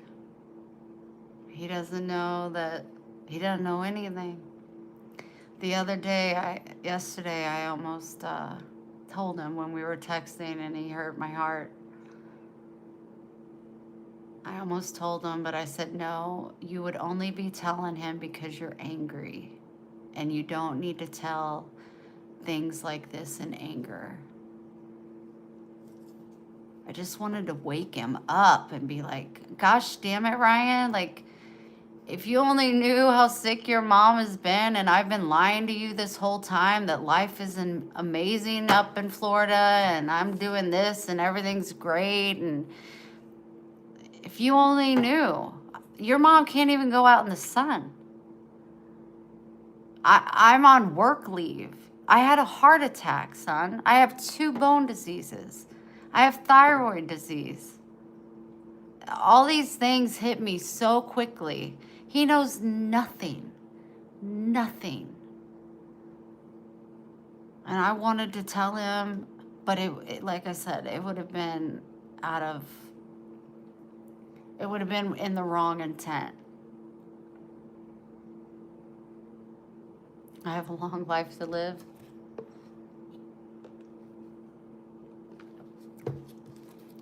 I just want to see my son grow and my grandbabies grow. That's what that's. But then I'll lay in bed and be like, well, if I die, I'm still gonna see those babies grow. I'm just not gonna be here on earth.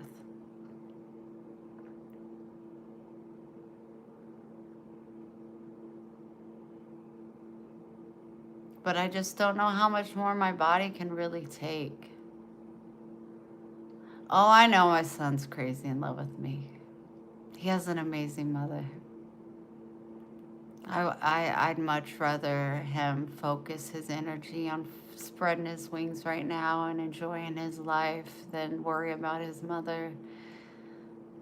I don't want that in his mind. I want him to focus. I want him to travel like he is and seeing the world and driving these go-karts as fast as he can in the desert. And he just went and saw the San Francisco Bridge and the Redwood Forest. Just incredible. Let me see. Did I show you guys pictures? Let me see if I can pull up a couple. Let's see. I think I showed. These are seals that he saw. This is him in the Redwood Forest. Yes, he has a huge beard. He is incredible. He is beautiful. He is perfect.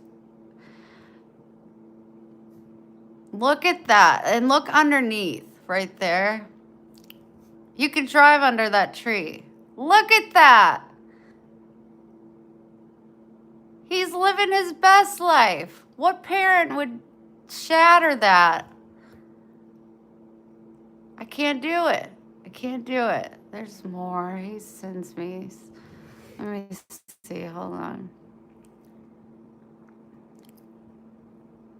Look at him. Look at him in the desert. I have a video of him just flying through the desert. This is him and his best friend. You can't really see. Ryan's here. My second son, Stone, is right here.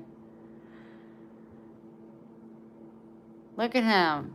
What are you doing, son? You're silly.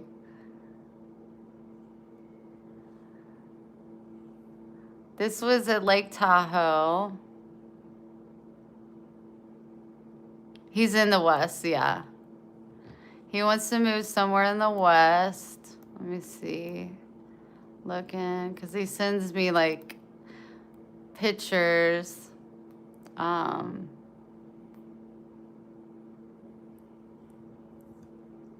You know, like every week he'll send me pictures of his trip.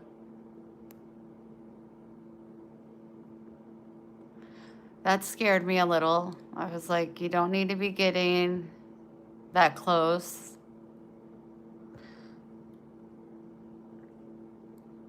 This one is just mind-blowing.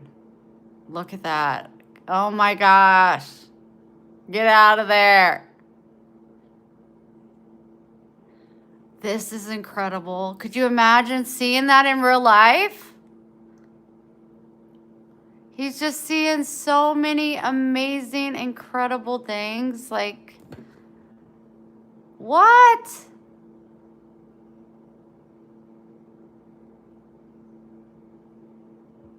I know. I want to get all these pictures.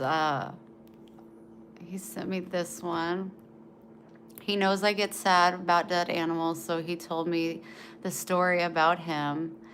He made it up real nice. He said that he wasn't feeling good and he stumbled across an animal and got a full belly, and then he went home to Jesus. But he was really full and happy when he died. So I allowed the story. I said, oh, I'm so glad. This is a fish he caught. He is obsessed with fishing. This is him and I when he was itty bitty.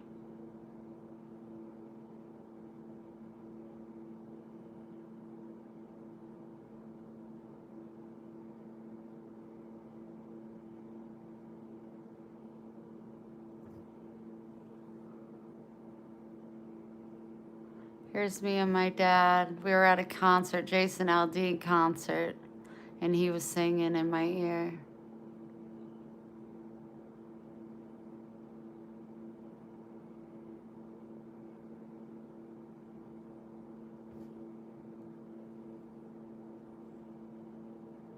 This is me and my parents.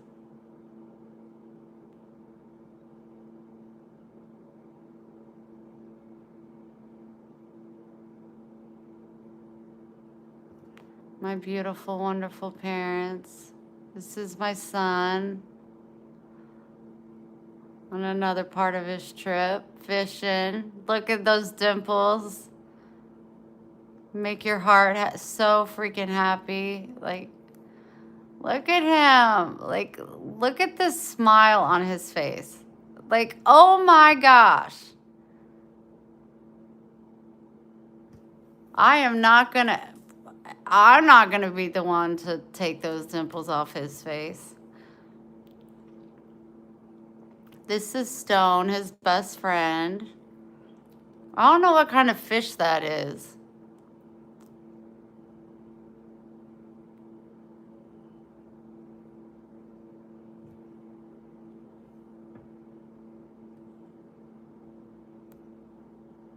Look how beautiful he looks here.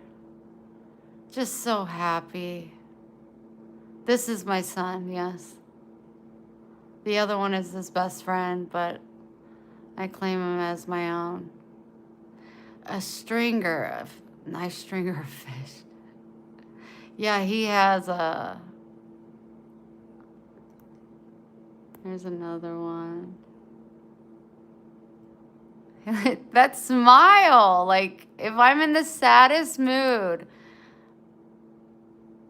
Here's him and Stone.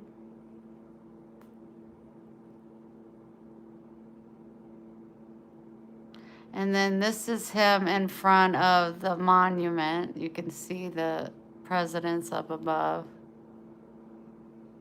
The thing that he wears on his belt is his diabetic stuff. He's had diabetes since he was 1.5, so he's got to keep his insulin close by.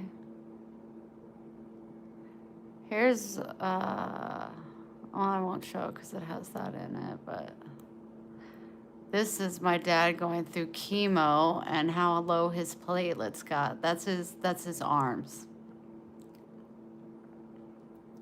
From his platelets being so low, you just touch him and he would just blister and bruise.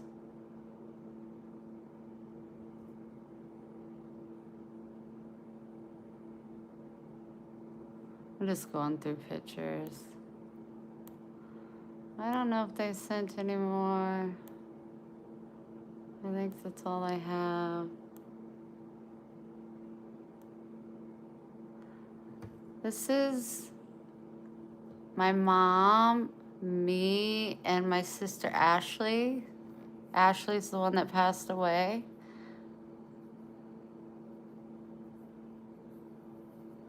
She found those when she was packing up stuff. This is actually me holding my sister Ashley.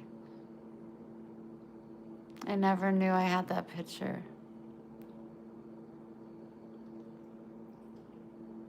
So incredible to have. This is a house here in Florida that got knocked over and they just didn't fix it. I would be pissed off if I were their neighbors.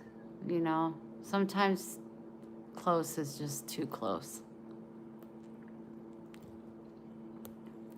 Let me see if I have anything else good for you.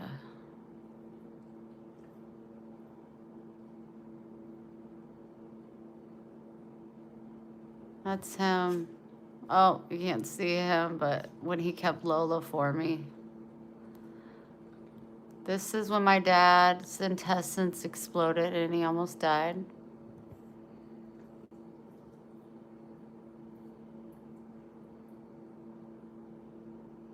They had to cut him completely open. This is before my dad got his third cancer. We were out on the farm mowing.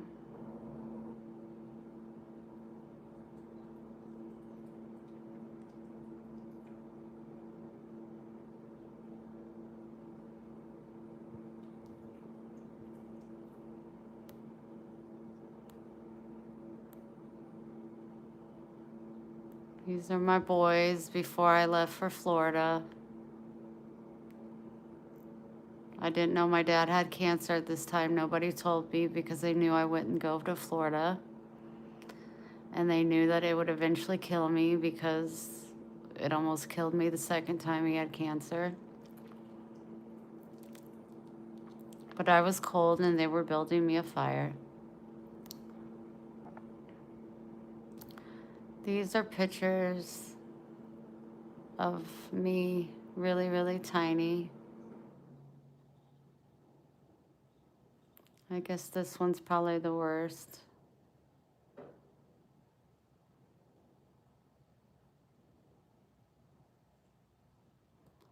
But I was really little. But I used to be so beautiful. Look at that. I was so beautiful. These pictures kill me looking at them. Yeah, so this is one of my favorite pictures. I have it on my mantle of my son and I.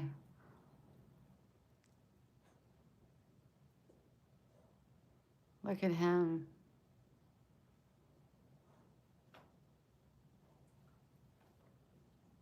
No, not like I was, but you know, we age, we grow, we age.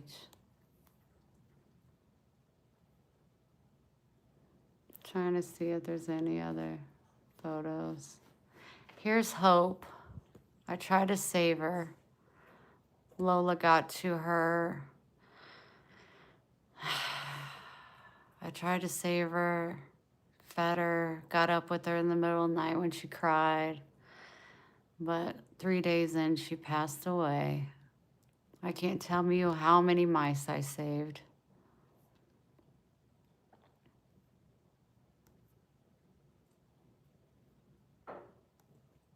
But anyway, just some pictures.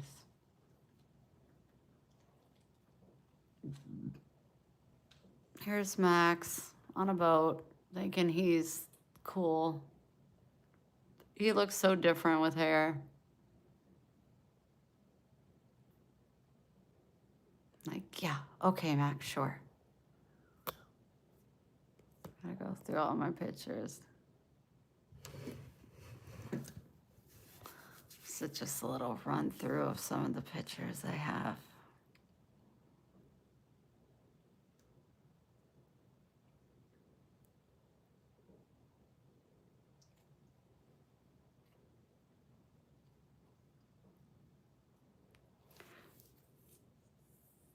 What's that word?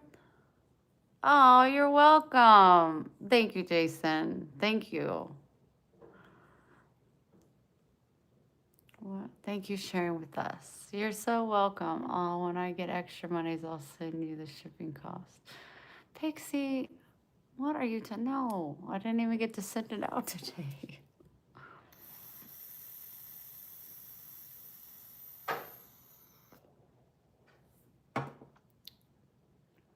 You're so happy. Well, you know, God puts the right people in your life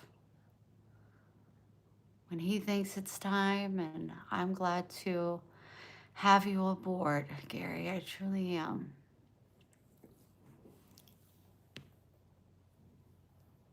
Trying to think if, no, I'll get the munchies like later, I guess. I just don't want my blood pressure to drop. Hi, Charlie. That name makes me sad. Oh, you guys.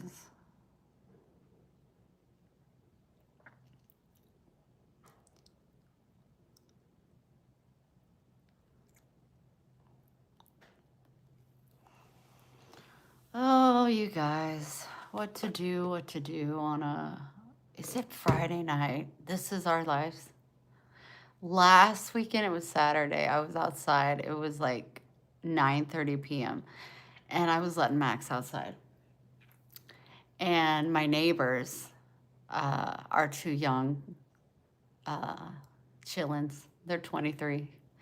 and just sweet, precious babies. And they were like on the balcony smoking the weed, and they walked downstairs, and I was like, "Hey, Joe," I was like, "Do you see Max down there?" And he was like, "Yeah, he's down here. Come here, Max."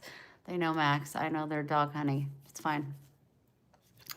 And I said, what are you guys up to? And they're like, we're going to go out and party. And I was like, oh, to be 20 again. They were like, what are you going to do? I said, I'm about to go to bed. I was like,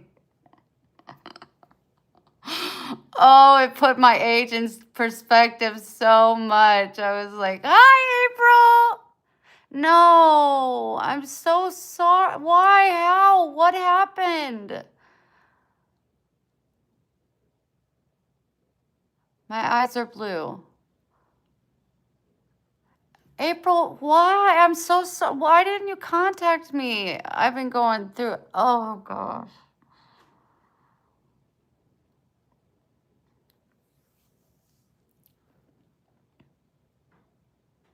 You know how I feel? Oh.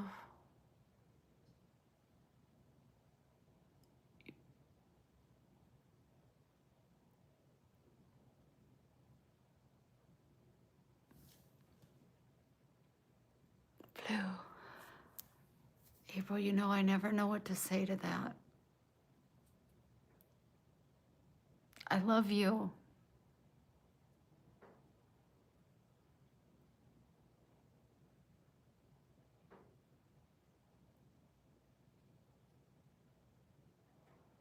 If you want to watch the earlier part of my video, you can vent with me. I go crazy at the beginning of this video, which was 284 minutes ago.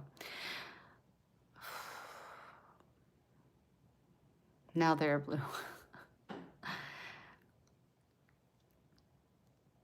Well, thank you, Jim. You do the same, honey.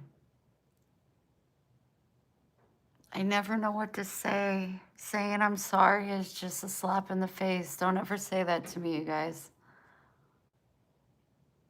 Yeah, this video I've been on a while. I needed to because I didn't for 2 days because I was struggling so bad with the world and the horrible things that happened to Charlie and the girl on the train. I just made myself that promise to you guys and me that if I'm just not in a good mental state, I'm not going to go live. Now, I did like express myself and my frustrations today, but it was not towards the bumblebees by no mean. And I think that I can do that. Hi, Carrie. I just needed to vent. But if I would have went live the last 2 days, I think I would have snapped on a whole lot of people. And I just don't want to do that. They gotta put to get away from the drugs.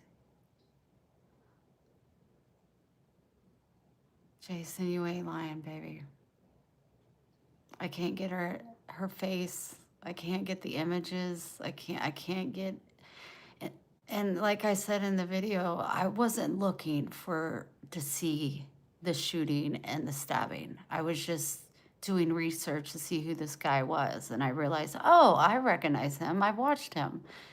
And then I see the bullet go in him and the blood go everywhere. And then I'm scrolling and then I see the girl on the train and how nobody helped her and how when the train stopped, all of her blood just poured underneath her seat. It was just, I just hope to God, I got goosebumps. I just hope to God that they took it off the internet because I fear for the younger generations that watch that, because once you see it, you can't not see it.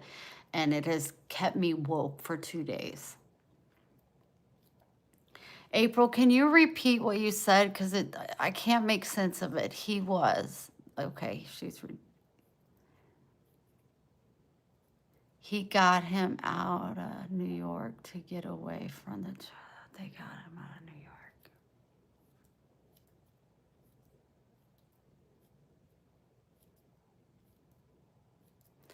Yep.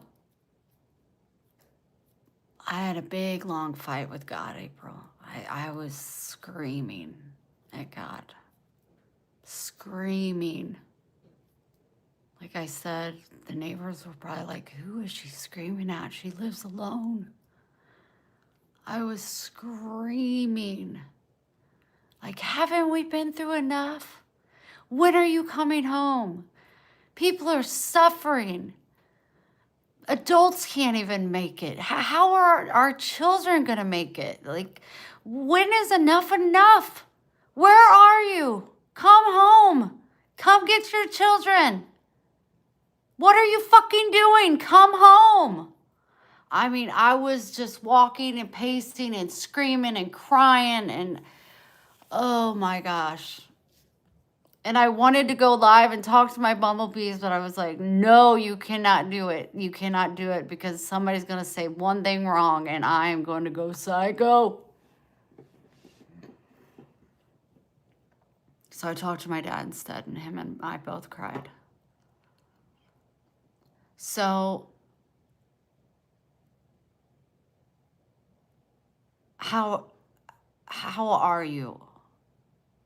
That's a stupid question. I don't know what to say. April, if somebody I love passed away, there's just nobody, I would hate everybody that tried to say anything. I would. I'd be, shut up, shut up, shut up, shut up. So I really don't know what to say, but I love you. I love you. I love you. What do I say? How are you? You can't say that. I don't know. What do you say? I'm holding you in my heart. That ain't enough. I don't know what to say.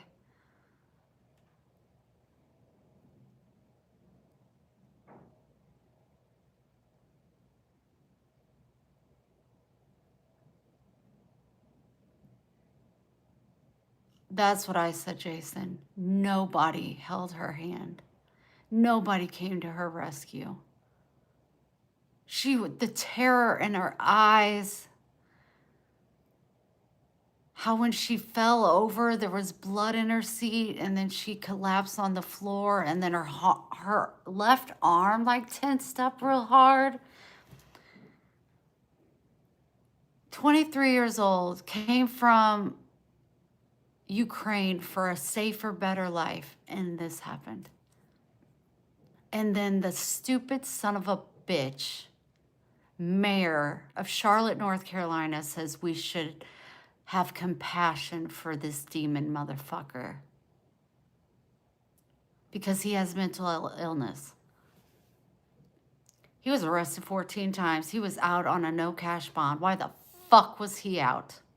I'll show you my compassion. Cut his dick off and he can eat it.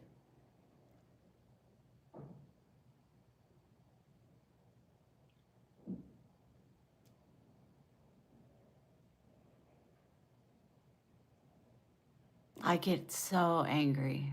That poor girl, nobody held her hand. Even after he walked away, nobody went to her. It was on a train, a subway train. She was on a subway train. He was behind her. She walked in, sat down in a seat in front of him. The train was getting ready to stop. And he pulled out his pocket knife. It's all on camera. And he just started slashing her throat. And it's all there for you to see. Why the hell? I did not ask to see that. I can't unsee it. And she grabs herself and she does this and she looks around and nobody is helping her. Nobody comes to her rescue. Nobody tries to intervene. Even when he walks away to the end of the train to get off, nobody comes to her. I got goosebumps. I can't. Nobody. They just let her lay there. And within 2 minutes, she was dead. She collapsed to the floor. Well, she fell over into her seat. You could see her go. And then she collapsed in her seat. And then she fell onto the floor. Her body stiffens up. She has her phone in her hand. And then the train starts to stop. And as it starts to stop, all the blood from her body pours. And it just goes everywhere. And it's all there for you to see. The same thing with Charlie Kirk. I wanted to read about it. I didn't want to see it. That shit should not be on the internet. What if there's like a 10-year-old that's scrolling through and sees that? Like, do you know what it's going to do to their oh. Don't get me started. I already went real hardcore off earlier in the video when I first went live.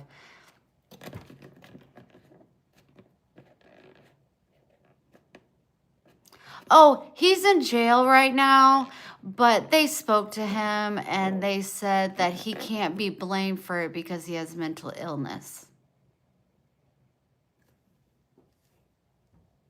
Put him in prison.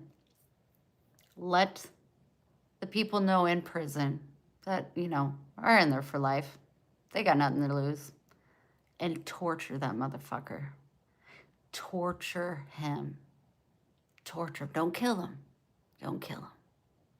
Just torture him. Rip off his fingernails.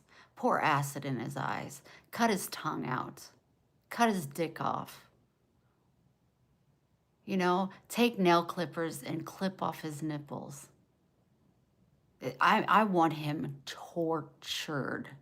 Bring back the old good time fucking torturing and torture this sick demonic creature that took that innocent 23-year-old girl. She was fucking terrified. And nobody held her hand when she took her last breath. And people just watched. You can see the video, they're just watching. They're watching. Now I can understand they're scared. But there was a lot of them. They could have took him down. And they couldn't after he stabbed her. It was too quick. There was no way of saving that girl. You couldn't save her, just like you couldn't save Charlie. But that's why I had a long yelling argument with God. Like, enough is enough. Come back. Your children are hurting. We don't want to be here no more. We don't. Come get us. It's time.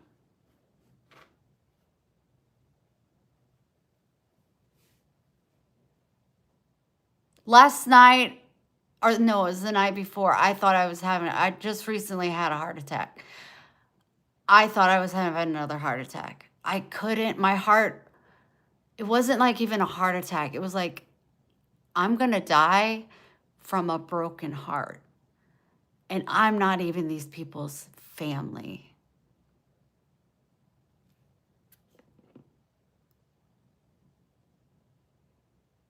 She just finished her, oh gosh.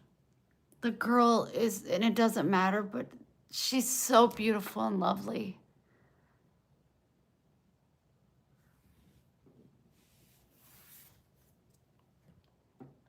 I just,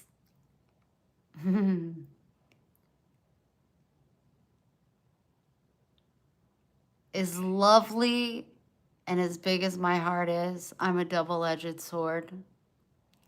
And I can be just as evil. I mean, I've never put my hands on anybody or hit anybody, or do I wish anybody, you know, but he's not human. That was the devil. And he says that. That wasn't me.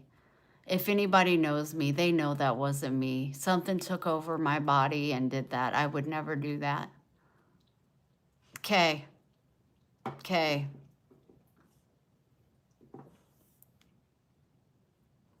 Racist? If you're calling me racist, you got this all fucked up. Why does it have to do with blacks? I love black men. I love black men.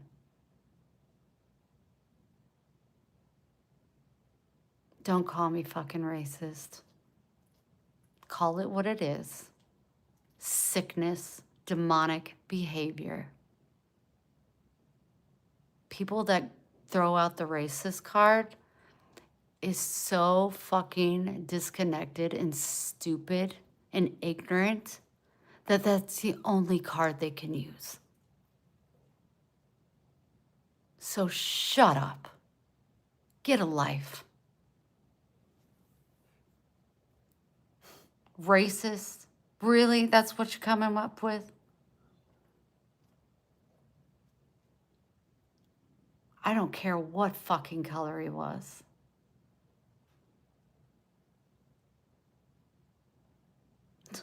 I fucking taught in an all-black school because I wanted to change lives. Yeah, but I'm racist.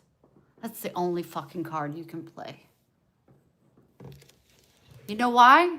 Because you're scared. You're scared as fuck is what you are. And you can't make sense of it. So you're going to use the easy card. Oh, they're racist. Oh, they don't like the gays. Oh, they don't support the trans. Why don't you come up with a real rebuttal, a real response, a respectable answer? Never once did I say that fucking black man killed that girl. His color has nothing to fucking do with it. He's a man. That's all I said. A demonic fucking... He's not even a man. He's Satan. He's one of Satan's children. And he took that girl. And you can say, all you can say is, I'm racist. I'll be straight up with you. I've sucked more black dick than I have white. But I'm racist? Fuck you. Come up with something that makes sense. That's all the card you guys can play. Is fucking racist, or you're got a phobia against sexuality, and no, that's the only card you got.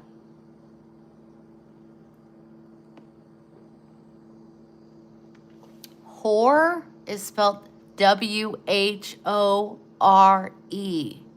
If you're gonna try to insult me, do it right, because you look like a dumbass right now.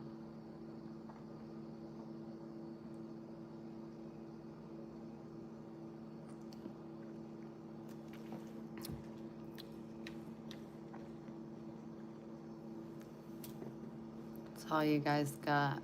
5 head? You got, that doesn't bother me. That does not bother me.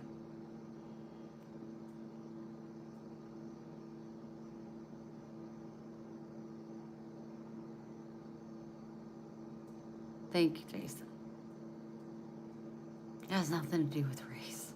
Gosh. Nothing. We're talking about Charlie. May you rest in hell. How people can make jokes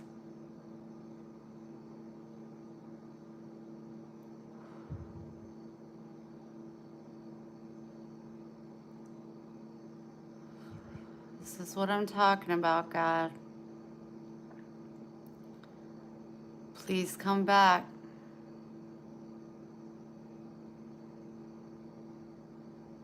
Blow that trumpet. Come back. 1/3 of us are ready. You can do what you want with the other. Come get your children. We are scared. We are defeated. We are divided. We are concerned for our children, our grandchildren. We're concerned for our own damn well-being. Kids getting shot up. Babies getting ripped apart for body parts. People getting killed just for having an opinion. Innocent people just dying just because. Come back. Come back, Jesus. Come back. We are ready. It's been over 2,000 years. We are ready. Say amen if you agree. Hashtag Jesus come back. I don't know why he's not listening.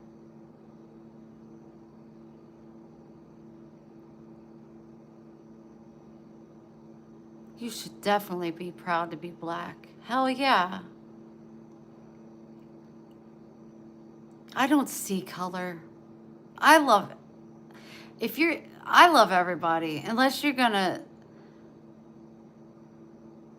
say, it's just so hard. It's so hard.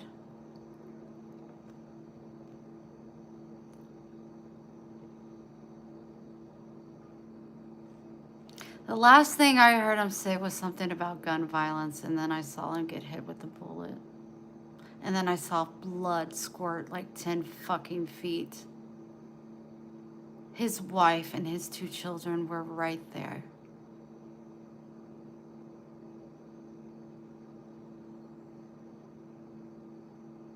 Look at that, Charlie squirt. How? How? How? I don't make it make sense to me. How can you speak like, I'm gonna have a nervous breakdown. How can you speak like that and have a conscience? You can't have a conscience.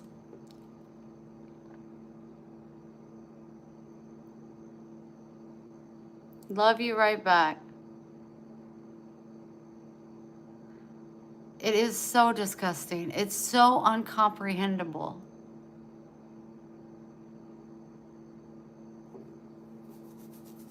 I just, it's just like walking on like a very thin sheet of ice, and underneath is lava and pain and death. And when you speak such horrible things, you're walking that. And like, you must be so ignorant and so disconnected and oblivious how you're playing with fire. God's not going to allow you to get away with that. You don't get to say things like that about people and then get away with it. You got to understand, karma's going to catch up with your ass. Let a bullet be put in your throat. I can't, I just don't, I don't get it. No, not Charlie Sheen, Charlie Kirk.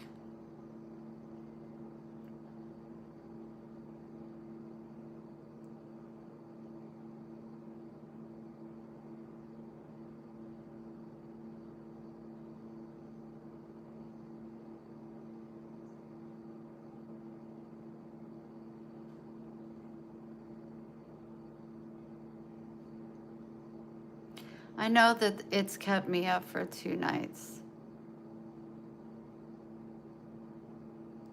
The families of these 2 innocent people, I don't know when they'll sleep again. But I know when Charlie entered the gates of heaven, God told him, well done. Well done, my son. And I know even though that little girl was on the train all alone and died with nobody by her side, God was right there with her.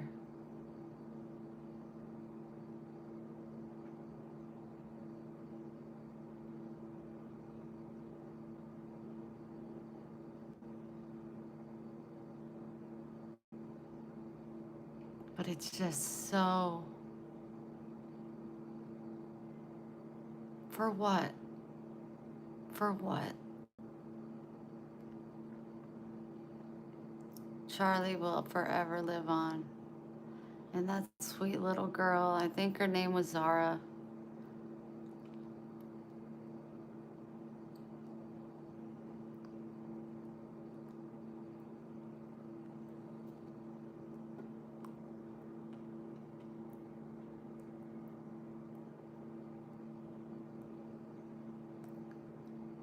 I don't think either one of them suffered. I think God stepped in before that. But we suffer. Their families suffer. and they no longer have a voice on earth.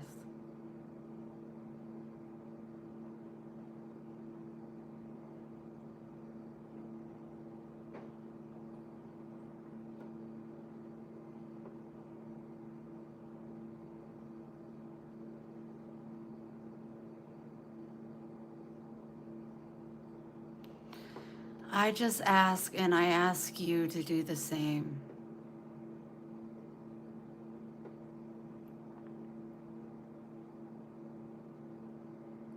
Pray for Jesus to come back.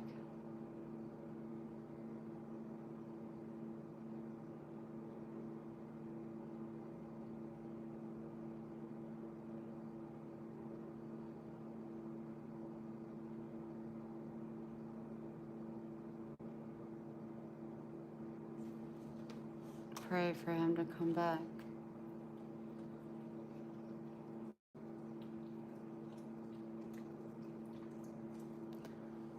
I don't care for those mouth noises you're making.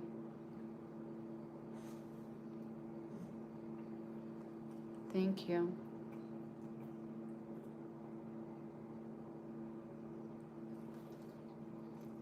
Yeah, just for speaking your mind.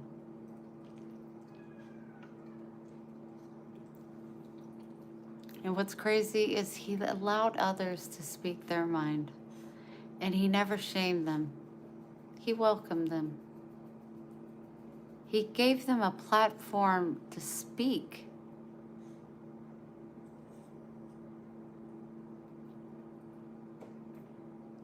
And the ammunition that they found had trans written on it.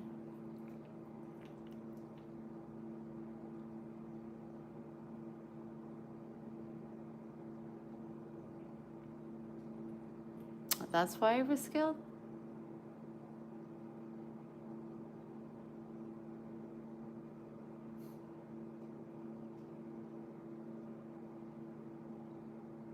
Many trans people were at that rally and spoke.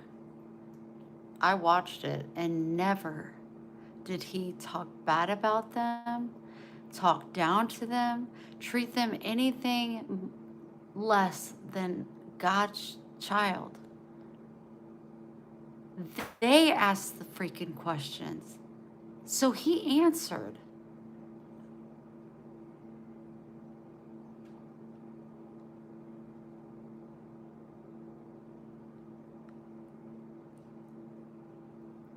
He was the sacrificial lamb.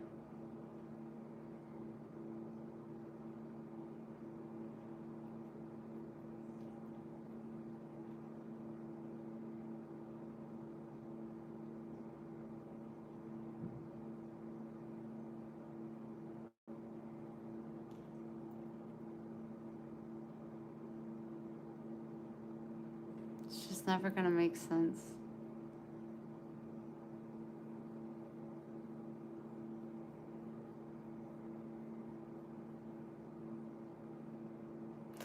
Yep, Judy, he did. He reunited a father and a son that couldn't come together in agreement.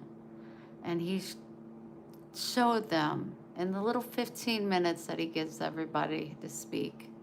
If it goes over, it goes over. And by the end of that, they were hugging and had an understanding. Like, the world is divided. So we have fallen. But families are becoming divided. And he brought that son and that father back together that obviously were crazy in love with each other.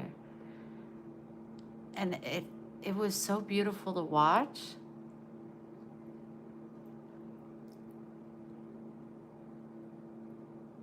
And he just said a few things. He just made it a little more clear for the father to understand where the son was coming from and vice versa. And sometimes that's all it is you just need a little perspective. And then it is that last piece of the puzzle that's just like, oh my gosh, now it makes sense. And he did that for a father and a son.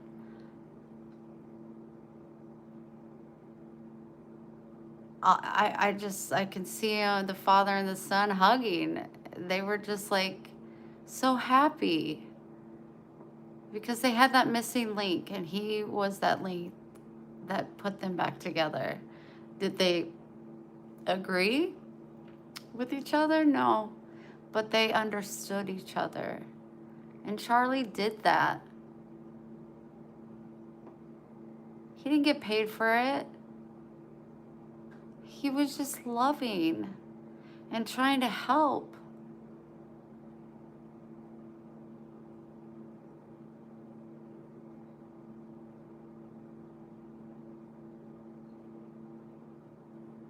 That father and son hugged. They hugged so tight. They were smiling so big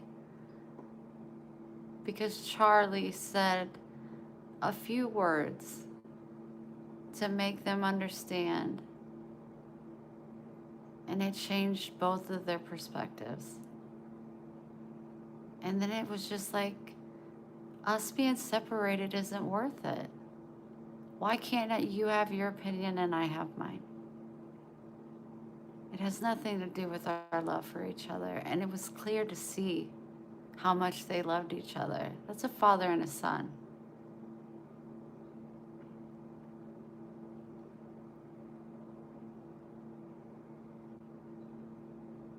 And that's just one little story. But people that have went live laughing, cheering, jumping for joy, saying unhumane things about his death,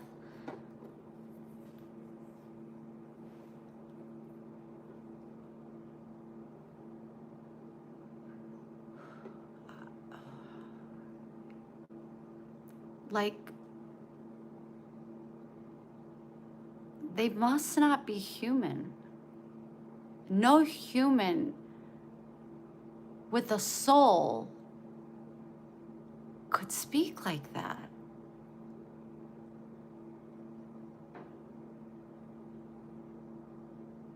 I-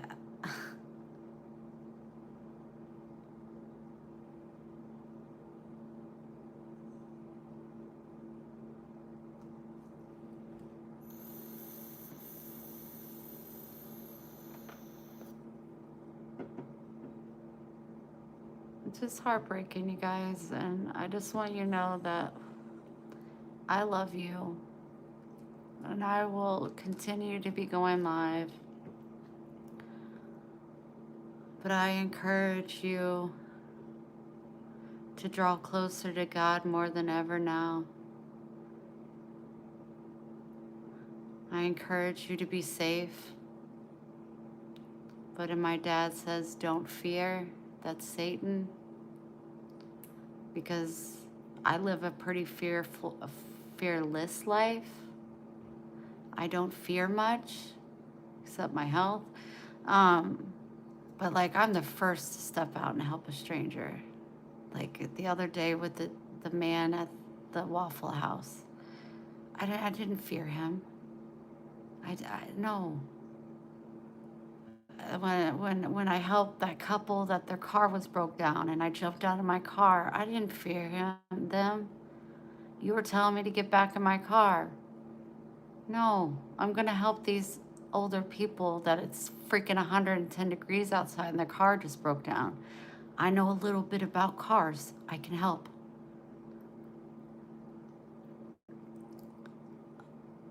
When that man jumped in front of the train in Chicago, I was the first one on scene. He looked at me in the eyes right before he did it. He wanted me to see it.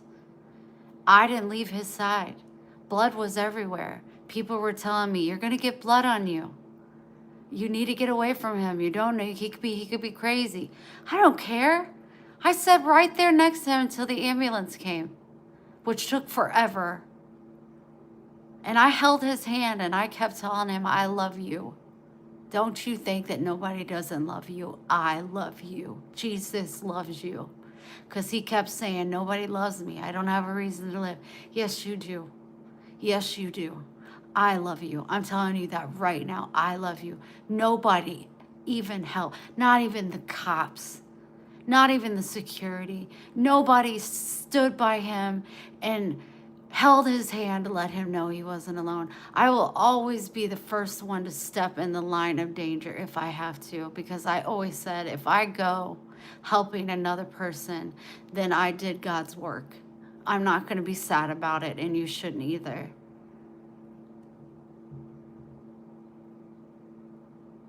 But I want you guys to be safe, and you can only be so safe because you just never know when it's going to happen. One minute you're on your phone, the next minute you're stabbed to death and you're dead. You just don't know when it's going to happen. I, for the first time the other night, was laying in my bed, and I don't have, like I said, I don't have fear like that. But I was like, you know what? Michael seems like a really great kid. He seems like he really cared. We had a great conversation. But I was like, you know what? I met his cousin. He has the code to my door. I need to change my code. And I hated that I had to change my code. Not because it was like my favorite number or anything, but I hated it that I couldn't trust my neighbor. So it wasn't out of fear, it was out of protect yourself. You really just don't know what people are thinking. So I got on my phone and I changed the code to my door. And I told my dad that. And I said I hated it that I had to change the code.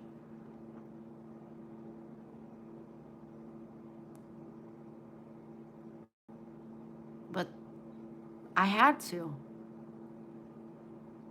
I can't walk around being ignorant.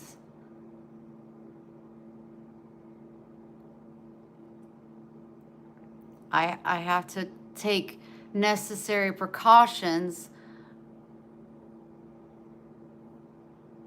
to save, to be as safe as I can.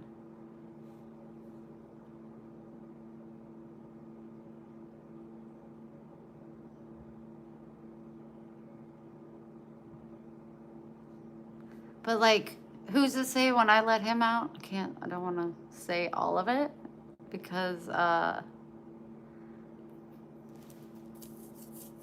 he'll jump up and be like ready to go. But if I go outside, who's to say somebody's not going to attack me? It's completely dark out there. There's no lights. Except porch lights if they're on.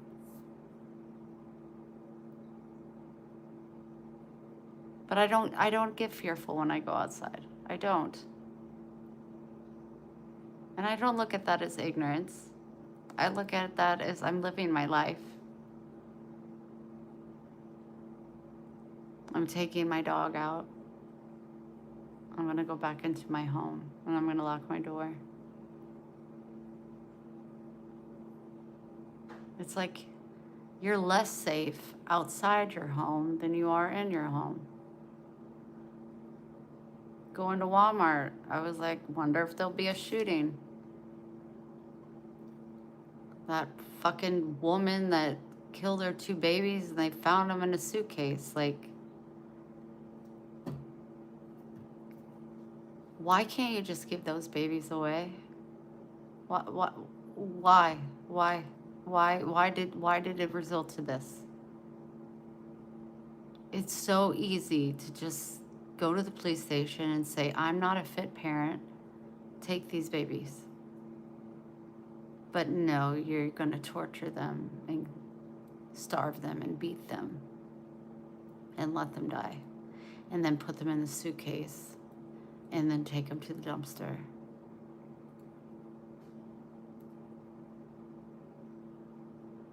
It's just like it's never ending. People stealing children for trafficking, stealing them for body parts, selling them on the black market. Like the government don't fucking know that. You claim we went to the moon, which we did not, but you can't break into the black market and stop this shit. No, because you're a part of it, because you're making money from it. Fuck the government. I'm just over it. I'm so over it. And my heart is so big. It's just like I said earlier, I don't want it to turn mean. And not mean. I just don't want to turn it off. I don't want to get so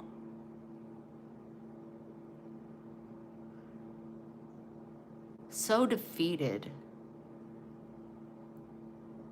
No, let me make this clear. No matter how defeated I get, I'm never not going to be God's child.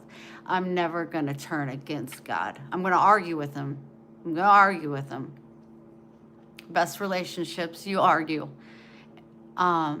He allows me to have my opinion, and I have to respect and wait and understand his opinion, or choices. But I'm afraid that I'm already so isolated outside of this channel. I'm afraid, not afraid, I'm concerned that if this shit does, if God don't, like, I deal with enough hate and cruelty on this channel, but I keep pushing through because there's so much love and beauty in this channel. And I've been doing it for 5 years, and there's no way that I can walk away from you guys. And I would hope that you wouldn't want to walk away either. We just look past all the stupid hate. But it's different. Someone telling me to make it clap is a lot different than someone making fun of a man that was shot in front of his wife and children. That's the stuff that's going to stick with me and make me and my heart turn cold. To where I'm like, almost like teaching. It's so painful that I just can't do it no more. It's gonna destroy me. It's gonna make me a very depressed person because I love so hard. And I just can't make sense of how somebody could troll and make fun of either one of these people that lost their lives. I can't make it make sense. I just, no matter what, remove God from it. How do you make sense of it? And I don't want to become stale and hard and go against loving so hard.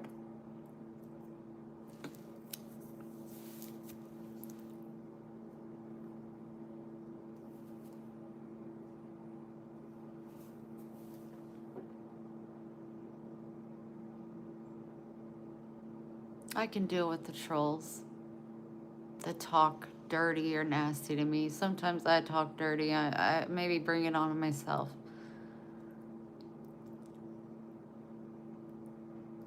But I wonder if they were like looking at Charlie's wife. Could they say the same thing? Could they look at his wife knowing that her husband's laying on a metal bed in a freezer because somebody didn't agree with him? Could they say these things to her face? They should be held accountable. But this too will come old news, and then there'll be another tragedy and another tragedy.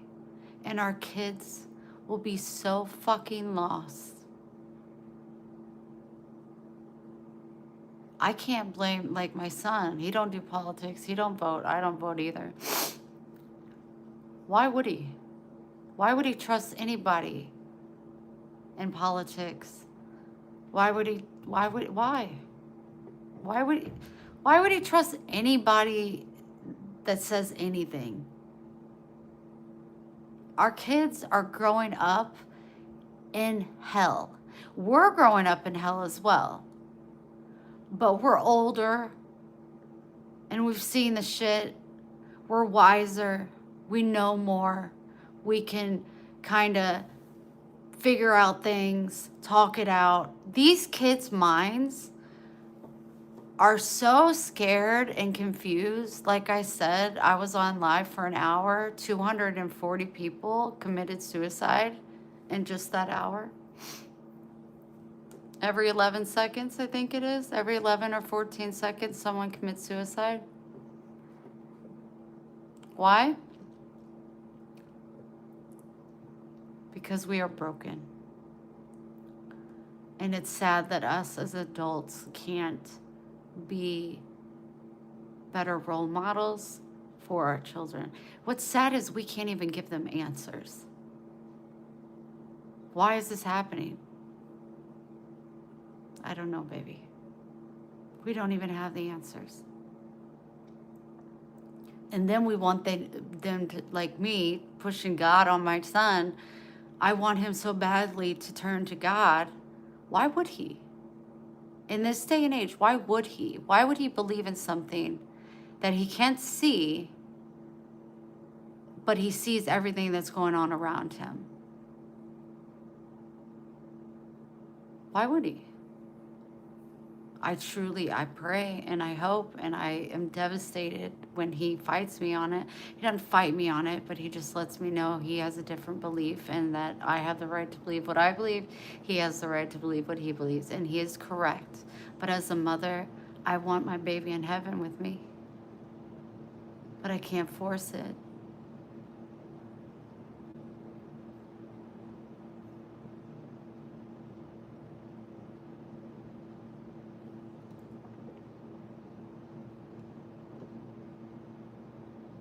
Some may be annoyed. You know, a lot of people are going to be talking about this for a while. You're going to be scrolling, you're going to see people praying, you're going to see people crying. If it's too much for you, it's too much for you. But it is what it is right now. Hearts are broken. Hearts are devastated. Hearts are scared.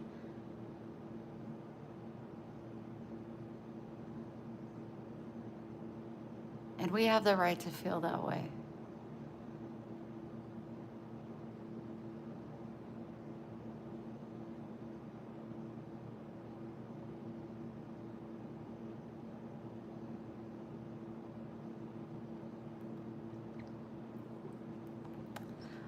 Just know it's not going to get better. And that's really frightening. It's not. And that's why I encourage you to draw close to God. Closer than ever. And every night, every time you sit on the toilet, or you're brushing your teeth, or you're walking your dog, making dinner, just, God, please come home. Please send your son home to save us.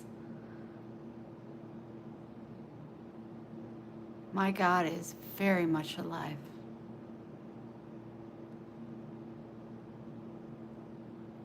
Judy, will he have time, or will God come before? That's what my dad said. He's still young, baby. He'll learn.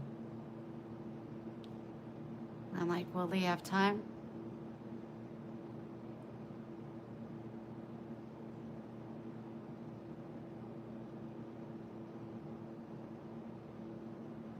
People just say stupid shit. Your God is dead. Why would you say that? Like, do you get off by hurting people? I mean, you didn't hurt me because God is absolutely not dead.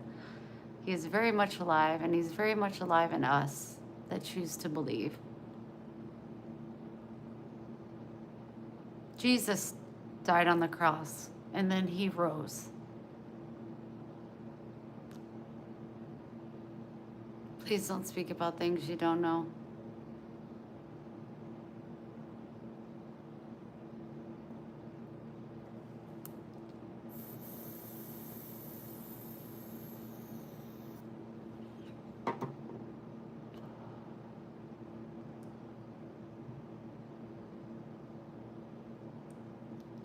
Robert, God bless your mother, sweetheart. And yes, there is a heaven.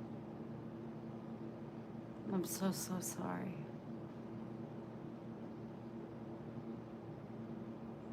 Vaping is a sin, but there's no nicotine in this. And ironically enough, in the last couple days, I've thought a lot about the way that I sin. But God knows I'm imperfect, and He died for my sins, and I do my best. But I've done millions, created millions of sins. And I'm not going to stop because I'm imperfect. Me cussing on live because I'm out just so angry and mad, it's a sin. God knows I'm hurting. He knows my heart. God's not going to say, you're not welcome into my heaven because you vaped. I like to know how perfect you live your life. No sin? You're a non-sinner? Never sinned. Incredible. Pretty sure that's impossible.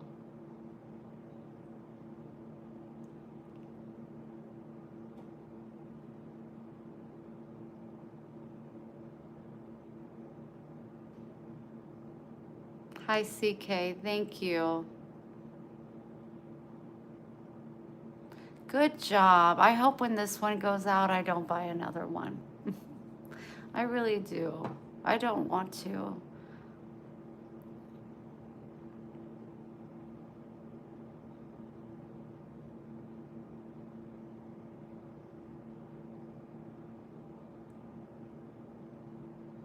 Because He died for you means that, oh, I'm special. I don't need to ask. How do you not? Of course I ask for forgiveness. A lot. Who are you to tell me that I don't? You don't know me.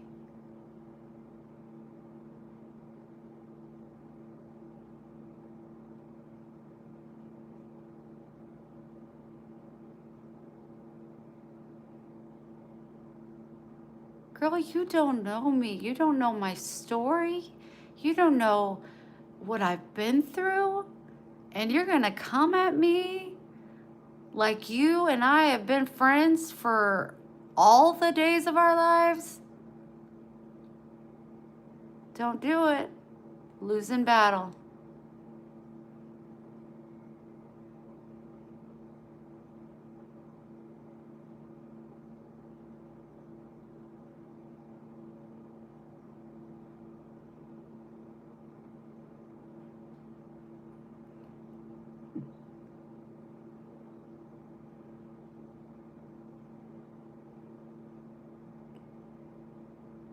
I've never put my hands on anybody.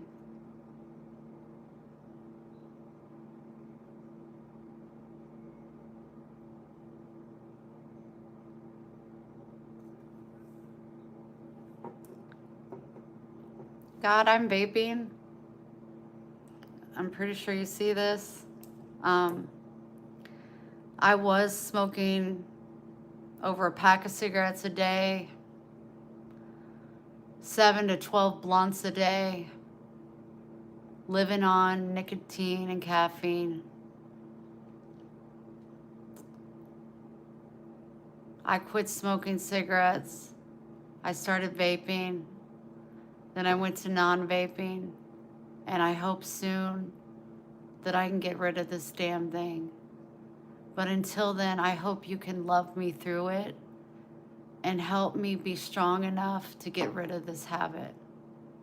I ask for your understanding and I ask for your forgiveness. But until that day comes, this is who I am, Father. I say this prayer in the name of your Son, Jesus Christ. Amen.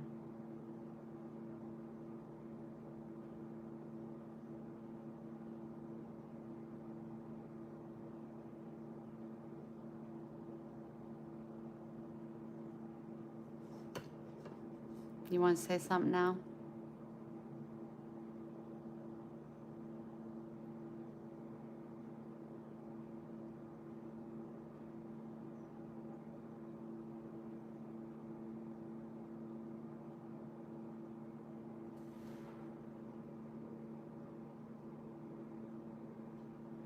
don't have to beg for forgiveness.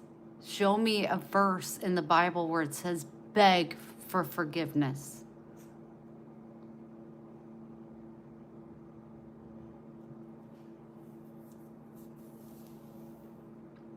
How about you say, Wendy, you know what? I don't know your story. Maybe you want to get interested in it. Maybe you don't. You can easily scroll by, go find a non-sinner. You're going to be looking for a while. And you could say, wow, you were a smoker since you were 18 and you're 44. You stopped. What was it? March 31st, March, April, May, June, July, August. So 17 months ago, I quit smoking. Then I started vaping. Good job. I know that was hard. Now you're on a non-nicotine vape. I know that's got to be hard, especially the times we're going through, giving up something like that. I pray for you, and I wish you the best that you're able to give that up.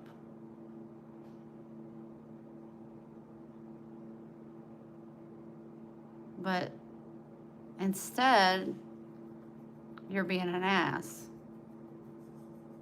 Call it like I see it. I never said Jesus was dead. I said he was very much alive.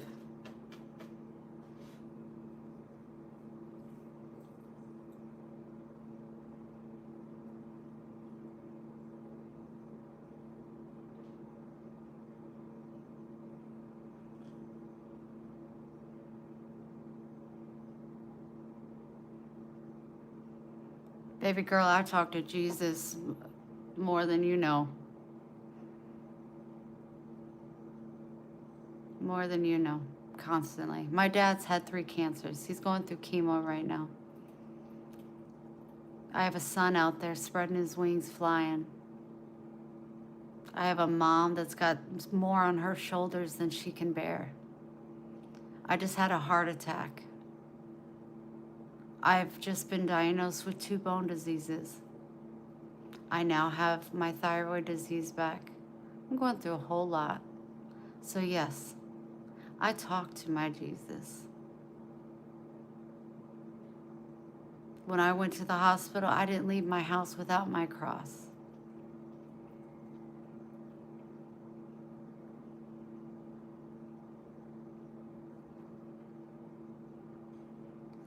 You guys, is she being redundant? I feel like she's just repeating the same thing over and over.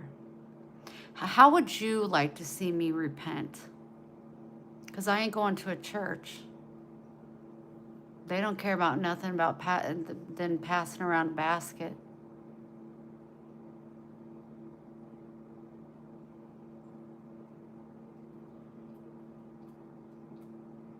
I am not sitting here telling you what to do and what not to do.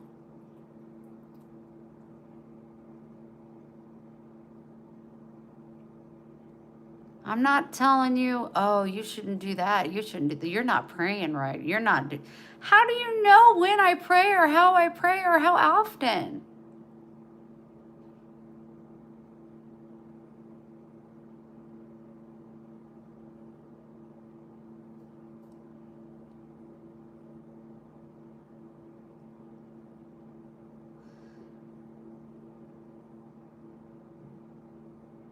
Jason, thank you very much.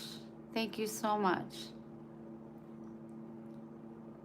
It's comments like that, compassion towards another, that makes somebody want to do better. Go back when you were a child and your parents would yell at you. You wouldn't get the lesson. You weren't listening. You were scared. You were defensive. But let them sit down with you and have a good conversation, hear you, listen to you, give you a voice to speak, understand, and if not understand, just listen. You're going to get that message. You're going to be more open to listen and receive what they have to say. When you come at me or anybody else in your life the way that you are, you're never going to get through to them. They're going to put a wall up and they're going to completely dismiss you. You don't have to agree with me or my doings or my beings or my sayings. But you also don't have to be on this channel. Or we can have, thank you for that. Thank you, Julie, very much for that. Or you could stick around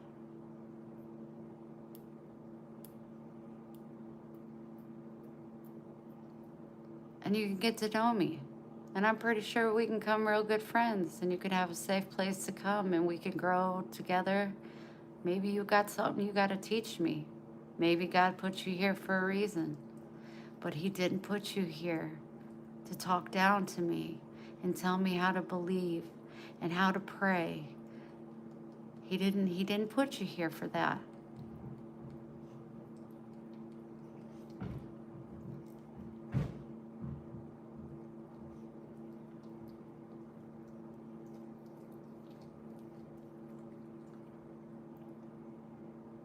I'm really one of the easiest people to ever get along with. I will listen.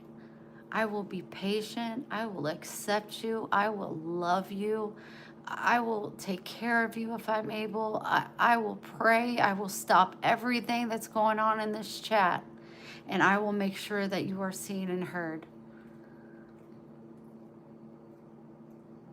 But it's a relationship. And you coming up in my channel,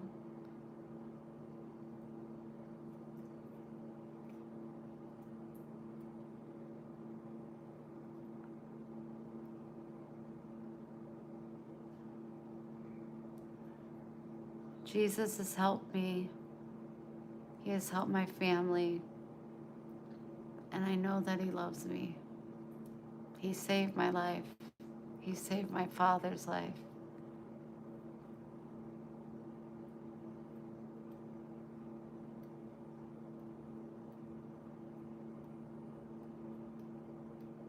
But I am God's servant. He has made it very clear that is my duty in life, is to be a servant to his people.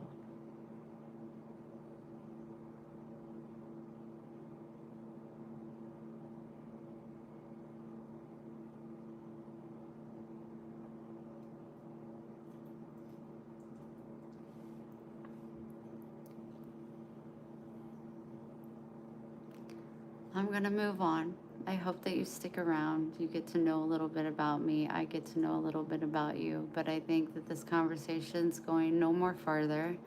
I know and believe what I believe and know, and you know and believe what you believe and know. And hopefully we can grow together, and you can learn from me, I can learn from you, and it's all because God wanted it to happen that way. But I'm just over this conversation, honestly. I just don't have it in me to defend, because I don't need defending. I have protection. I have the love of our God, Jesus Christ. And if I said, God, please forgive me. I'm so sorry. Please teach me to be better. I want to be better. I want to be good. I am so humble. My mom believes in God. My dad believes in God, very much so. But they say, damn it, Wendy, you're too humble when you pray to God. That's what I get.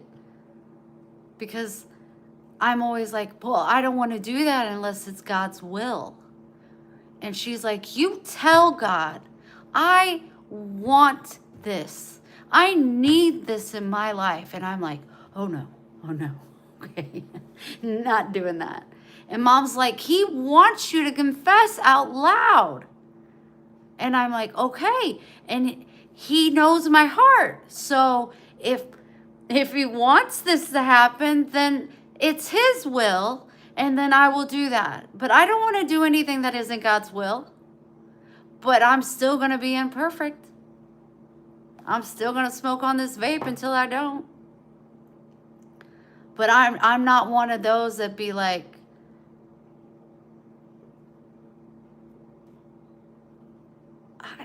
I deserve this. Oh. Or I worked hard for this, so I'm going to buy this. No. I'm the one that said, I worked hard. God's telling me to give to this person. I'm going to give my last penny to this person. I never tell God what I want.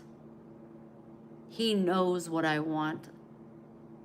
I ask for forgiveness. I give him thanks, and I ask him to protect my family, loved ones, and bumblebees. And here lately, I've been praying for the little girl and Charlie, their family, to somehow, it's just heartbreaking to, I don't know, get through it. I don't know how they're going to. But when people hurt, I hurt.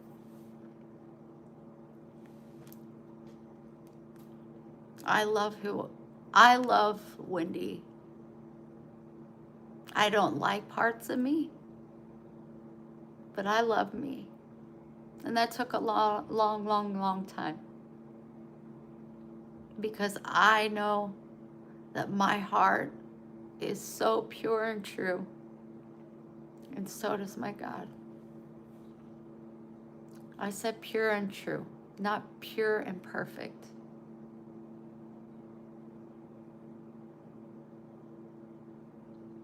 I just want to love. I want to see love. I want to give love. I want to feel love.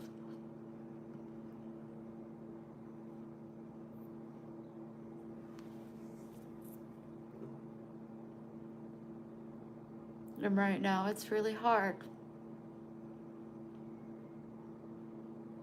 A lot of our hearts are broken right now.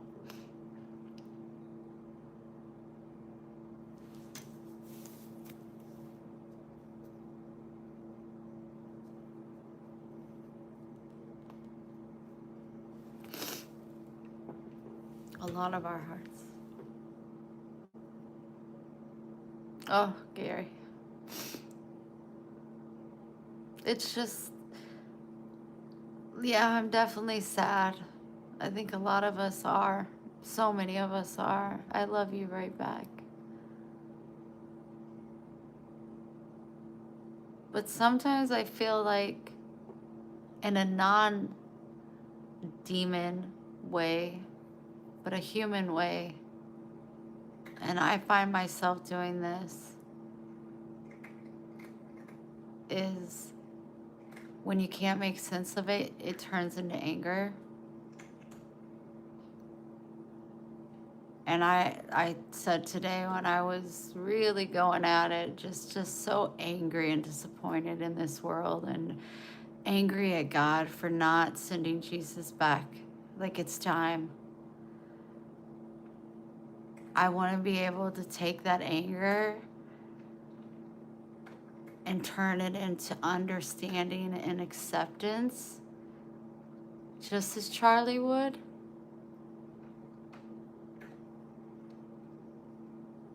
I'm not that good yet. That would be really great, because I would be better for you guys. But I get angry. I get angry. The pain is so intense, especially when you work for the people at God's will and wish. He has made it very clear that I am to serve his people, and I take it very seriously. It's like the biggest blessing and gift that God could give me. Like, out of everything in the world that I could do for you, you want me to serve your people? How humbled am I? How humbled. But it comes with heartache. It comes with a really big heart. And I just need to figure out, and so badly, want to take these tragedies and be able to come to you guys and fill you up so high you got to look down to see heaven. And I can't right now. I can't because I'm angry. I feel like I'm letting God down because I guess I don't know as much as I should. But Charlie would know what to say. He would know what to say. I don't.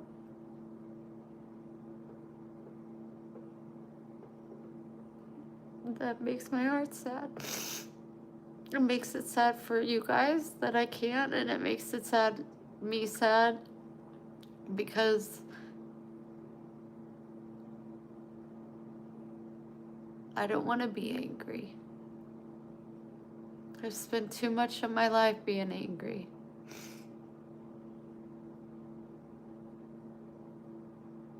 I want to turn tragedies into a learning experience, a way to grow closer to God, lean on God.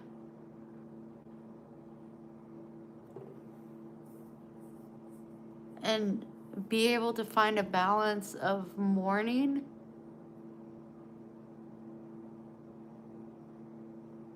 and acceptance, and be able to share that with you guys. But I'm just not there yet.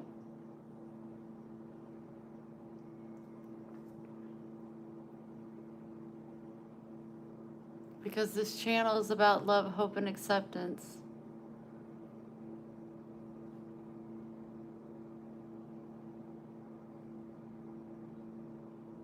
My love is here. I think I love you more than I did when we last talked, just because how fragile life is, and I don't want any of you to ever not know that you're not loved. You're absolutely loved by me. Even if we'd never met, you are so loved by me because you are my brother and sister in Christ. Hope. I don't really have, the hope is really fragile right now because I'm lost in emotion and thought and acceptance.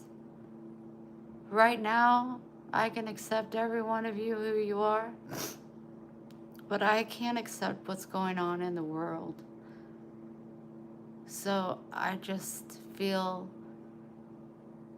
lost.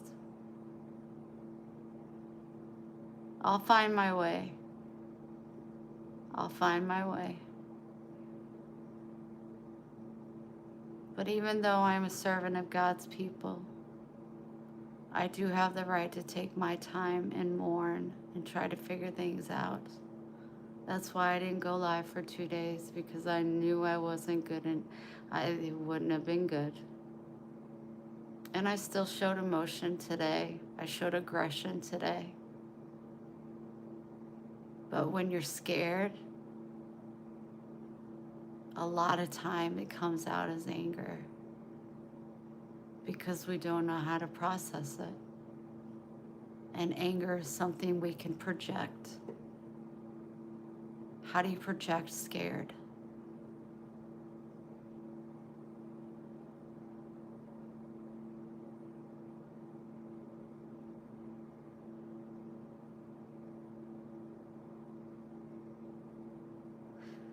So take me or leave me.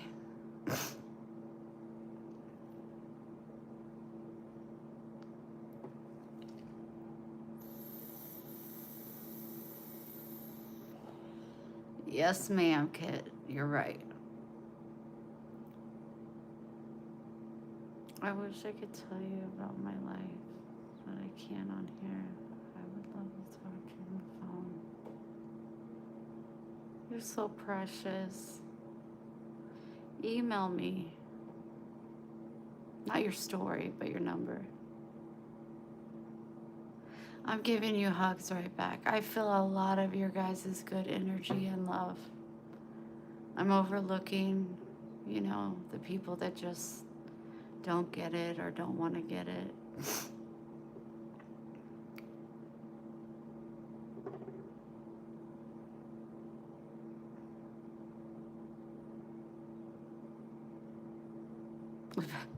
Pixie, I got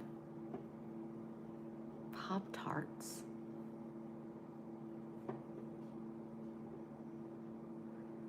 I didn't mean to. Okay, that's a lie. I'm sorry. They came up on the Walmart thing, like it knew what I was thinking, which it does. And I was like,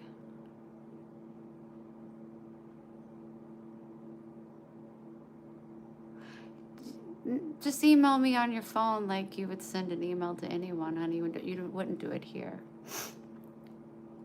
But I was going through, I wanted cabbage. That's what I wanted. I wanted cabbage and I needed light mayo. And Pop-Tarts showed up and I was like, I gotta get these. And I ate one last night, like in 2 or 3 in the morning. I didn't eat both of them. I just had, one out of the package. Yeah, moderation. They're so bad for you. I hadn't had one since I was a child, and I had it in the hospital. I ate 2 of them.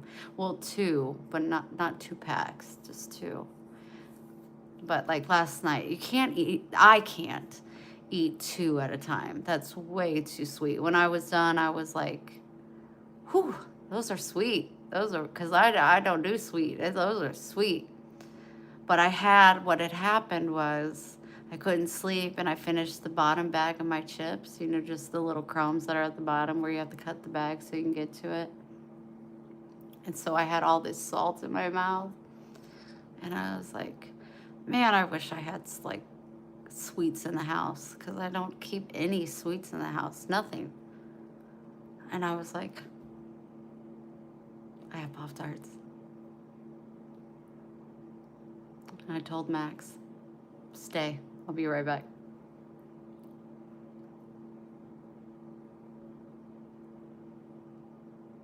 Ice cream. I just don't. Yeah, I don't know. But I was like,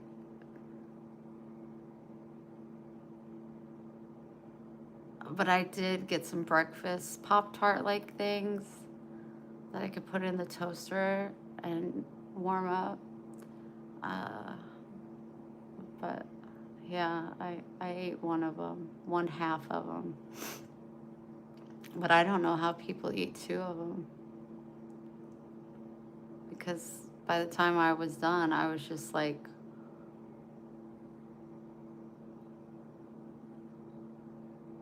no. Aunt Livy, I'm so glad you're here, honey.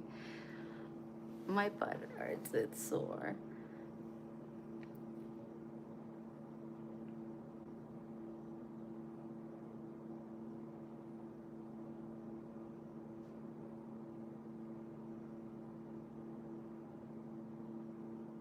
Aunt Libby needs to eat ice cream.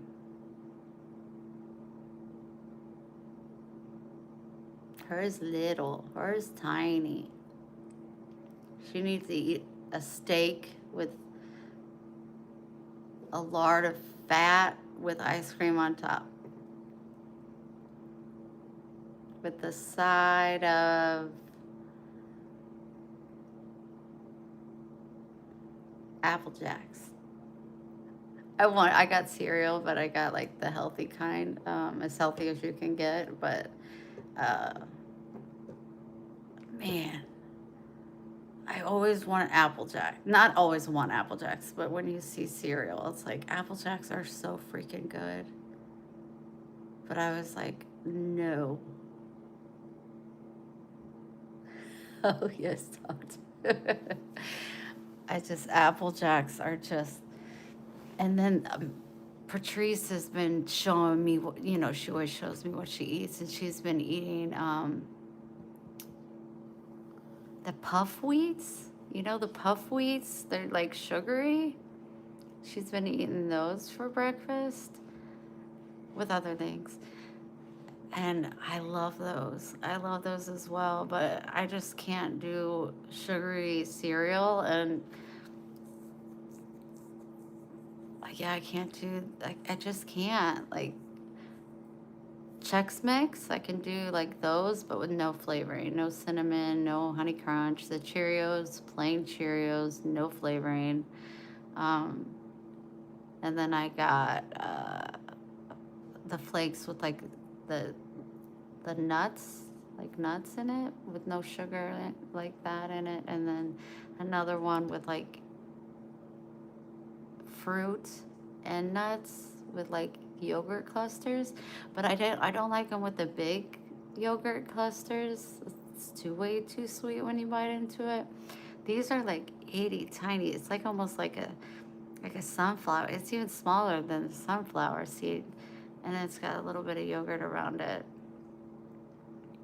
So I got as healthy of cereal as I can. But it was just like I need something that I can eat when I get up because I go all day without eating. And then I'll eat at like 8 at night. I can't, the honey nut, no, no. They got to be plain Cheerios. I love plain Cheerios. Oh, Randy, what doesn't nobody care about?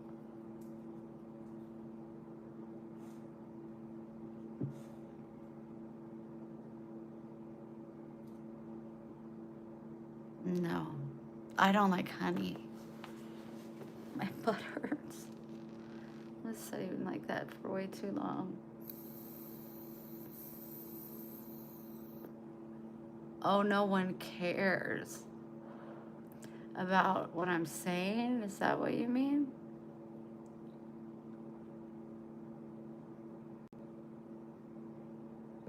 You used to follow me on OnlyFans? Did you get to see anything good?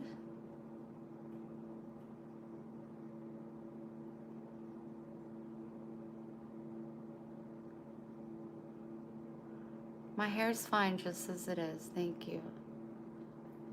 You don't like it. I'm on work leave, but because like my body can't handle being a waitress, but um, they said I can take the time that I needed, but you know,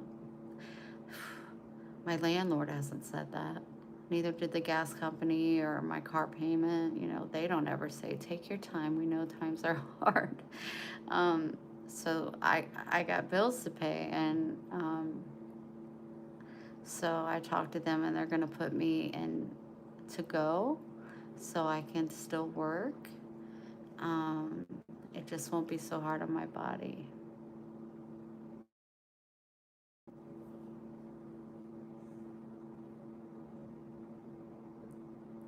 But my work has been so incredible.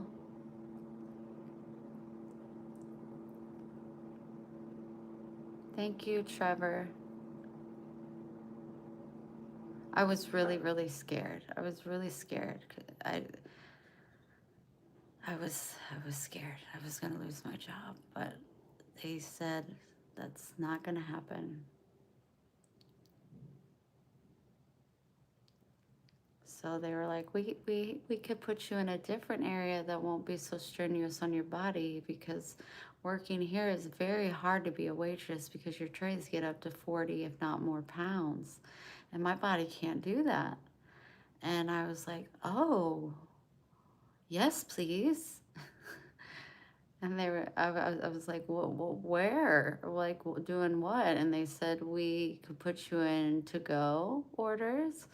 Well, you can work the gift shop, or you can be a hostess. And I said, I don't care. Just put me where you need me the most. And they said, we could use the help in to-go. And I said, that's what I'll do. It's a money cut, definitely. You're not going to make the money like you do waitressing at this fancy, very high-end restaurant. But It's still working. It's still getting me out. It's still keeping my foot in the door. And they said as soon as I feel better and feel like I got my strength up, then I just let them know and they will put me right back into serving. So that was a really, really, really big blessing.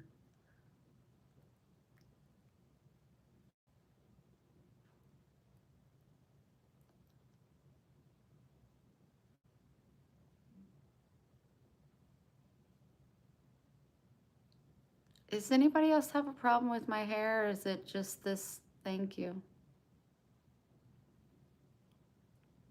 If he only knew if I moved it, it would be worse. Bye.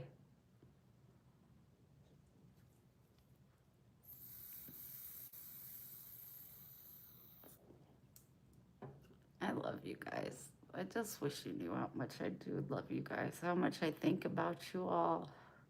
When I don't go live, I'm thinking about you guys. Like, you need to go live. But the last 2 days, it was just, I want to go live, but yeah, I better not go live. Thanks, Kuma.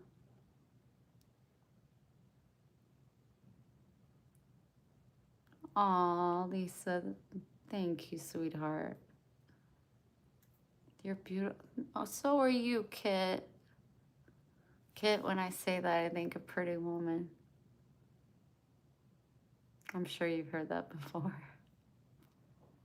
Sweet old Kit. A lost little soul. Not you. Not you. I need to take this dog out.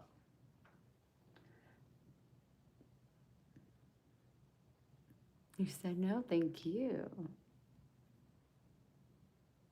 Yes, we're very aware about Kirk. Yes, we are. Claudia, very nice name. Beautiful and soft. Keep it happy. Thank you so much. What a sweetheart.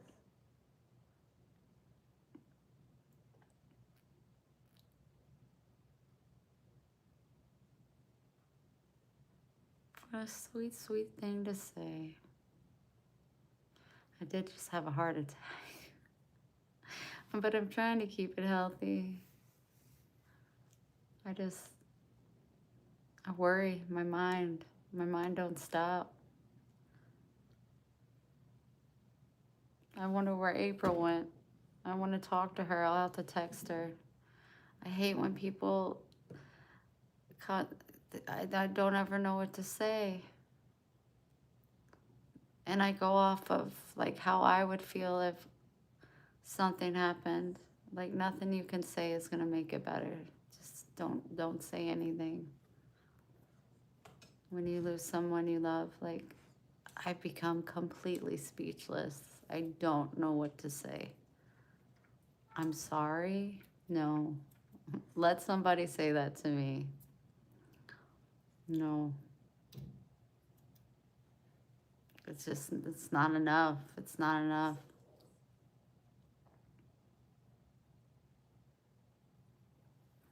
Do you have to go potty?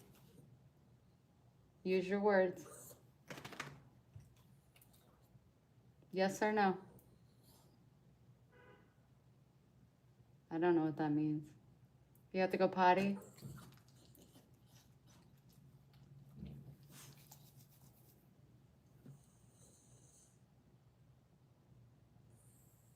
Yes or no?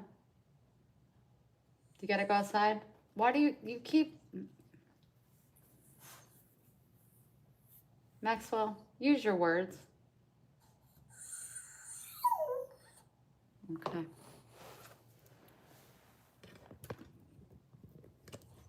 He's gotta go potty. I heard you. Now you want to speak up a storm?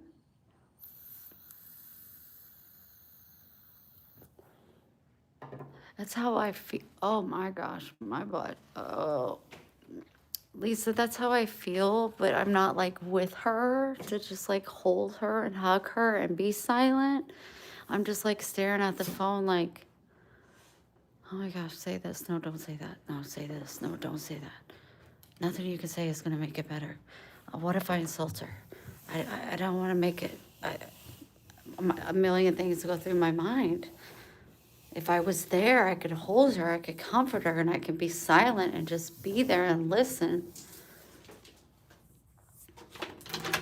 But over the phone, it's kind of hard to do that. Technology just isn't what we want it to be quite yet. Or maybe it's too far along. Which way are we going? Come on, let's go this way. Come on. What are you smelling the concrete for? Let's go. I'm not trying to be out here all night.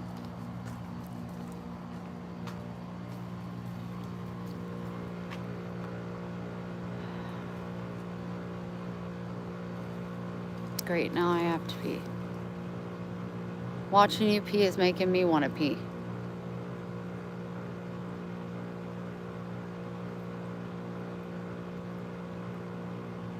Don't watch it. Why am I watching it? I don't know.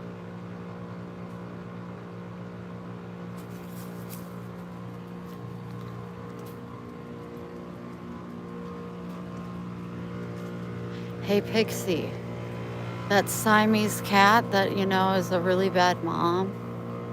Well, when you, oh, can you see the two little kittens? I don't know if one of us is a mom. If one's a mom, you gotta stay away. Hi, babies. What is you doing? What is you doing? When your mommy's not around, you guys have become so sweet.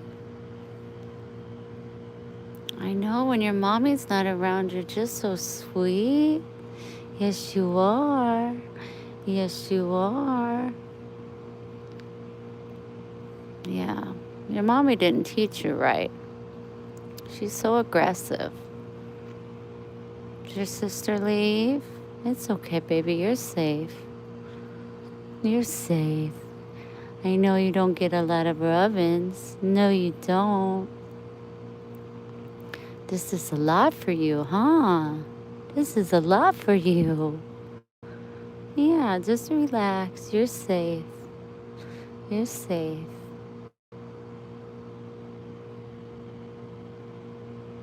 Yes, good baby.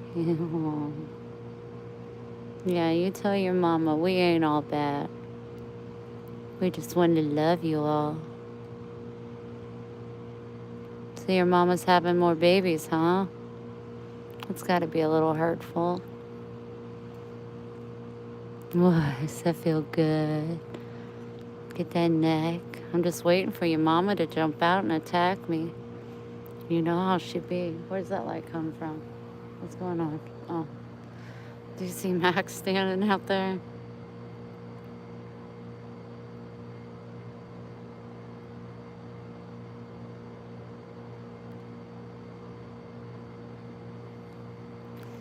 Yeah, but her mama is pregnant again. Come here, sweetie. Good girl. Or boy, I don't know. Come. You're safe. I won't hurt you. I won't hurt the baby. No, I won't hurt the baby. Yeah. You're very brave. You're very brave. What? You playing with my hand? You playing with my hand? Bring you home with me. You're very sweet. You don't know what to think? You don't know what to think? Huh? You don't know?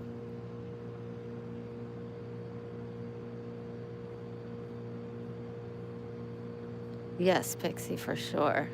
Let me grab her. Oh, look how brave you are. Look at that. You're so brave. Coming up to me. Oh, bless you, little. You're just so cute. I'm trying to show your face.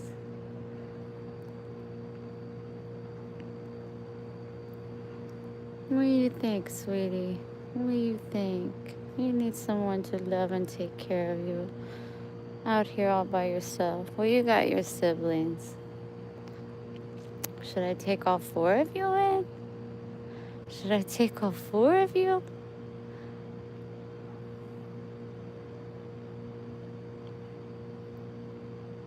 You're just so sweet. I knew you guys had it in you. Your mama just wouldn't allow it. Look at that fluffy tail. You have a big fluffy tail. Look at that. Wow. You want to get on my lap? You're just so brave. Oh my goodness. Max, that cat will beat your ass. Don't be stupid. What, Mama? What do we do? You need flea treatment. I can't just take them from their family. Their hearts would hurt. Oh, she's purring. Oh, I can feel her purring.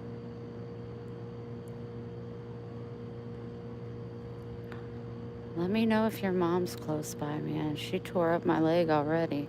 Look at this. This tail is just lovely.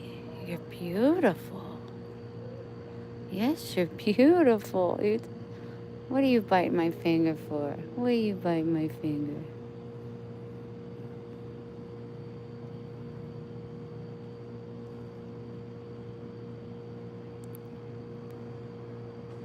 What kind of cat is she? Her mom is a Siamese. But her tail is just so thick. She'll bite just very gently, like, rub me here. I see you itching every day. I feel like I hear your mom crawling up. It scares me. I'm not going to lie to you. She's very mean.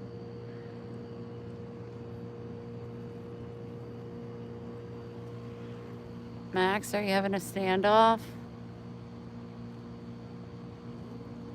Look at him. He's having a standoff. Standoff. Go use the bathroom. Oh, she keeps rubbing up against me. What do I do? What do I do? Are you gonna all donate to help me get her fixed and all of that if I take her? I can't afford to do it alone.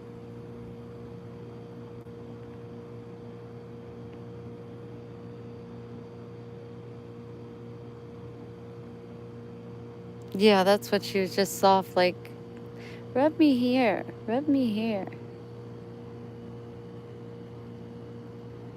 Max, are you ready to go inside? Go to the bathroom. Leave.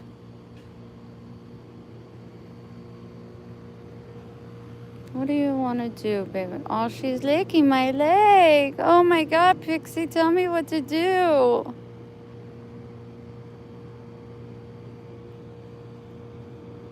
Do you want to come home with me?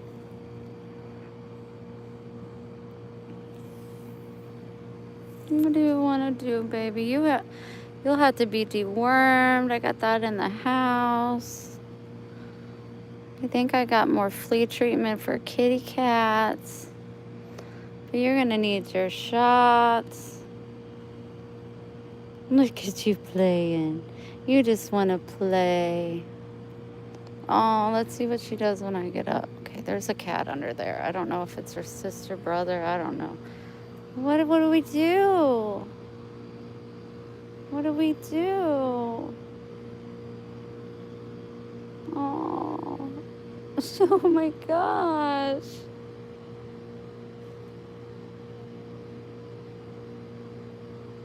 Look at her, she's rubbing her head on my leg. What are you doing, Mama? What are you doing, baby?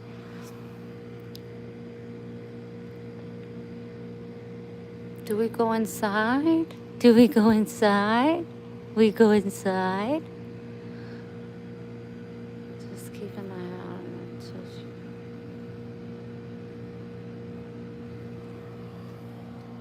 You want to come in?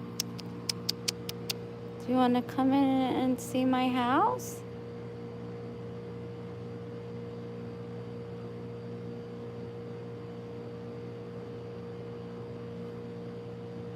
You want to come in, baby?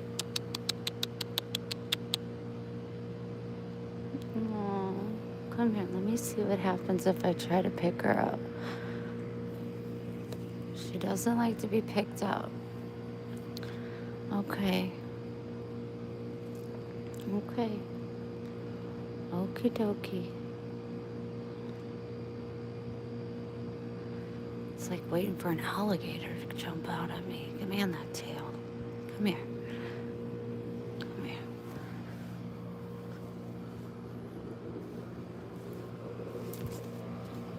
She does not want to be held. Come here. Come here.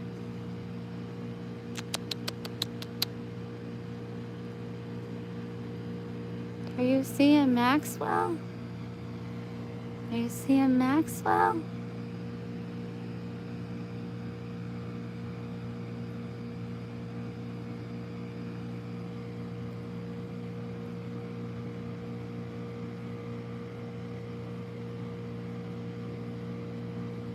She was born outside, yes.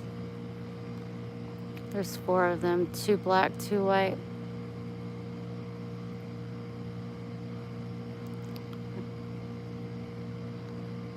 Watch out, Max. She might smack you. You're trying to give kisses, but they don't know about that yet.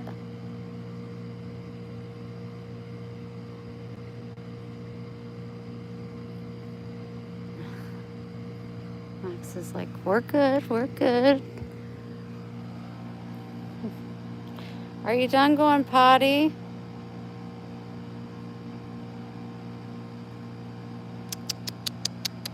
That big tail. You're so pretty. You're so pretty. The dog won't bother you, baby. The dog won't bother you.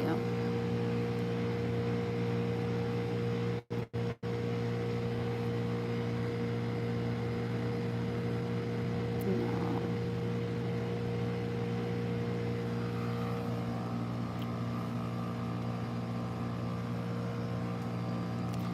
All right, Max, let's go. We'll see you later, sweet one.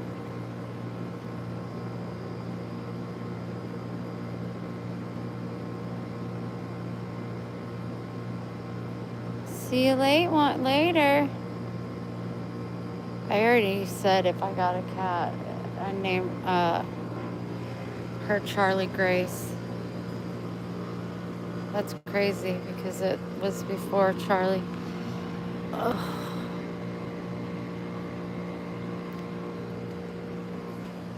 What are you doing?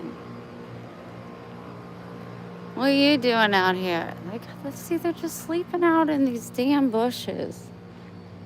It's so sad. Where's your siblings?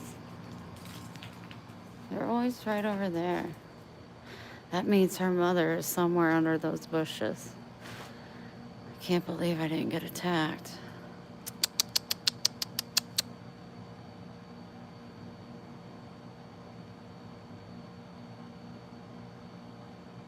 Just like, come here, kitty, kitty, kitty, kitty.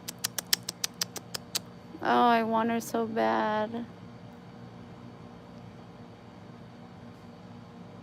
I want all the animals. All right, baby, let's go in. I live right here, Charlie, if you want to come in. Just meow out the door.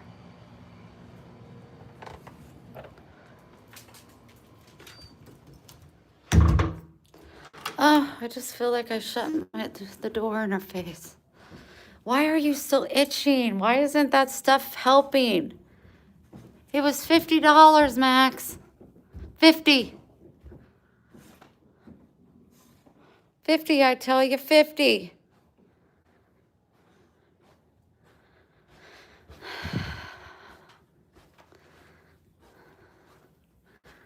I gotta go pee. I'm muting because too many people like it. Freaks.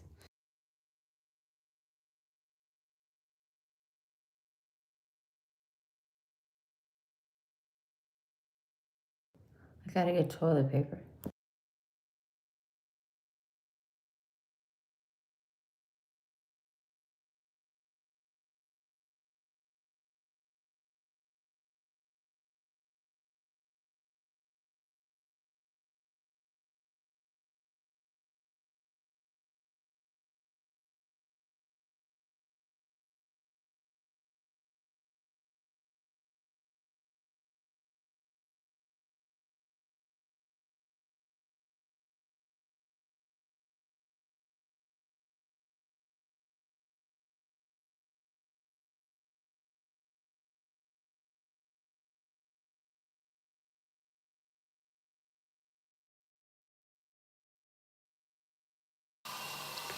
I'm down to 7 rolls of toilet paper. That's madness.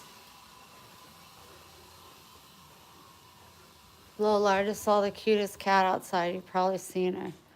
I almost brought her in. She would have kicked your ass, though. Even though you're the bigger cat. Very large. She used to not be that large. Thanks for the toilet paper, you guys. Glad to know you got my butt.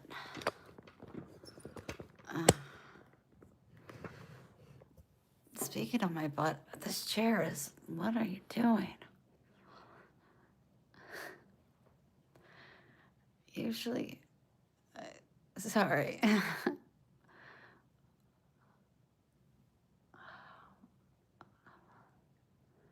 The cramping's happening again. That means I probably should have changed my tampon.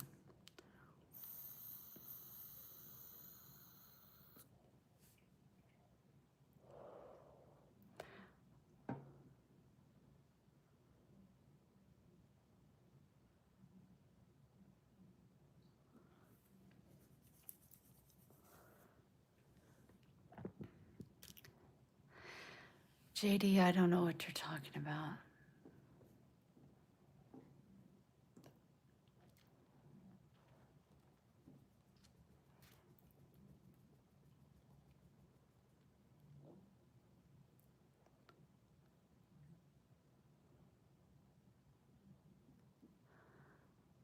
Why is the cramping happening again?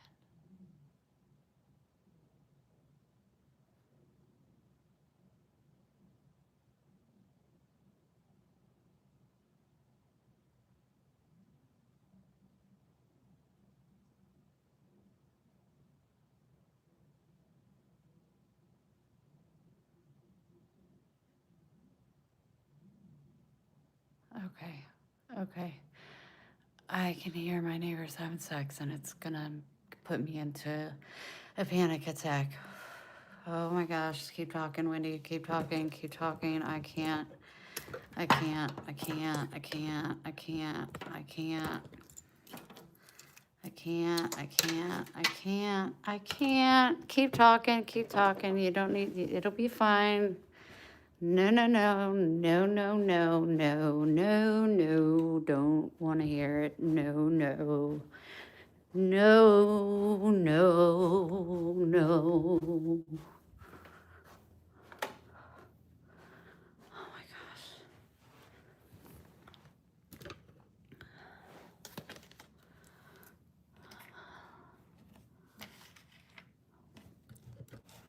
Take me back to the first condo I was at. Oh my gosh. Oh, it just makes me so angry.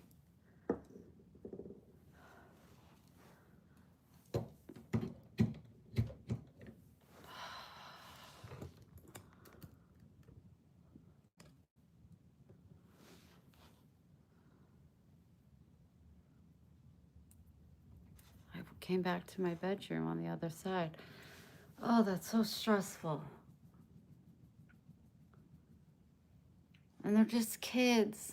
They're just kids. You're 23. Don't do it yet.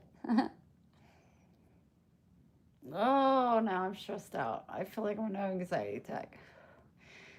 Oh, why does it bother me so bad? Why does it bother me so bad? It's just such a trigger for me. It's such a trigger. Breathe. You're fine.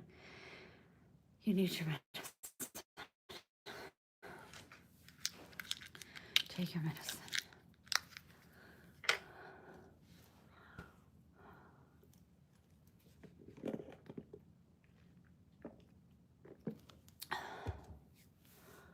Oh my gosh, oh my gosh, oh my gosh.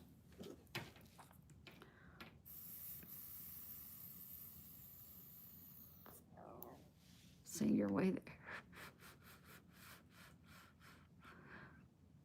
What? Oh, I'm like, why is this not right? I need to charge my vape.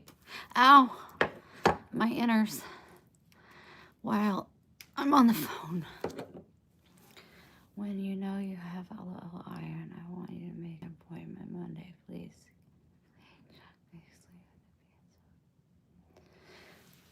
That's why I went to the hospital, because I fainted. I went to go check on Max because I couldn't walk him. So I went to the balcony and the heat hit me.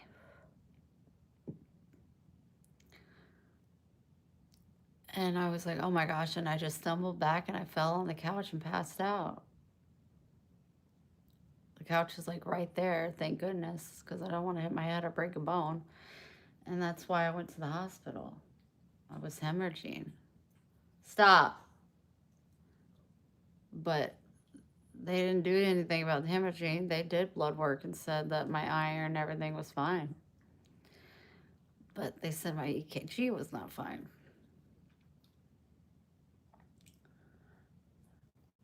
But it's just weird how bad I'm bleeding right now because I bled for a month. A month. No wonder I was exhausted. And I was eating plant food.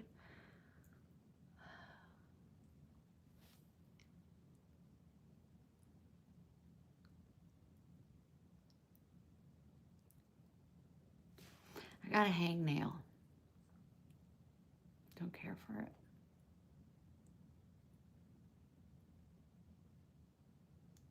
Hi from Iraq. I'll cook eggs for you. Is that good?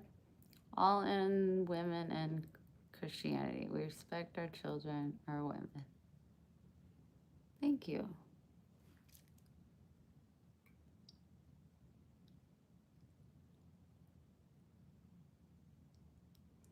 I don't need help. I just had it.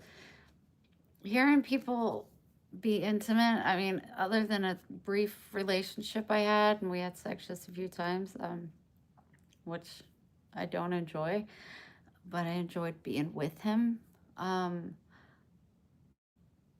been celibate for 9 years. I can't, it's a trigger for me. It's a trigger.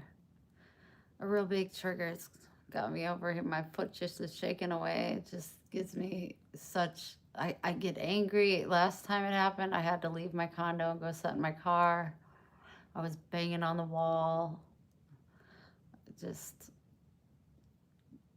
I don't know why. I don't know why. I'm just so disconnected with sex. I just almost find it like wrong. Sexual anxiety, got a lot of that. One day, wow, Jackie. And your day's just getting started.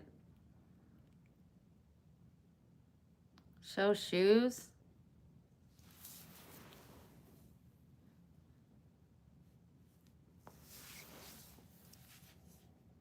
Is it all you ever thought it would be, or more?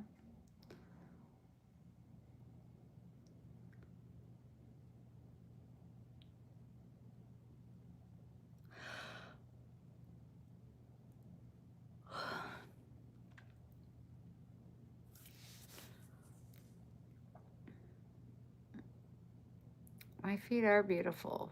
They're just not painted. And there's why? Then you have to clean it off and reapply. And thank you. My son bought them for me. He's like, Mom, what do you want for Christmas? I was like, house shoes. So my mom asked me the same thing, and I just was like, one of the things I had on my list was house shoes. She bought me Skims house shoes that were over $100. And my son got me these from Walmart for like 10 bucks. And I wore these. I never wore the other ones. I actually sold them or donated them to Goodwill. Not Goodwill, Salvation Army. I never wore them. They didn't fit right. So I put these on and I've been wearing them for a while. This is supposed to be, you know, behind your foot, but I've worn them so much they're just like slip-ons now.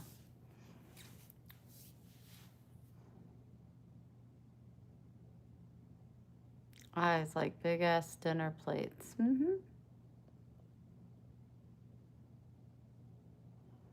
From Iraq, we are supporting you. Thank you so much.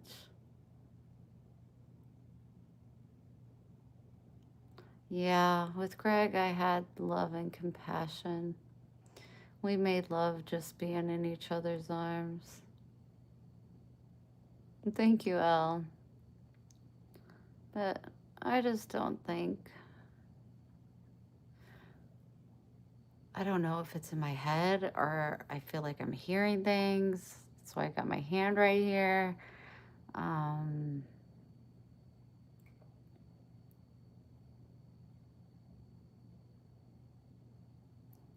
trying to think their setup. Like, why they have to be having sex in the living room?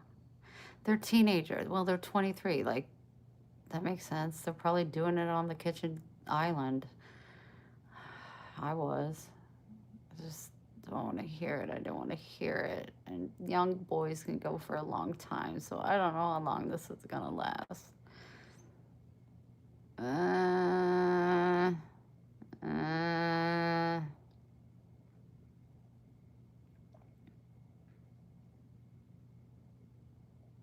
I just took a Klonopin, but it was my nighttime medicine, not just because. And I'm crampy. Yeah, I know that's what young people do.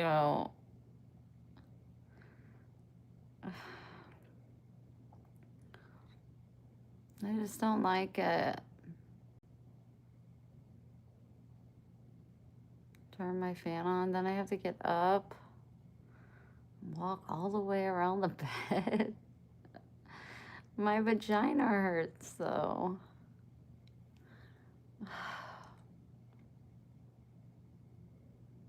I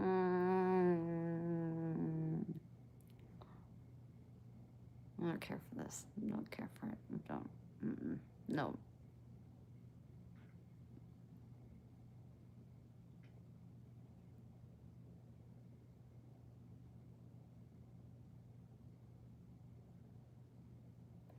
So, crawl. This light makes my teeth look so yellow. That's so disturbing.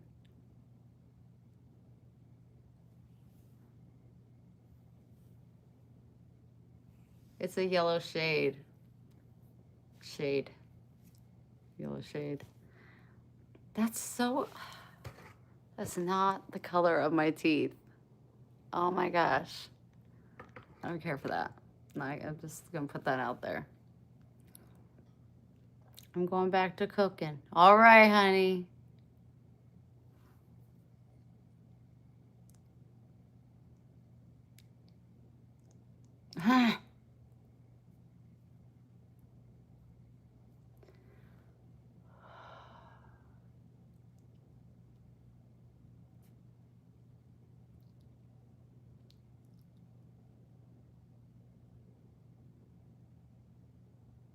nice teeth. Thank you.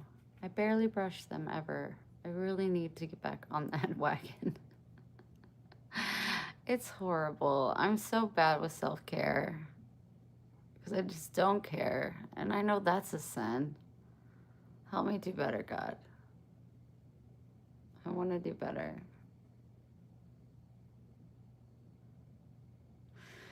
I just get so weak and lazy and tired.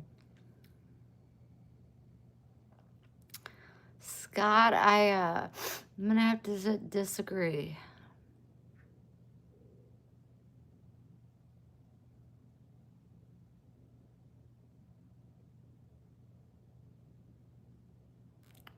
I think, are you saying salt, turmeric, baking soda mix?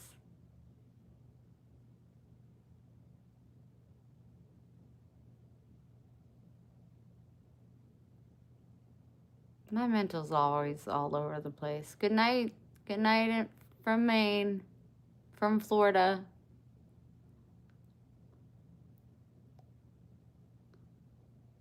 Salt, yeah, okay. Turmeric will make your teeth yellow. You would think. Okay, crazy eyes. Thank you. Oh, I love the sweet talk.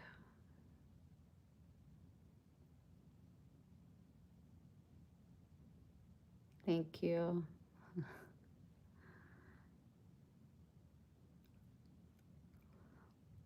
Just so you know, DK, I have a disease that causes my eyes to bulge. So maybe be careful with your comments. You never know. But I mean, if you really think about it, my eyes are absolutely stunning and beautiful.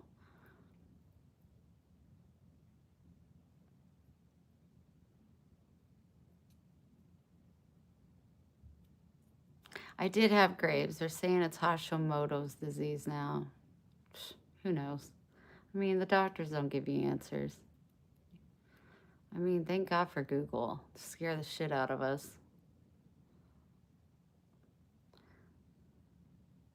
Raven, thank you. Jonathan, if they're that scary, you might want to leave the channel. Be quick, or you'll be thinking about them tonight, looking at you like this. Freaking you out, freaking you out. I'm going to be in your dreams tonight.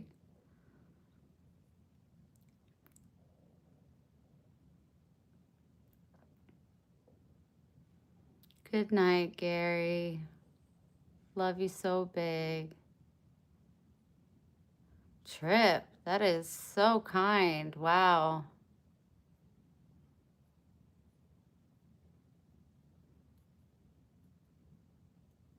We need God in America. Yes, we do.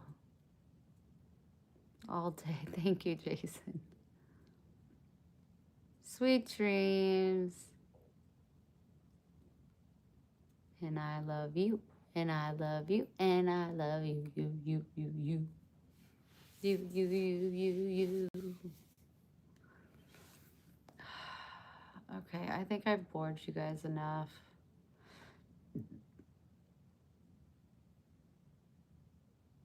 Thank you, Michael.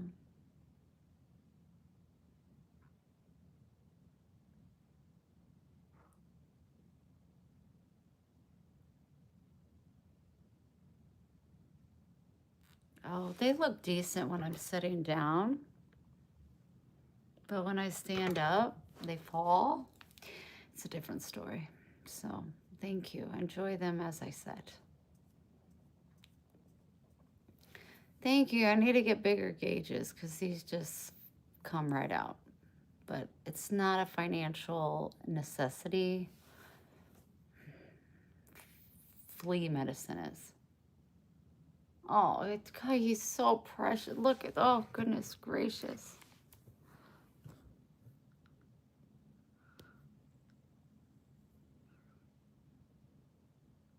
I love you so much, Max.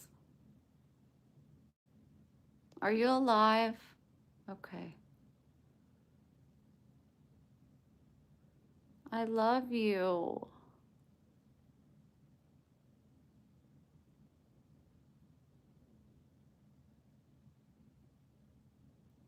You're so precious. Oh. Oh.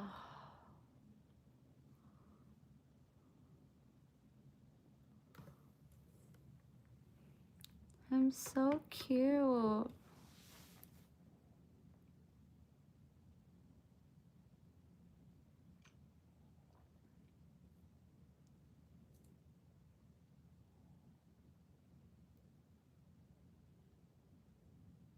Oh.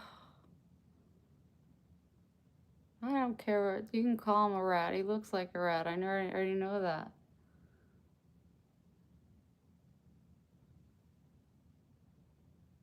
But he makes my heart so happy. You comfortable, baby?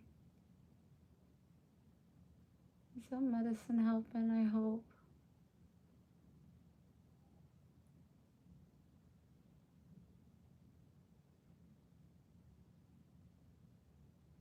Oh, so sweet. Okay, I'm gonna hop off here because I need to go. How long does it say for carpet stuff? I maybe vacate now so they don't intake too much.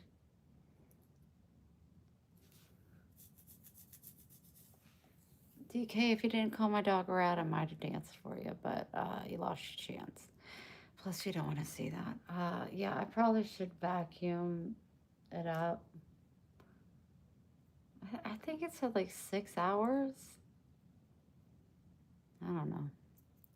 We'll see. No, I'm not married. Not interested. If you haven't liked, I ask you to please double tap the screen and give me a like. Always Aunt Livy. Good thought, Pixie. Good thought.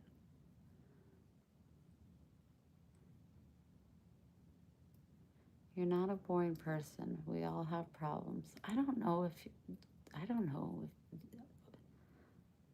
if I don't know. Yep. Make sure you subscribe if you want to. And it was really good chatting with you guys. I appreciate the ones that stuck around when I was, you know, being a little aggressive towards my hurt and my pain. And I just want you guys to know that I love you. Every one of you. Even if you don't like me, that's fine. You can love me. You don't have to like me. But yeah, definitely. Thank you, Jason.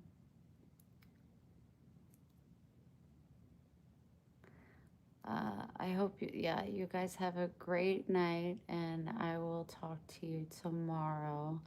Hopefully in better spirits. Hopefully I can sleep, but I'm not gonna place any money on it because I'm broke and I'll lose. And then it'd be very sad. Can I get an amen on being broke? Okay, sleep well. I'm sending you love, hugs, prayers, and kisses. My prayers definitely will include April Walworth tonight for sure, as well as the sweet girl from the train and Charlie Kirk's family. And of course, I'll be praying for all of you as a whole. God knows. You watch over my bumblebees. But I appreciate you hanging out. I appreciate the likes, the conversation, the understanding, the acceptance, the love. And even though I had some hard moments, you helped me through, and I'm truly grateful. Sleep well, say your prayers, and I will talk to you soon. Make good choices. Bye.